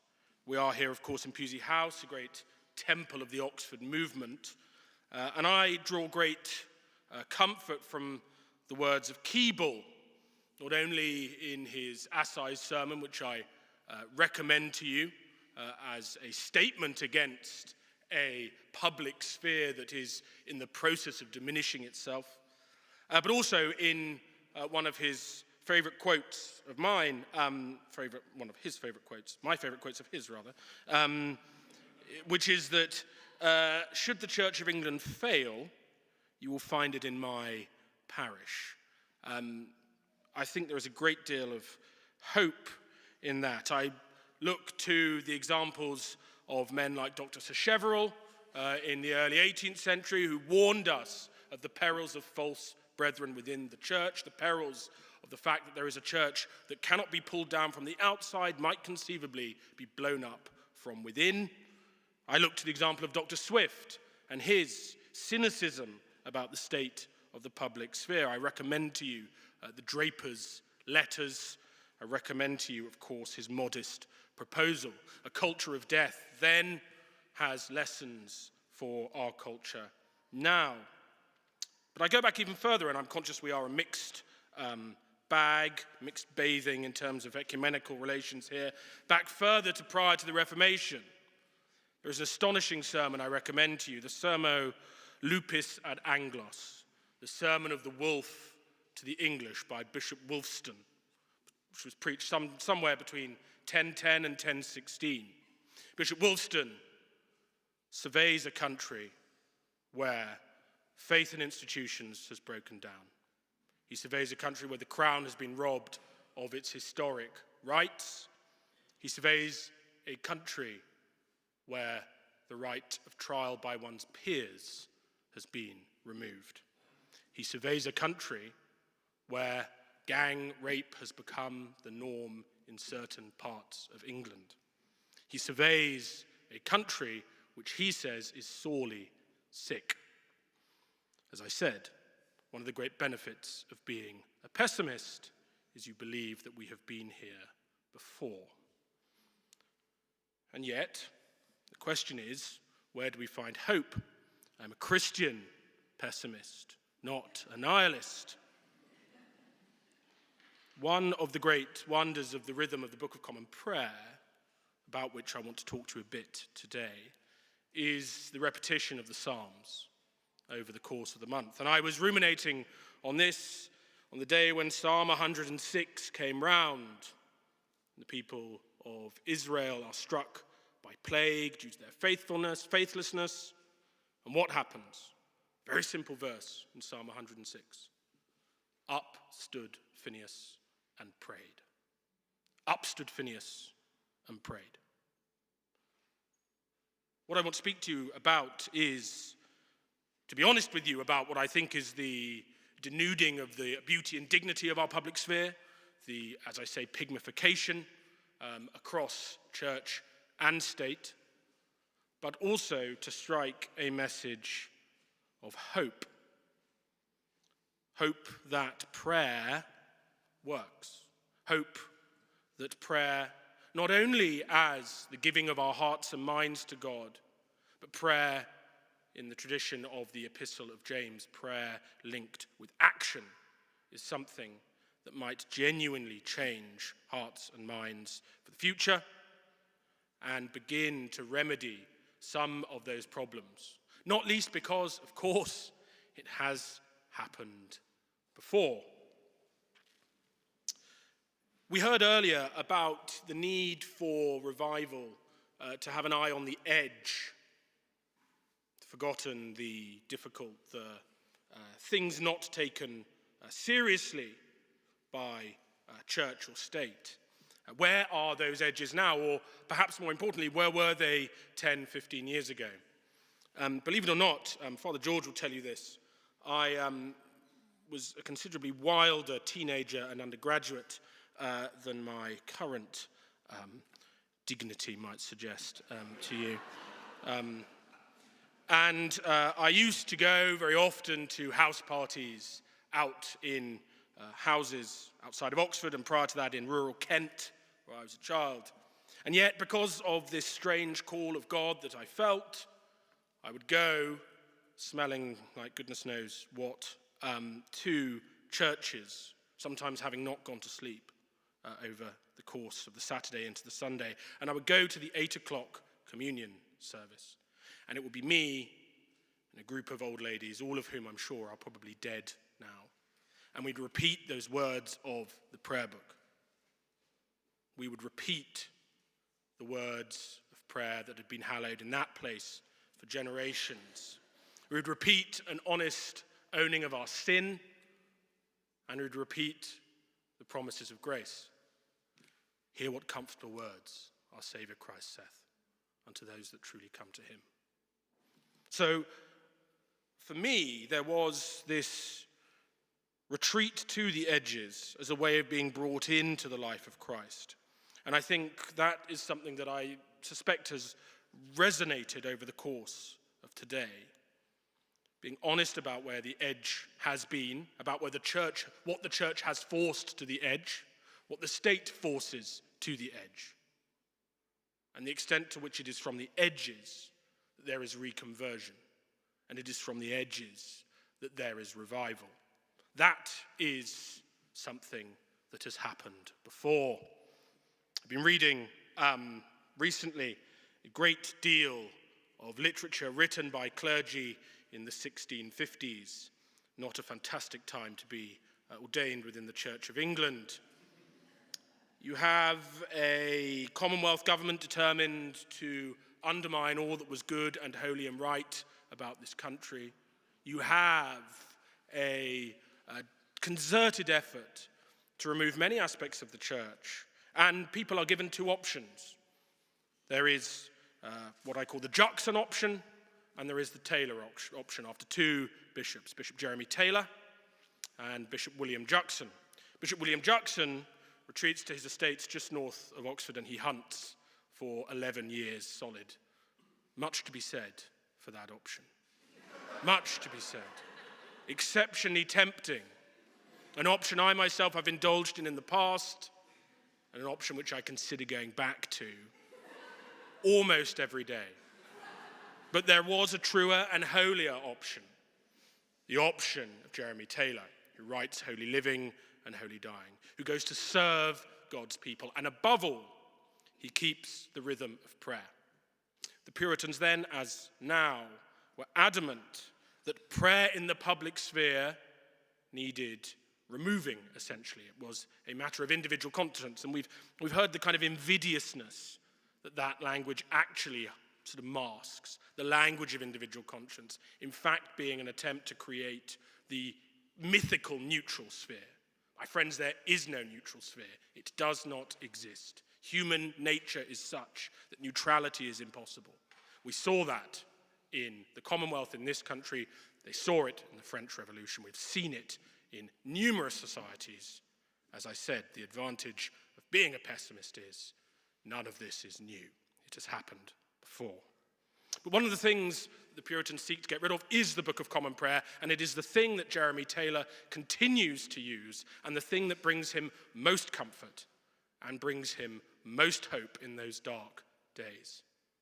Why? Well, I put it to you, there are three reasons why the Book of Common Prayer and its particularly English rhythm of prayer might be something that helps us in the here and now as we seek to come in from the edges and begin that task of bringing back hope, faith, and love to that public sphere. Firstly, I would say that the Book of Common Prayer takes rhythm seriously. It says something about time, allocating time to God. We've heard in the course of this session about the natural counting of time, the lunar months, etc., astrology. There is something about the sanctification of that pattern in the rhythm of the prayer book. Its annual and its monthly rhythms of prayer. To make the cycle of the moon that governs our months subject to the reading of the Psalms is an incredible statement about the sanctification of all that by him but for us. And that is a model that the prayer book continues in its annual readings and in that rhythm of the liturgy of the year. Of course, it's not unique in that regard. But there is something very particular about the prayer book, and its idea that some people have referred to Cranmer's project of being the nation as monastery. The nation as monastery, taking those rhythms that were sort of put out for monastics, sort of exported, privatized, they do that praying there, and saying this is the duty of everyone. And so the second thing that I would say the prayer book gives us is it takes the prayers of the laity seriously. It takes seriously the fact that the sanctification of the church is not solely a matter for the clergy. There are plenty of juxons, more juxons than there are tailors. And so therefore it cannot simply be that it is the leadership of the church, the ordained leadership of the church, that does this act of re-sanctification of the public sphere. And again, it has never been exclusively the job of the clergy to do that. It has always been the entire body of the church. And the prayer book takes that prayer seriously. It takes the idea that the people of God, the laity, can be brought into that cycle of constant prayer, of daily prayer. It takes it very seriously indeed and makes it clear that it is our bounden duty to continue in that pattern of worship.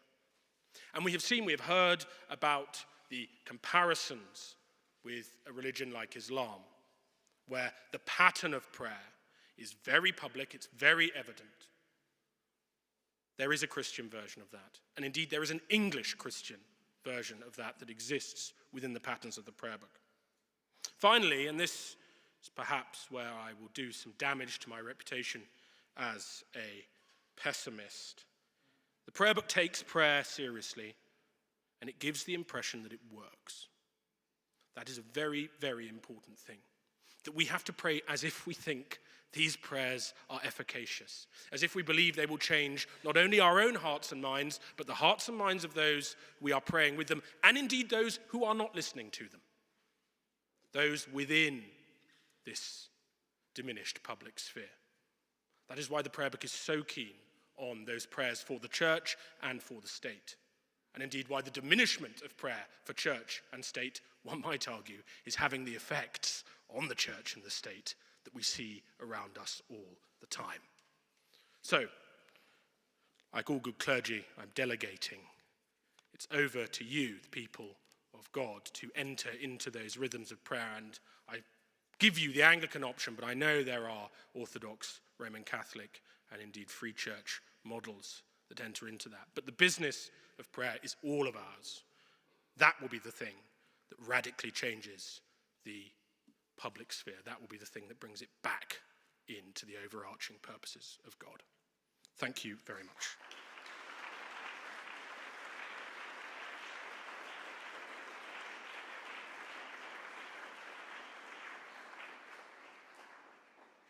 I should now be on from my helmet. Can you hear me? Excellent, it works, fabulous.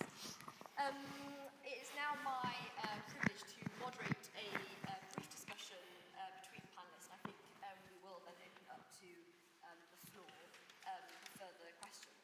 Thank you all so very much for your offerings this afternoon. I think what I'm going to do is I'm going to pose two questions. The first to Father Marcus and Fergus, and the second to Esme and Andrew, if that's okay. So first one is really, I guess to put quite simply, how to put the Christian into Christian revival. What does the church actually need to do? Do I need this? Yes. Oh! Do I need to start again? No. Oh, yes! Oh dear, okay. I'm so sorry about that, I'm wittering on.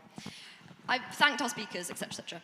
And now I'm moderating a discussion. Okay, first question, which I'm posing to Father Marcus and to Fergus, is how to put Christian in Christian revival. What does the church actually need to do? Because what I think is going on is that everybody's terribly excited about our great cultural inheritance. Everybody's very excited and attached to the aesthetics, particularly maybe of the Church of England, attached to the ethics. You hear Tom Holland talking a lot about how he is a Christian essentially because he prescribes to the Christian ethic, and that for him is a kind of leap of faith. Attached Marcus to pews, or attached to obsessing about keeping the lights on in their beautiful Saxon building, all good things. Attached to the prayer book, arguably. That's it. But I suppose I'm sort of outing myself a bit as an evangelical here, worrying about authenticity. But I do slightly. How do we ensure that these people are attached to Christ? Is there a false prize here, or maybe my question is kind of approaching things from a too utopian or ambitious perspective? And actually, it is, as you say, Fergus, in the prayer book, and I was really struck by something that you said, Fergus, about the kind of the English Christian version of Islamic commitment and dedication. So is the danger that I'm outlining, is that real or is that false? Is it there or not?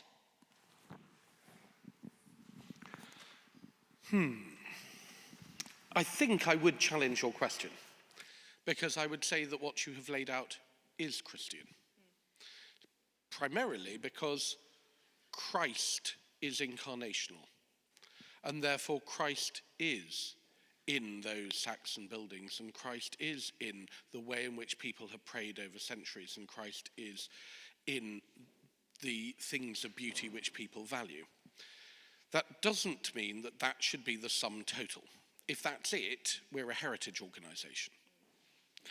The single most important thing that I think comes out in the Quiet Revival report, and I certainly have experienced within my parish, both with young adults and with older adults who have come along, is that the most interesting thing about God is God. And that if the church wants to make sure that there is something Christian about the Christian revival, it is about talking about and to and with God, and actually engaging in the serious and deep and real questions that are there, and engaging with the God whom we're learning to worship, whom we learn to worship with those who have gone before us and those who are going to come after us. So we do learn about the divine in the buildings where people have worshipped him for centuries. And we do learn about the divine in the music that have inspired people for centuries. And we do learn about the divine in the liturgy and the ritual and the rhythm of life which have carried people through their lives. I mean, in a way, there's a spiritual director of mine who has now long since gone to glory used a metaphor that meant nothing to me because I hate the countryside. Slightly contra Esme's speech. I really feel ill leaving Zone 1. But he said that an awful lot of praying is a bit like fishing, where now other people may understand whether this works or not. But where you go where other people have found that it's good to fish, and you use techniques that other people have found it is good, by which it is good to fish, and you find that it works. And actually so much of encountering God is about trusting others to have done the heavy lifting and then coming in and working within that tradition and sitting there, sometimes for a long time, as apparently fishing is very boring, for a long time, and then realizing this does work. So that would be my reflection. Okay, I'd echo some of that, though not the comments about Zone 1, which if I never visited again in my life, it would be 1,000 years too soon. But I would echo that idea that the part of the point of Christianity is it is a series of doors opening, right? What causes someone to open the first door actually is almost not up to the church, it's up to God, right? And if that is a building or a piece of music or art, actually the challenge for the church is they've opened that first door. How do you then sell the idea of this deeper, richer life to them? How do you model that idea of a deeper and richer life to them? How do you model the idea of a relationship with Christ to them that is meaningful? That's the challenge, and I think that is perhaps actually where the church should be worried, that it's increasingly failing to do that, as opposed to the idea that it's getting the wrong people in the door because they like bark or medieval architecture. I'd also say, from a personal point of view, that there are an increasing number of people who are converted in head before they are converted in heart. There is a sort of narrative, and I will say it comes largely from an evangelical point of view, that one has to have that sort of conversion experience that's in the kind of tradition of Moses or Paul or John Wesley.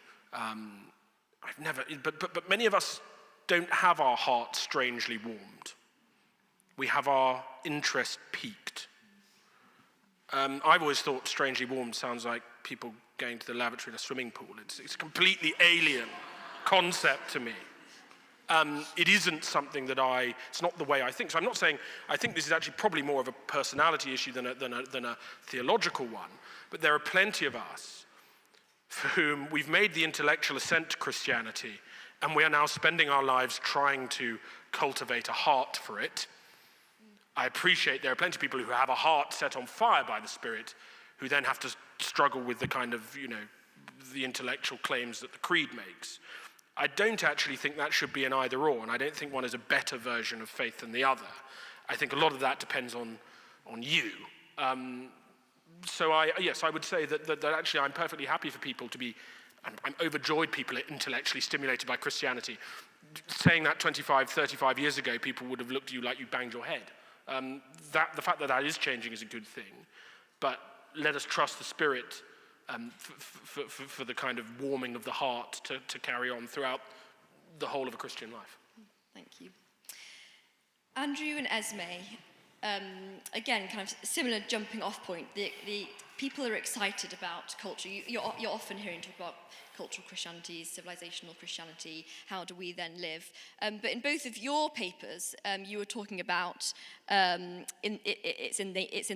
is written in the stars. It's in nature.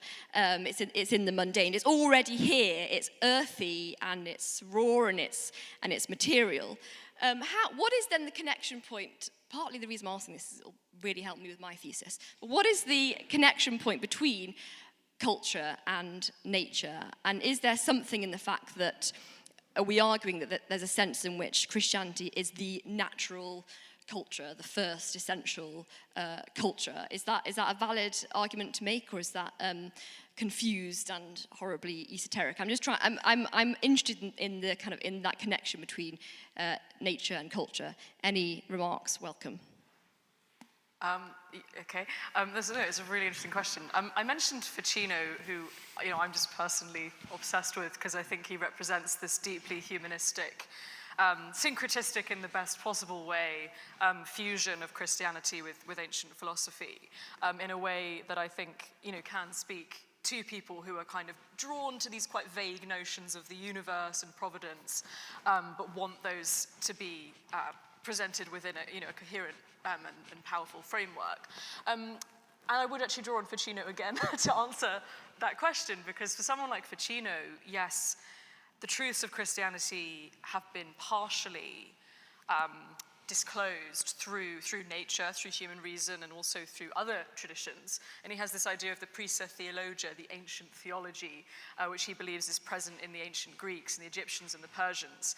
But the crucial thing to remember here is that Ficino, as well as holding these quite esoteric views, was also a Christian polemicist and had absolutely no doubt that Christianity was the perfect, fullest embodiment of the Prisa Theologia, the true religion, and that personal transformation could only ultimately come about through that relationship with Christ, which was very much my experience, because I had that kind of rational, intellectual, a bit esoteric kind of journey to Christianity, wavered on the incarnation for years, and then it took a pretty personal experience for me to finally understand the necessity of the sacraments. Anyway, I won't go into much more detail. But so I think have I digressed from your question too much?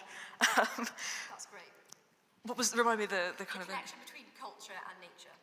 Yeah, I think just to say that one can have that very generous view of nature as partially providing some truth, but it needing that full, that completion. And I remember there's a part in one of St. Paul's letters where he says, and when the perfect comes, the partial passes away. And I think that's sort of how I feel about my own faith. I think when the perfect came, those things became sort of not unnecessary, but they'd been surpassed by this much greater mystery. Well, on the question of nature and culture, there's a wonderful book by Raymond Williams called Keywords, and the opening of the discussion of nature says, this is one of the most complicated words in the whole English language. And then the entry on culture says, this is the other most complicated word in the English language.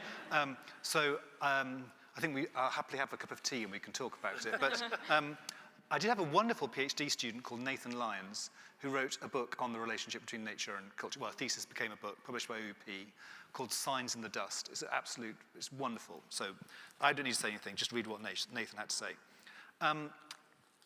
I think your earlier point about are people coming for all these other reasons, are they going to be bowing their necks to the yoke of Christ, is a really good one, if I might just pick up on that. I've been worried about it. But I can say anecdotally, whenever I ask people about it, the story is of people on a journey that doesn't stop at the first stage. So I do think we need to be worried about it, but I think, as Fergus said, as long as we're preaching about sin and redemption, evil, Christ, grace, so I stressed the doctrine of creation in my talk, but this is my moment to say our sermons should be full of those things and not just a kind of bland, vague sacramentalism, and not just Christmas without Easter. Then I think people they'll either just give up in disgust or will make the kind of transition that you're interested in. And it seems to me, happily, people are kind of self-sifting. So they don't go, the young people are not turning up at the bland sacramentalism. They are turning up at the various different characterful forms of Christianity that do stress Christ, sin, redemption. And they'll hear the preaching, and it does seem like, generally speaking, the journeys go forward, and it's good to be worried about it, but I'm mainly reassured. So am I. Thank you, Andrew. I think we have just 5 minutes left, so John Ritzman's giving me an encouraging nod. I'm going to just take a few questions from the floor. I'm going to stand up from my sedentary position because I'm very short, and it will help me to see. Okie dokie. Susanna Black. I think I'll just take a couple of questions at a time. So Susanna, and then another one immediately after, so we'll pack some more people in. Gentleman over here as a second question. Thank you. Hey, Andrew Davison, thank you so much for that. There was something that you mentioned that it seems to me kind of reaches in a strange way into everything that Esme was talking about, and that sort of stretches across a couple of questions that we've hit on today, which is the question of a kind of an anti-Renaissance that we seem to be going through. It seems to me that one of the things that AI and related issues seem to be doing is giving us a position where if you're interested in being a humanist, you sort of have to be a Christian humanist, because that's kind of the only, man left standing, so to speak. And I wondered whether any of you had any sort of thoughts about that and how that might play into questions of public life, but also questions of recommending Christianity to the public in an age where people seem to be looking for re-enchantment, not just in tarot cards, but also in sort of chatbots, maybe in chatbots and tarot cards together, and all kinds of wonderful things like that. Yeah. Okay, hold that thought, panel. Next question over here. Gentleman a few rows back, yeah, at the end. Thank you so much for those excellent talks. I think it might have been G.K. Chesterton who said, in order for them to be good Christians, they must first be good pagans, and I might be paraphrasing that slightly. But I think what he was getting at was that in the ancient world before the conversion of the Gentiles, there was a shared language of natural religion. And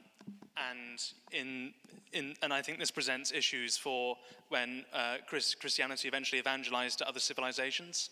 And I think in the modern day, as we see Christianity rise in India and China, it's been laundered through Christian metaphysics and theology has been laundered through the classics and sort of fundamental epistemological and linguistic assumptions. But I think if we have a look at the Enlightenment and modernity, essentially attempted to deconstruct supernature. And now in our postmodern moment, it has attempted to deconstruct nature, or perhaps, what we might call sort of the pagan inclinations of man. So how do we go about, for a Christian revival in the West, almost resurrecting a language of natural religion? Thank you. Two similar questions. So all humanism is Christian humanism, and then something similar about paganism and Christianity. Who wants to take what? Fergus, off you go. To the first question, I saw something online recently. There's, the quote about, Christians will have done their job if in however many years we're the ones who are not throwing our children and our elderly. Someone said, well, maybe the bar is even lower than that. It might be that Christians will have succeeded if we are just meeting in person and physically suggesting that this in-fleshed life matters on any level at all. So I think that, yes, we are in the midst of a series of technological changes that are bafflingly rapid, and I don't know whether anyone can really claim to know exactly what that trajectory is going on, but I do think increasingly that your analysis is right, that there is a sort of need for that Christianity, because Christianity's humanism is not just based in concepts of progress or concepts of things going well. It is rooted much more deeply in what is interesting about the incarnation and about creation more generally.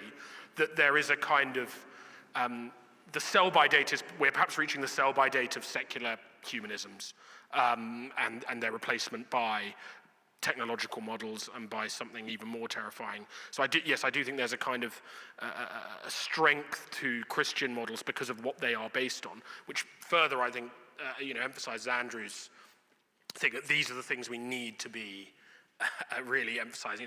Incarnation, crucifixion, resurrection, ascension, as the transformative aspects of Christ's life through which we view the human condition in the here and now. So yes, I even as a pessimist, well, I suppose that was a pessimistic and optimistic answer. Andrew, you're scribbling away. Is that because you have something to say?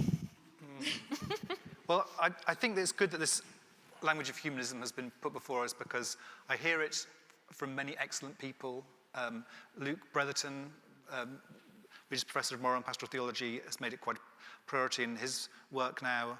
The wonderful Carmody Gray, who was at Durham, I've gone to Holland, very interested in this. So absolutely, and we can be aware that this period from the mid-15th century onwards, there's a lot to celebrate there. It's not without its problems. And I think we need to sort of recapitulate these terms, but also have our eyes out for what we can learn from how we wouldn't want to do it. And over natural religion, well, my PhD students are doing all the work for me, because I have a PhD student here who's writing a wonderful dissertation on natural sacraments in Aquinas. So just don't listen to me, listen to him. But I think that natural religion, in a certain sense, is a bit of a counterfactual for us now.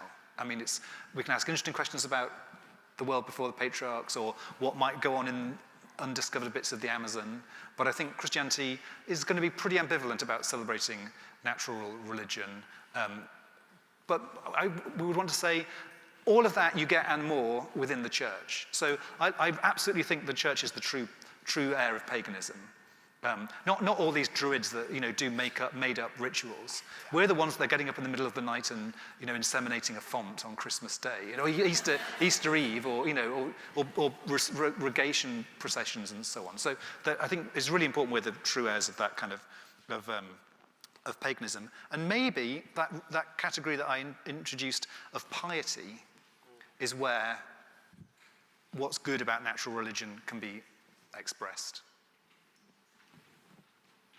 Yeah, it just struck me that, both of those ideas, sort of humanism and natural religion or natural theology, I think what makes them potentially quite appealing where we are now in this kind of postmodern contexts is that they do have the potential to be pluralistic in a genuinely interesting sense, in that they are concerned with what are these eternal truths and facts about human nature that seem to recur in the natural world, in ancient religions and other philosophies. And that was very much where the original Renaissance humanism came from. It was exposure to all these different religious and philosophical systems that were coming up through translation.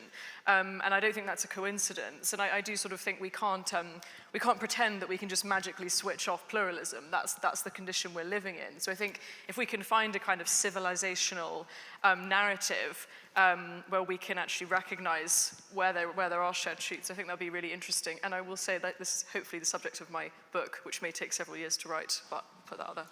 Dr. Jonathan Price is at the lectern, so what I'm going to do is just to offer Father Marcus any final remarks on behalf of the entire panel, and then we will wrap up, if you have any. Well, what I was going to say about AI, particularly in response to that question, that may tie quite a lot of things together, is I quite like AI because I'm an egotist, which means that I get my dopamine from trying to be clever and seeing how other people respond to that. Whereas if I get AI to write things for me, I don't get that. Which means that the most fun that I have with AI is putting in all my sermons and asking it to write essays based on my theology, but not asking it to write sermons on my behalf. The sad thing that you now hear of increasingly number of, say, priests is getting AI to do their job for them. And that is even more true, for example, when you're talking about chatbots or, in fact, fake relationships that people might have online, because actually it's about the dramatic destruction of your sense of self and your sense of desire to be engaging with other people, and that you're actually having a fake engagement, whether that's a fake engagement of your work or the fake engagement of pretend sex or the fake engagement of human interaction full stop.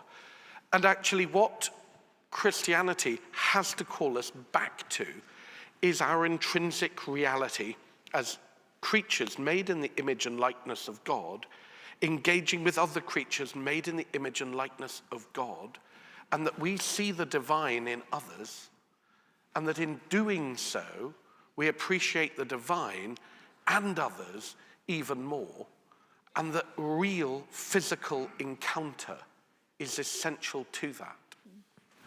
Ladies and gentlemen, I'm so sorry we're out of time. Please thank the panel in the usual way.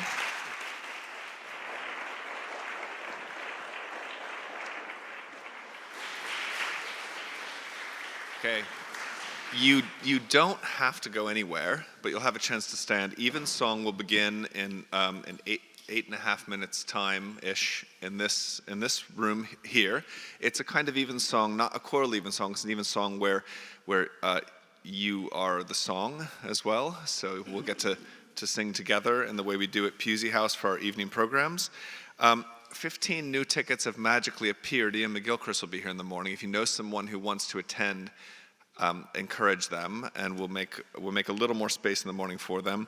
At Evensong, Reverend Sam Wells of St. Martin in the Fields will be preaching as part of that offering. It will end at around 6:10, 6:15, after which point, if you want to stay, we're going to have a small chamber concert, Dark Hearts Light, and that's a line from a hymn that we'll sing together at the end of the chamber music. It will have Arvo Pärt, Gustav Holst, and Franz Liszt in honor of our Hungarian friends that have helped us to put this on, and then we will have a chance to sing a plaintive but ultimately redemptive hymn together in hope of revival.